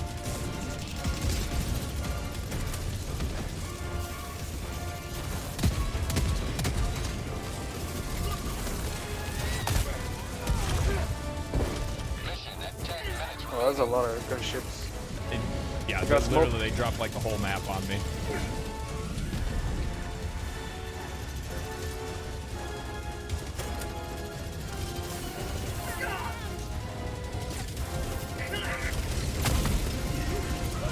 Calling down a sentry. Requesting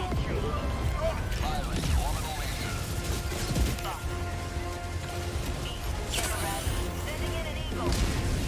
Calling in orbital strike.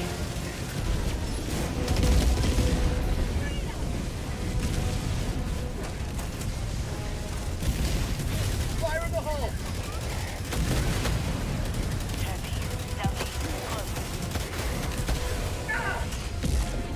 Requesting air support. Calling down a sentry! Reinforcing. We're surrounded. Request approved. Deploying reinforcements.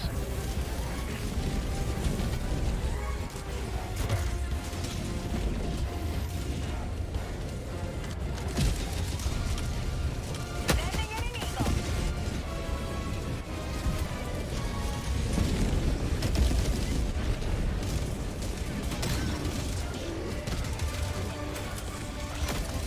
Jesus. Yeah, we're pretty much done. Reinforcing!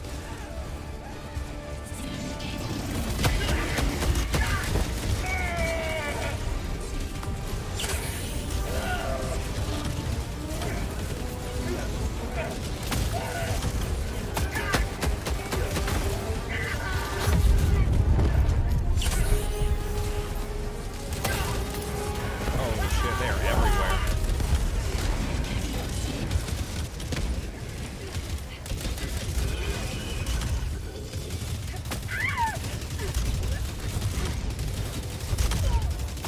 Sending in an eagle. Yeah, it's over. We can maybe try and draw them away.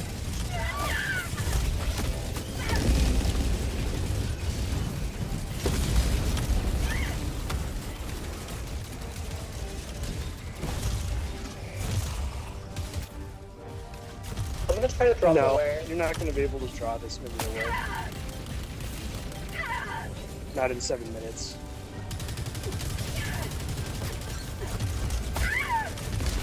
There's Yeah, too there were many. so many There's of them no way on to do us. this. There were so many of them on us on the outside. I don't know why they started spawning inside.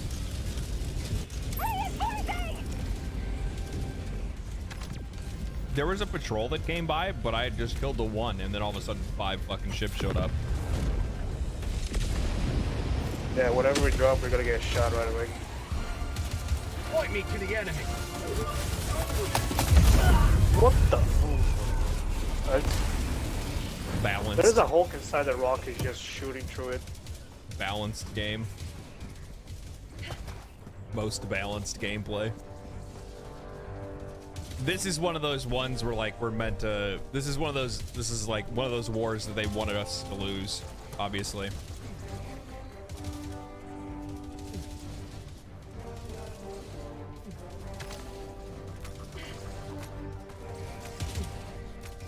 Because like outside of like the very first one that we did, like they've all been pretty hard.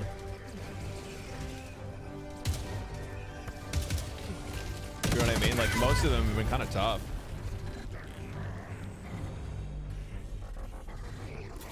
Classic rocket devastator. Yeah, but this is the slaughter.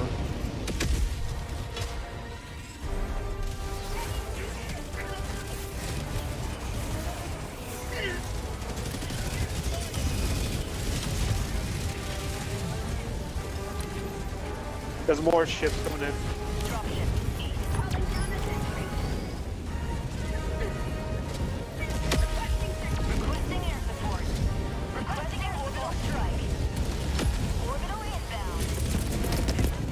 Requesting sentry! Calling in orbital strike.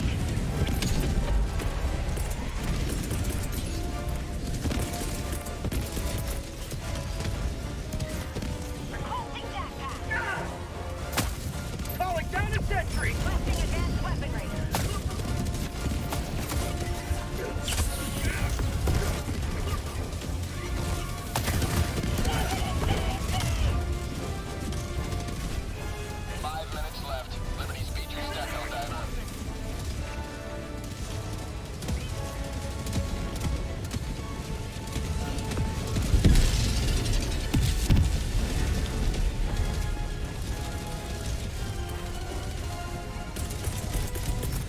Orbital inbound!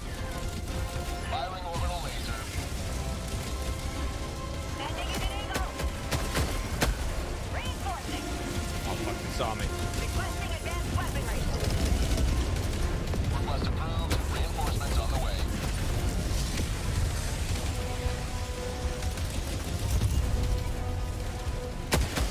Bag's empty! Sending in an eagle. Why? Why are you over here?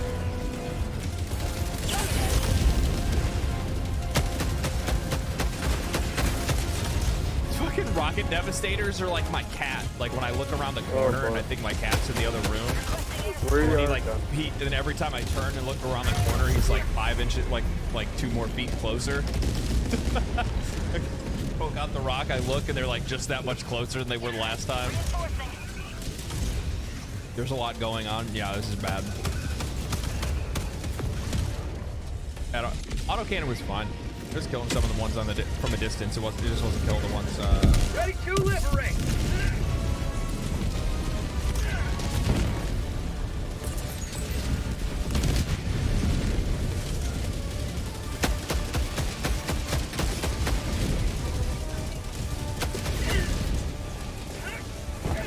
New mag!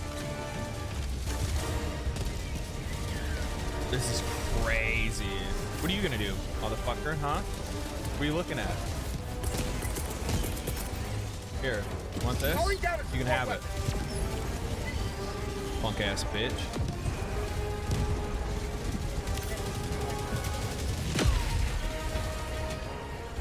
I didn't kill him. You don't feel good.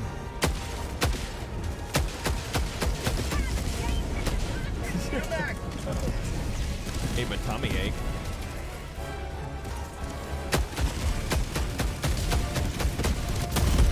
What the fuck?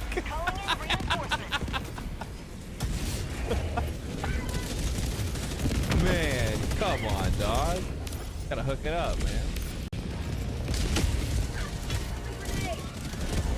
Joining the fray!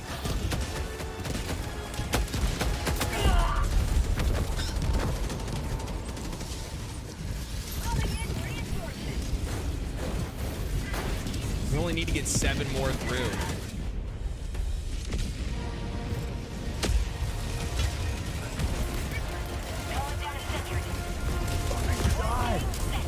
Why is there so many? They're keeping the door for destruction.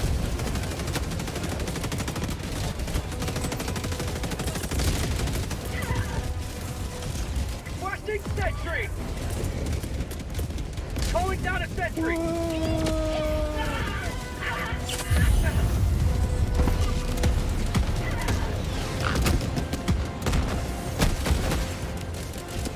I think the rocket devastators already took my shit out. Mag's empty!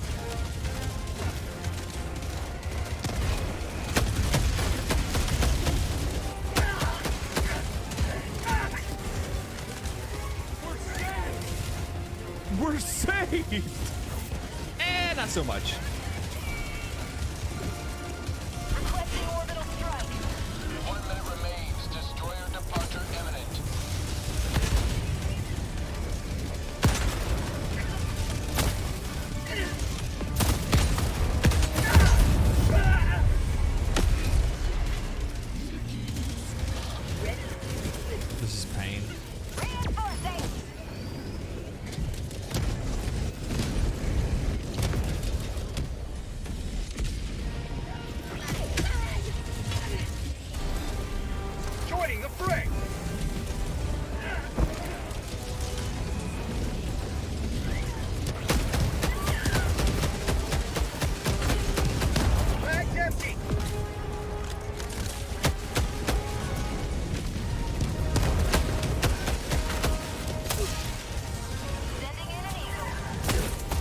see him.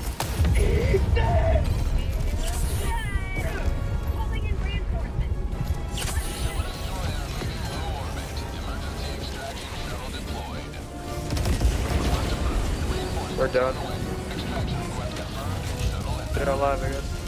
Oh shit. Rocket troopers and dominators everywhere. How's that laser not kill you?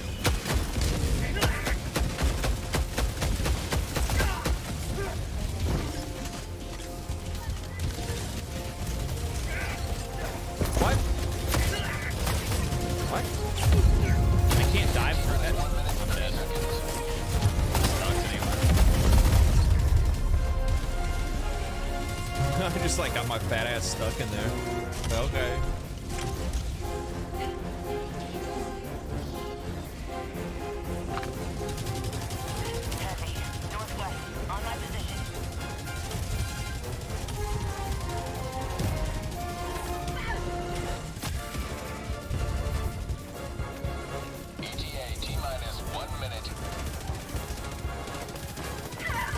Just hit 60k subs.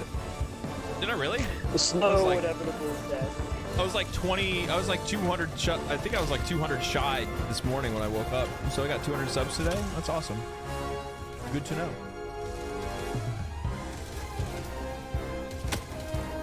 Thank you guys for subscribing and watching both the live streams and the videos.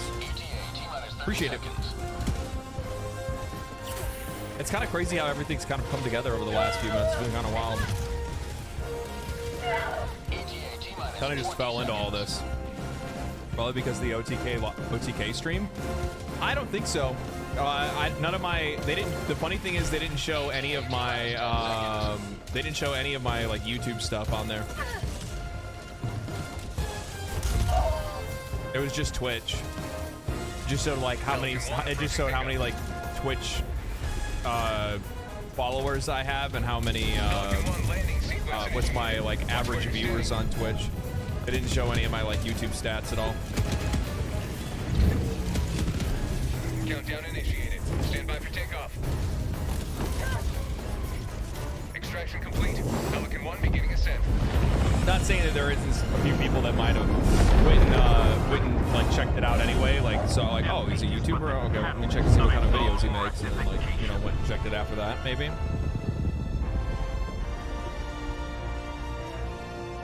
Like obviously there's a chance of that, but.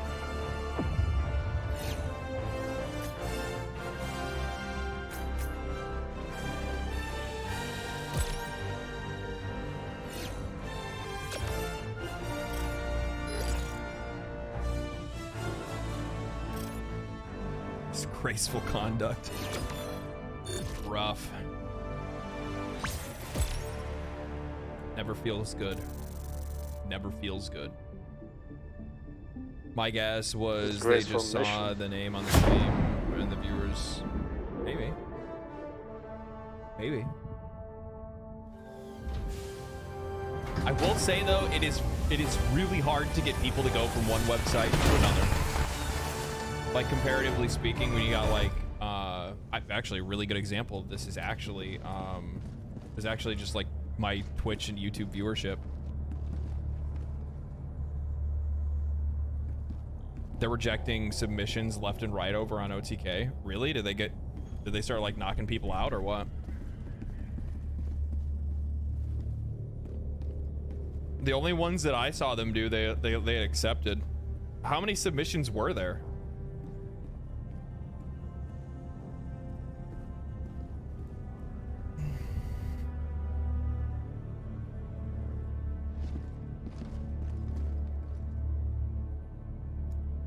That Breakwood guy is really good. Yeah, he holds it together. He's the glue in this operation right now. If it wasn't for the fact that I had such great players that enjoy my videos, I wouldn't be able to stream and play this game. I would just be silent and just staring at the screen.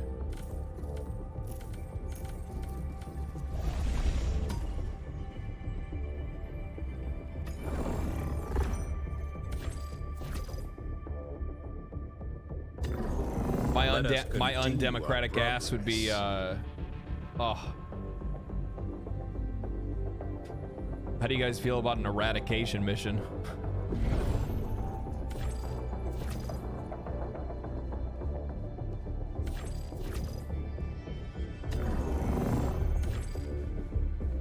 Did you finish the last operation? No, we failed the mission. We failed it, yeah. Oh, we did. This is at the first area, wasn't it? Mission coordinates locked. Defense mission. Right.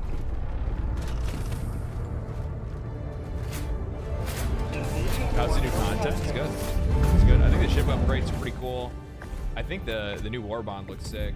I'm really interested in the fucking fucking grenade pistol. I think that's gonna be really nice.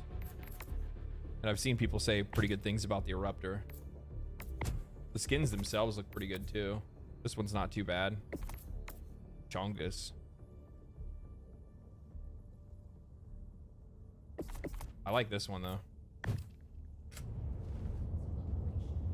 Looking slick.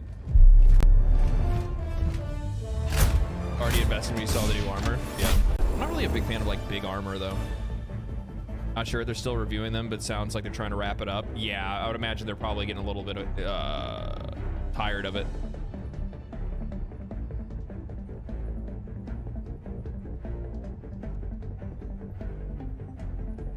Right in the middle.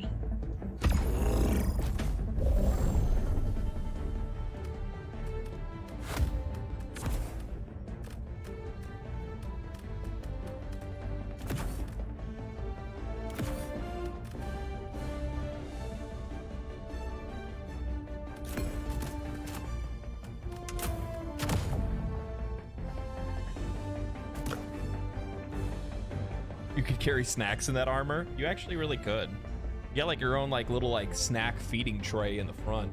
People don't even know you're snacking. If I had armor like that, I wouldn't even know. Wouldn't even know. Yeah, I would imagine they're probably trying to. I'd imagine they're probably exhausted, to be honest with you.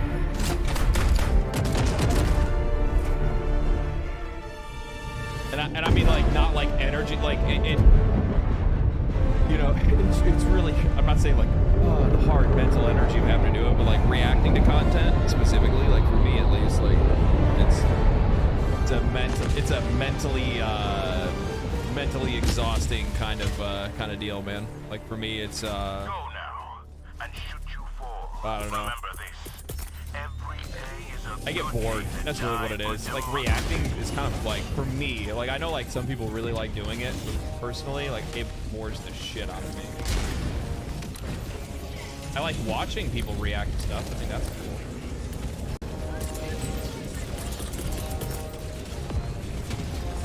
Requesting sentry! Requesting air support. Heavy. Marking location. Northwest. 50 meters. Calling down a sentry! Oh, motherfucker, why you gotta be here?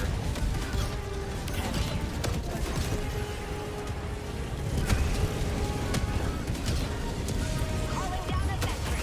Requesting sentry. Calling down a support weapon. Why are you there? I'm burned.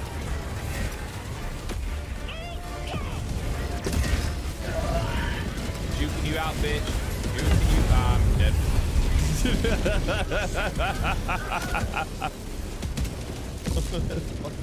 I was fucking moving, baby. I was fucking dancing, and then they're like, no. Laser. How about a laser?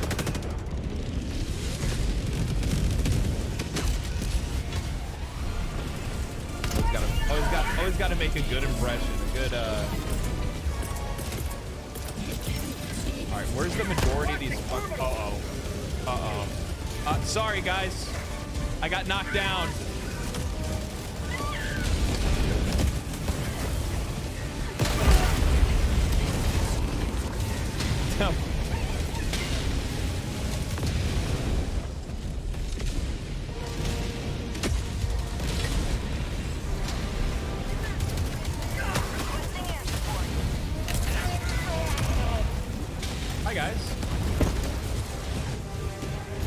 What did you have to barrage on top of it? I didn't mean to. They fucking shot me and I dropped it.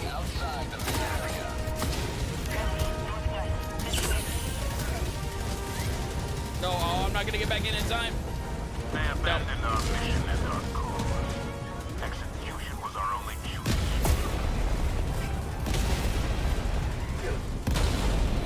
Oh no, I'm gonna die.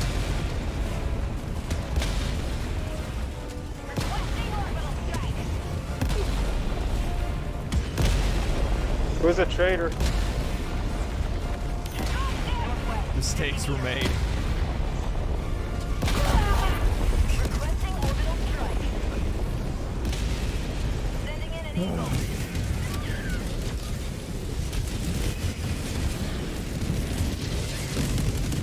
I tell you what, the minute that they put out a bug major order, it's gonna feel like a fucking vacation. It's gonna feel like a vacation. Request approved. Reinforcements have been launched. Hi, kitty cat. Welcome to the party, bud.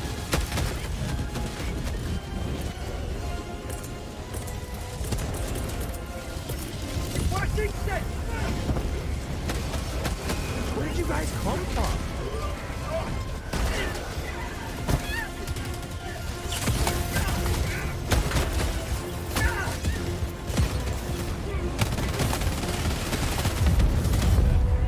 Hi.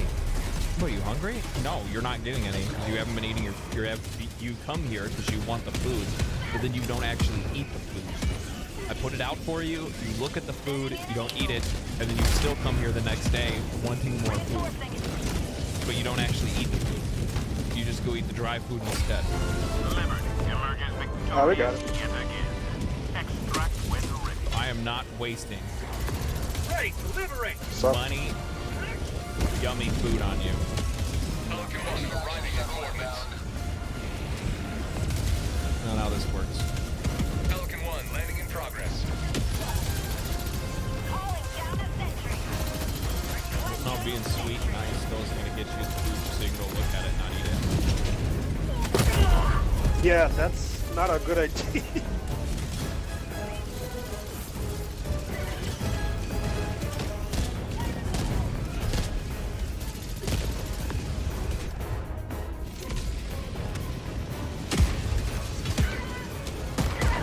Helldiver reporting to the front. I can see the screen.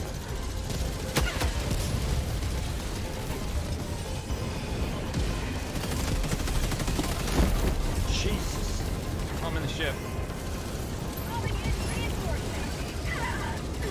Countdown initiated. Hey, you gotta get out and get in again. Get out and get in.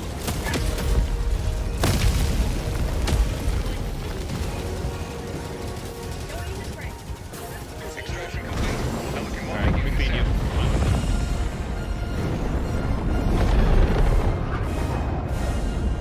Victory was never in doubt.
Now that is what I'd call a profitable use of resources.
The bridge is yours, Helldiver. Take us to the fight.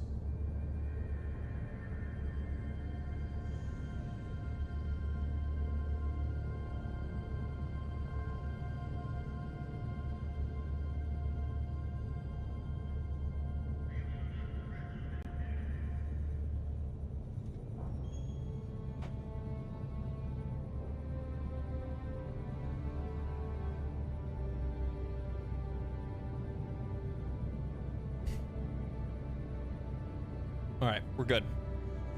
Cat dad duties? Yeah, buddy. What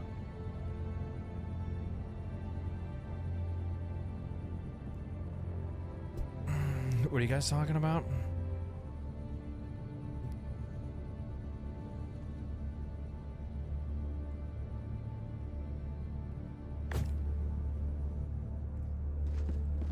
Three-way fights with bugs, bots, and the Illuminate. Yeah, it's gonna be interesting. It's gonna be really interesting as well if Greetings, Helldiver. it's gonna be really The interesting. galactic Like some war people are like, awaits. man, wouldn't it be cool if we could fight them at the same time, like bugs and bots on the same map? And I'm like, no, that sounds like a nightmare.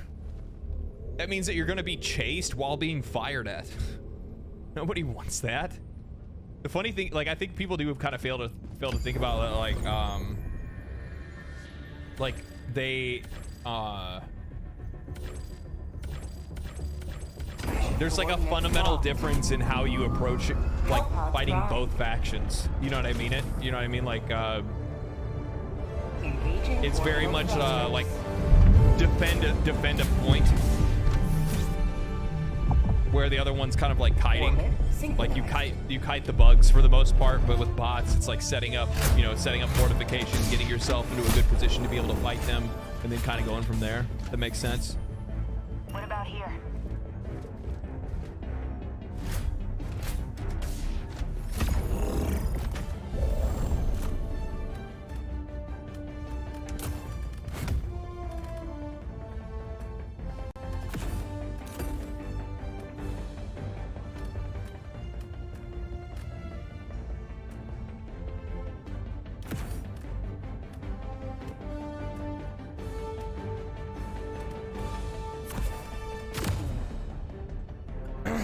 All right, we'll try this again.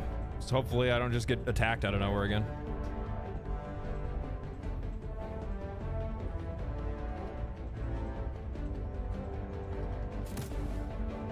How's your week been? It's been pretty good. It's been okay. It's been decent. It's been pretty good.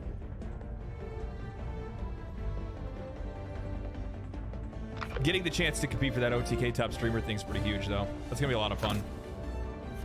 Hopefully I'll be able to make a couple rounds just because it's going to be like fun to do. It's not even from like the challenge perspective.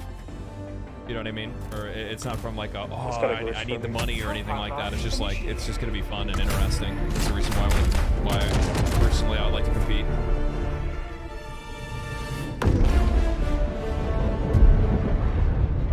It's like one of those things of like trying to think about new things to do, like content wise, like in general, like different ways to be able to interact with people, and I think that's going to be really cool. Also, it'll kind of like widen my own horizons a little bit as well. I looked into their last challenge where they did like OTK elevated, and they had people do all kinds of different stuff. And I think it'd be, yeah, I think it'd be. We got friends here already. Today, the light of liberty will grace the skies of this world once more. Requesting sentry.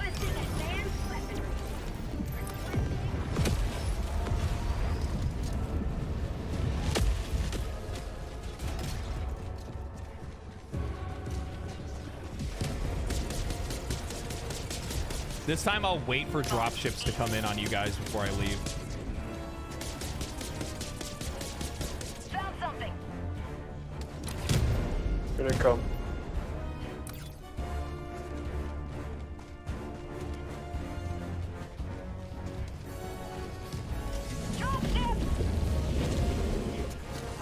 What is this? Yo, check this out. Hey guys, come here. Look at this. Is it a super sample or what?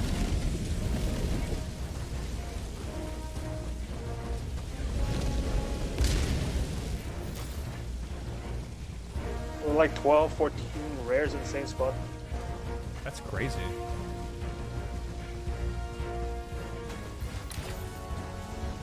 Yeah, this has been here for a while, but most people don't notice it. I've only seen one other person find them before.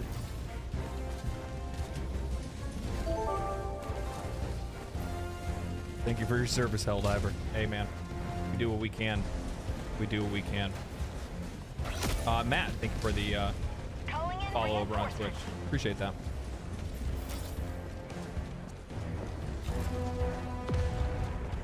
Requesting air support. Requesting air. I'm sorry about that. It's okay, I walk towards it like a fly to a fly trap. Calling down a sentry. Calling in orbital strike.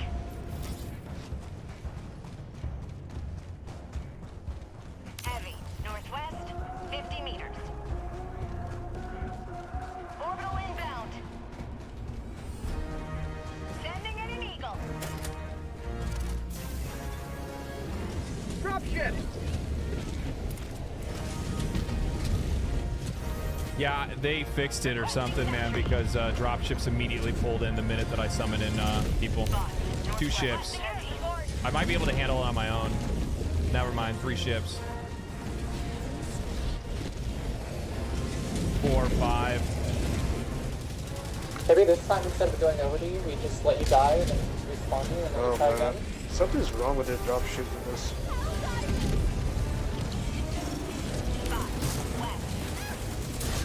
Yeah, Drops is getting overwhelmed already. Got a lot of shit.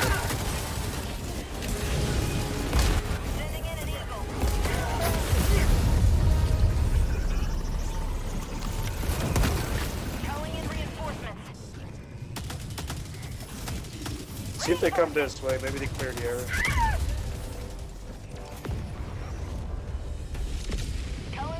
What are you doing on your lone scouting? Trying to make it where they're pulling most of the aggro by themselves, and then I can release the evac the citizens.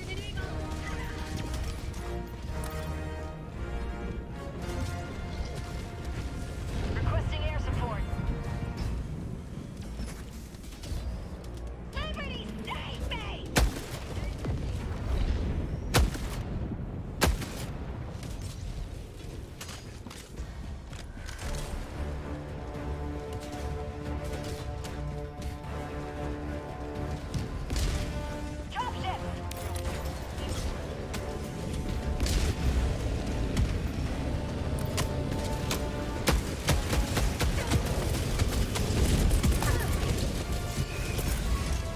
Calling down a sentry! Requesting sentry! That's a lot.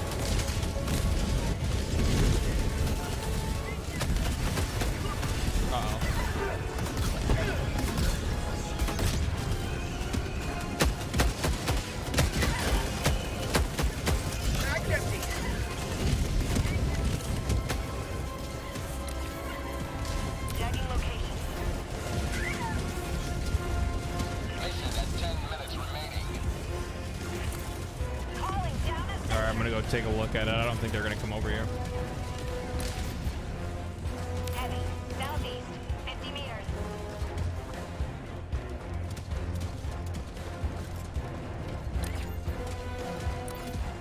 Heavy. East. 50 meters.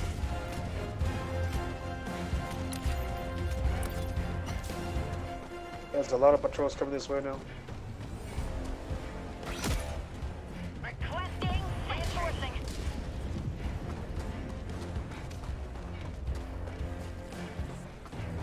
Request approved. Reinforcements have been launched.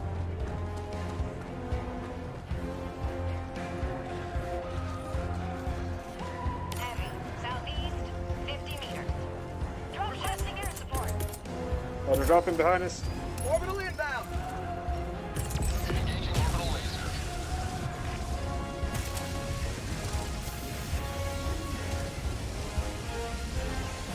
Requesting orbital.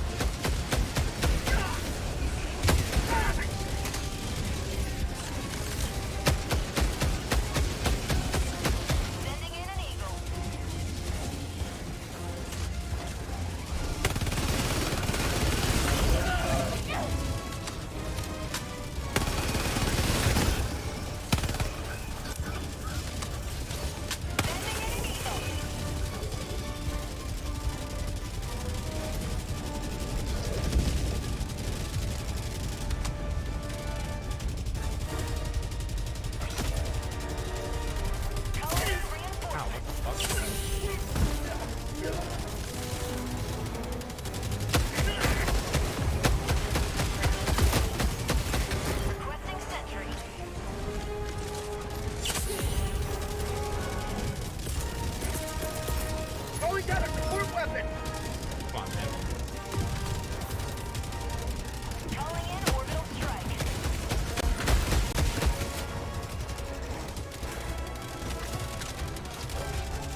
I ran out of ammo anyway.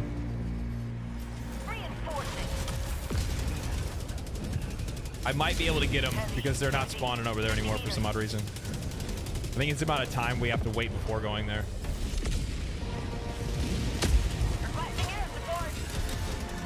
Point me to the enemy.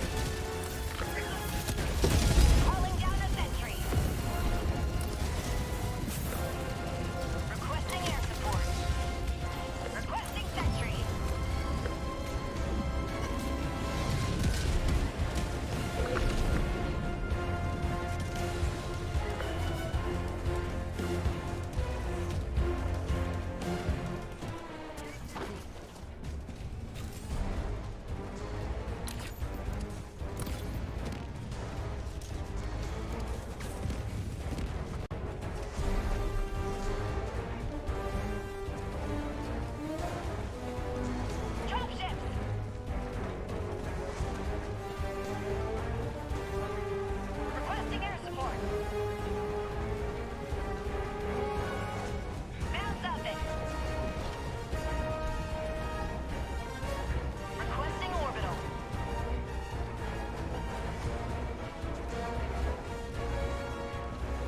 Chill Bros even took off too. Requesting orbital strike.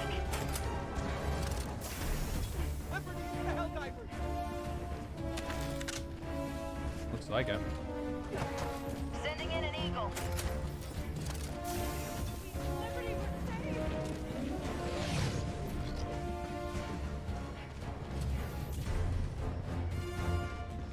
Minutes remaining. I repeat, 5 minutes remaining.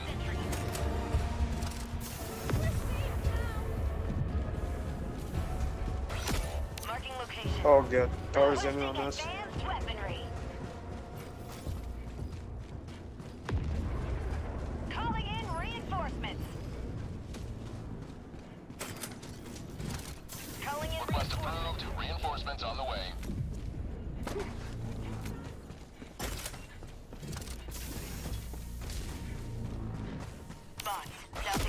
Never mind.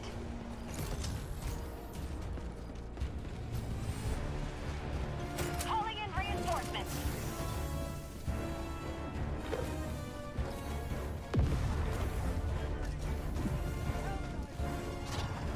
Reinforcing. Dropship. Fuck, that was random.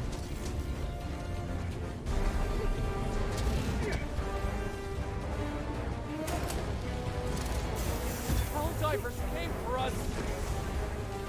And then they came back randomly. Calling in reinforcements. Request approved. Reinforcements on the way.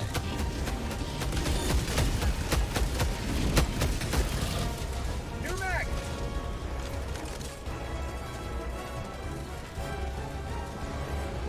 I wonder if I just step out for a minute. Requesting sentry. Calling down a Calling down a sentry. Requesting sentry. Requesting sentry. Requesting orbital. Engaging orbital laser. Calling in reinforcements. Reinforcing. Calling in reinforcements. One of the reinforcements glitch or something? No, never mind.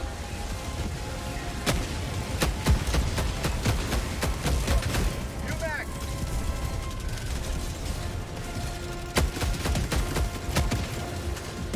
Sending in an eagle.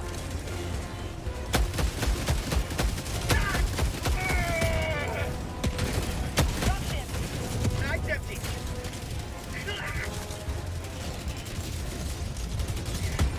How about a nice cup of liberty? Fire in the hole. Orbital inbound. Requesting air support. Requesting air support.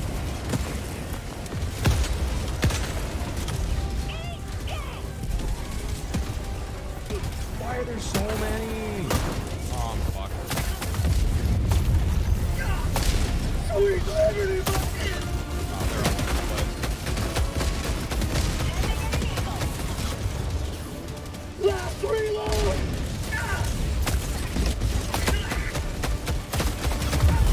Yeah, I was wondering why it wasn't shooting anywhere.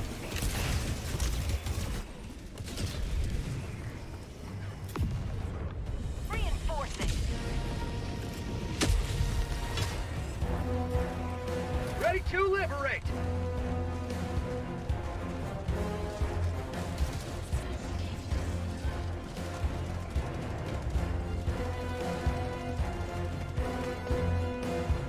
Found something. There's no way I can get this many people out. Destroyer departure imminent. Sending in an eagle.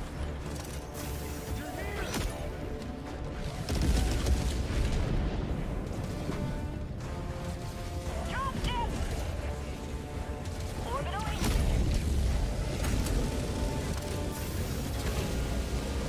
Reinforcing.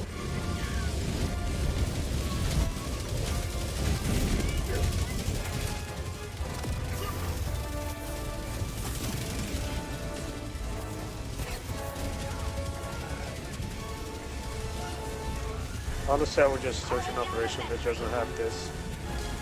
There was. I think they all have it though. They all have it. Yeah. Then another planet, I don't know.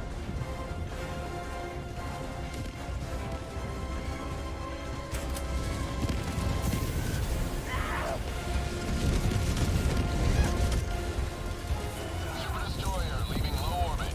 Emergency extraction shuttle deployed. Extraction request confirmed. The samples are bugged, cannot pick them from the ground.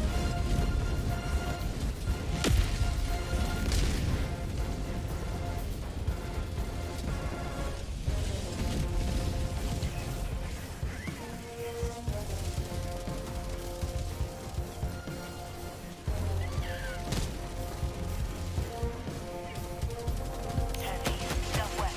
50 meters. ETA 1 minute 30 seconds.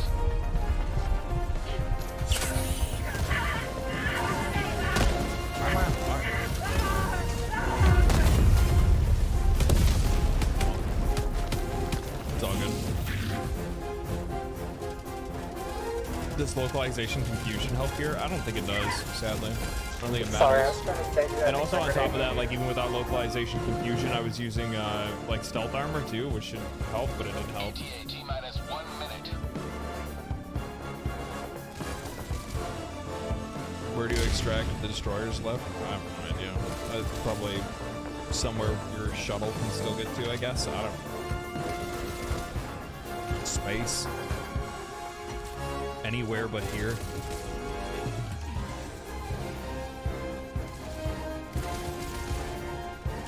How does they know I'm here?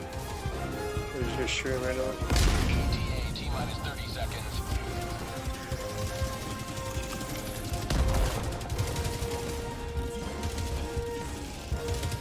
ETA T-minus 20 seconds.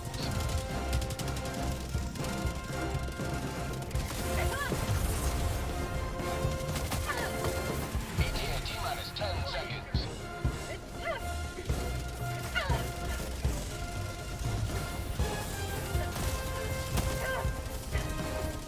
This is Pelican 1. I have visual on the extraction zone.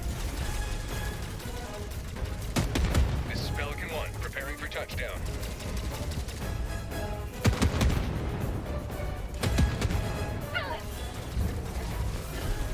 Countdown initiated. Stand by for takeoff.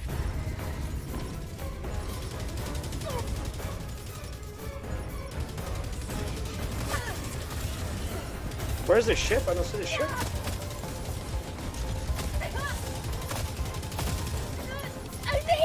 Why is the ship invisible for me? Their death will not be in vain. That's weird because on my screen it was running right there. Send to foot.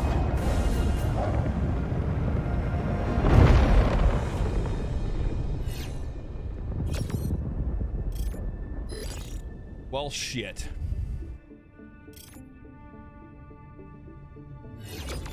Big sad. Screw this mission. Yeah, it's stupid. It's actually dumb, to be honest. Well, the thing is, like, I think the reason why they do the evacs make sense, like, canonically, because the idea is that, like, we're trying to get our people off of these planets as these planets are being taken over, and yeah, this is just another one of those situations where I think they throw a lot of these kind of missions at you because they know they're too hard to, like, it almost feels like a mission that's designed to lose, especially with the amount of bots that they throw at you, especially on Helldive. Good lord. It's not even Helldive, it's like any mode. Just sucks. Just sucks. But yeah.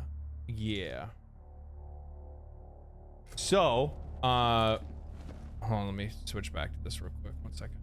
Okay. So, Beakwood, Cal, Ellie, thank you for showing up. I'm gonna take a little hop off of here. I'll hang out for a little bit and wind down, and then probably shut stream down. I'm getting ready. I'm getting hungry. Getting ready for dinner. Appreciate you guys. Thank you as always. Thank you for showing up. Yeah. Good job. Take care. Yeah. See you guys around. See ya. Yeah.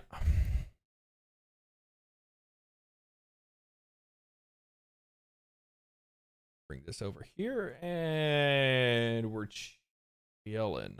We're chilling. And then I'll bring this back up. You're a snack. You're a snack. How are you liking that fiber internet, man? How do you like having fiber in your diet right now, Mark? Bet you're really loving that, huh? It's had the odd bugs for me since I started super frequently. I think that like anytime you man.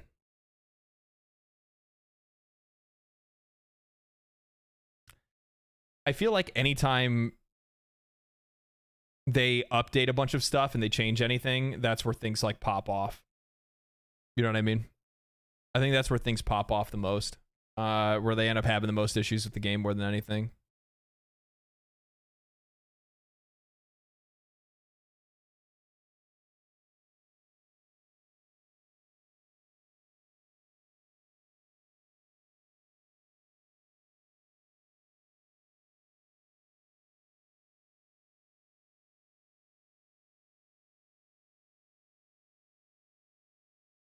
This is what they're talking about. Oh, randomizer. I didn't see that yesterday. My bad. I'll have to remember that. I didn't know there was a weapon randomizer. Jeez.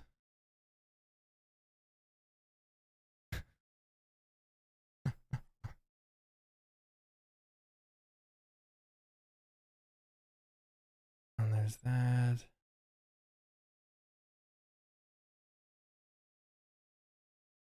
I need to read this later. Yeah, they just send me a message for episode 2, so I'll have to look into all this and see what this all fucking entails. It's gonna be a whole thing. I'm gonna have my hands full.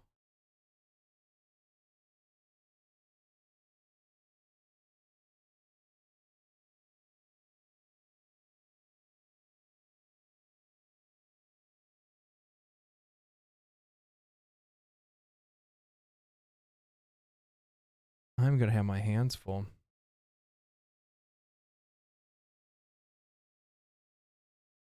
What are you doing? 1.4 gigabyte? What are you? Did he fall asleep? What are you talking about? Updates us on the people who just joined.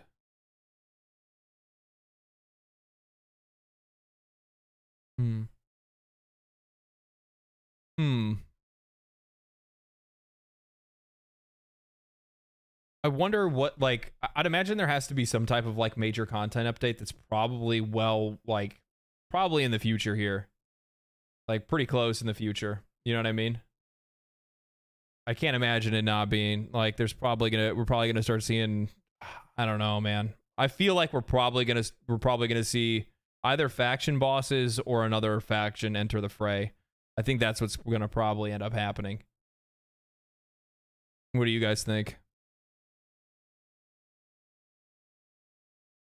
We need a bug fix update. Who the fuck are you talking about? Shit. I really would like to see them kind of like just, I don't want to see them like, I don't know. I don't know. Like part of me says I want to see them like chill out on the content updates, right? Because they've been filling the game with so much cool shit. But also at the exact same time, it's like I kind of want them to just chill out for a second and just focus on the general stability of the game and bug fixes. But I mean, like they have people for that. They just have people working on different teams.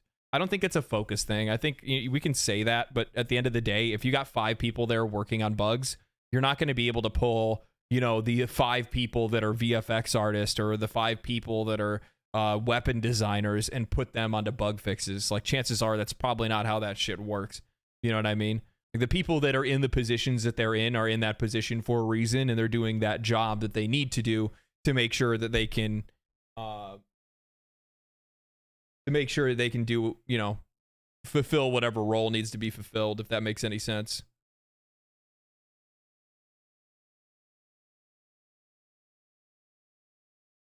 Jesus, hair's so fucking big.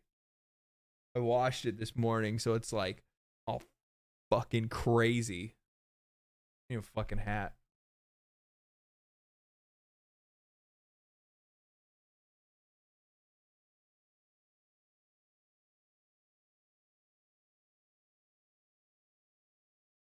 There we go. Problem solved. Do you think they're going to add vehicles? Well, they've already teased the vehicles to begin with, right? So we've already seen them in like clips and things like that. We've seen them on Reddit. We've seen Joel drop them on players. So like we already know that stuff is out there. It's just whether or not they can actually, you know, do what they need to do. Whether or not they can do what they need to do. That's really what matters more than anything else.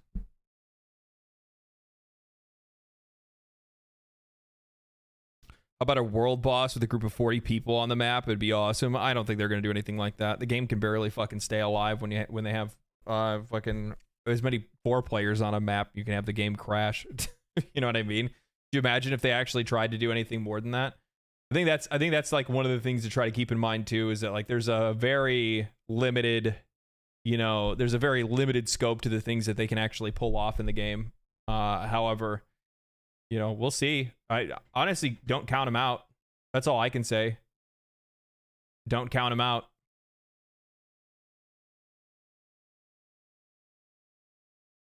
The engine is outdated too. Yeah, I mean, I've talked about that before, but the thing is that like many of these folks that many of the people that are out there that are like talking about like how the engine's all fucked up or something like that. Like many of these studios just they make their own engine, so chances are they probably just like, you know, repurpose the engine for their own uses and are probably using it literally just for themselves. And I mean, usually you'll have like a systems designer and stuff like that that's there specifically just to do like work on the engine and things like that. Sitting for hours really puts a strain on your back. Get a Herman Miller Aeron. I always tell people this, like, you can go online, there's like offices that are always shutting down all the time, like in-house engine devs for sure. Most companies, if they have their own in-house engine, they all do. Like as an example, Larian Studios, they have their own engine, the Divinity engine. Do you think that they had somebody else make that engine for them? You know what I mean? Like they have people that are in-house that are specifically there to like troubleshoot and work on the engines and stuff like that. Usually if it's an in-house engine, but if it's not an in-house engine, then yeah.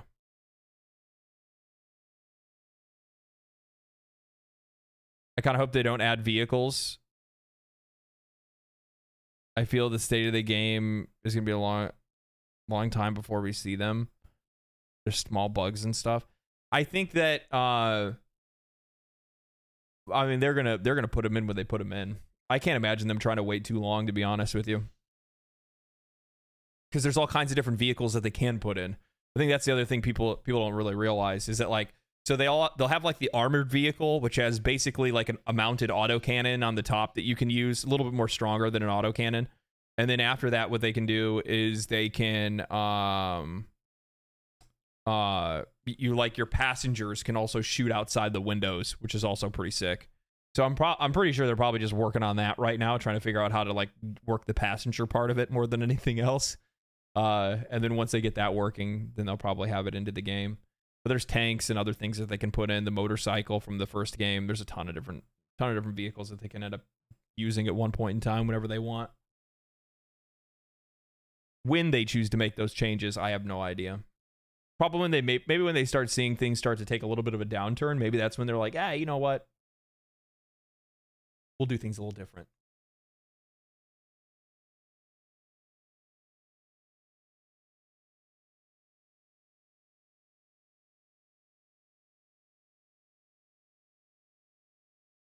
We'll do things a little different. But yeah. Yeah. Ladies and gentlemen, boys and girls, appreciate you guys stopping by. Appreciate you guys hanging out.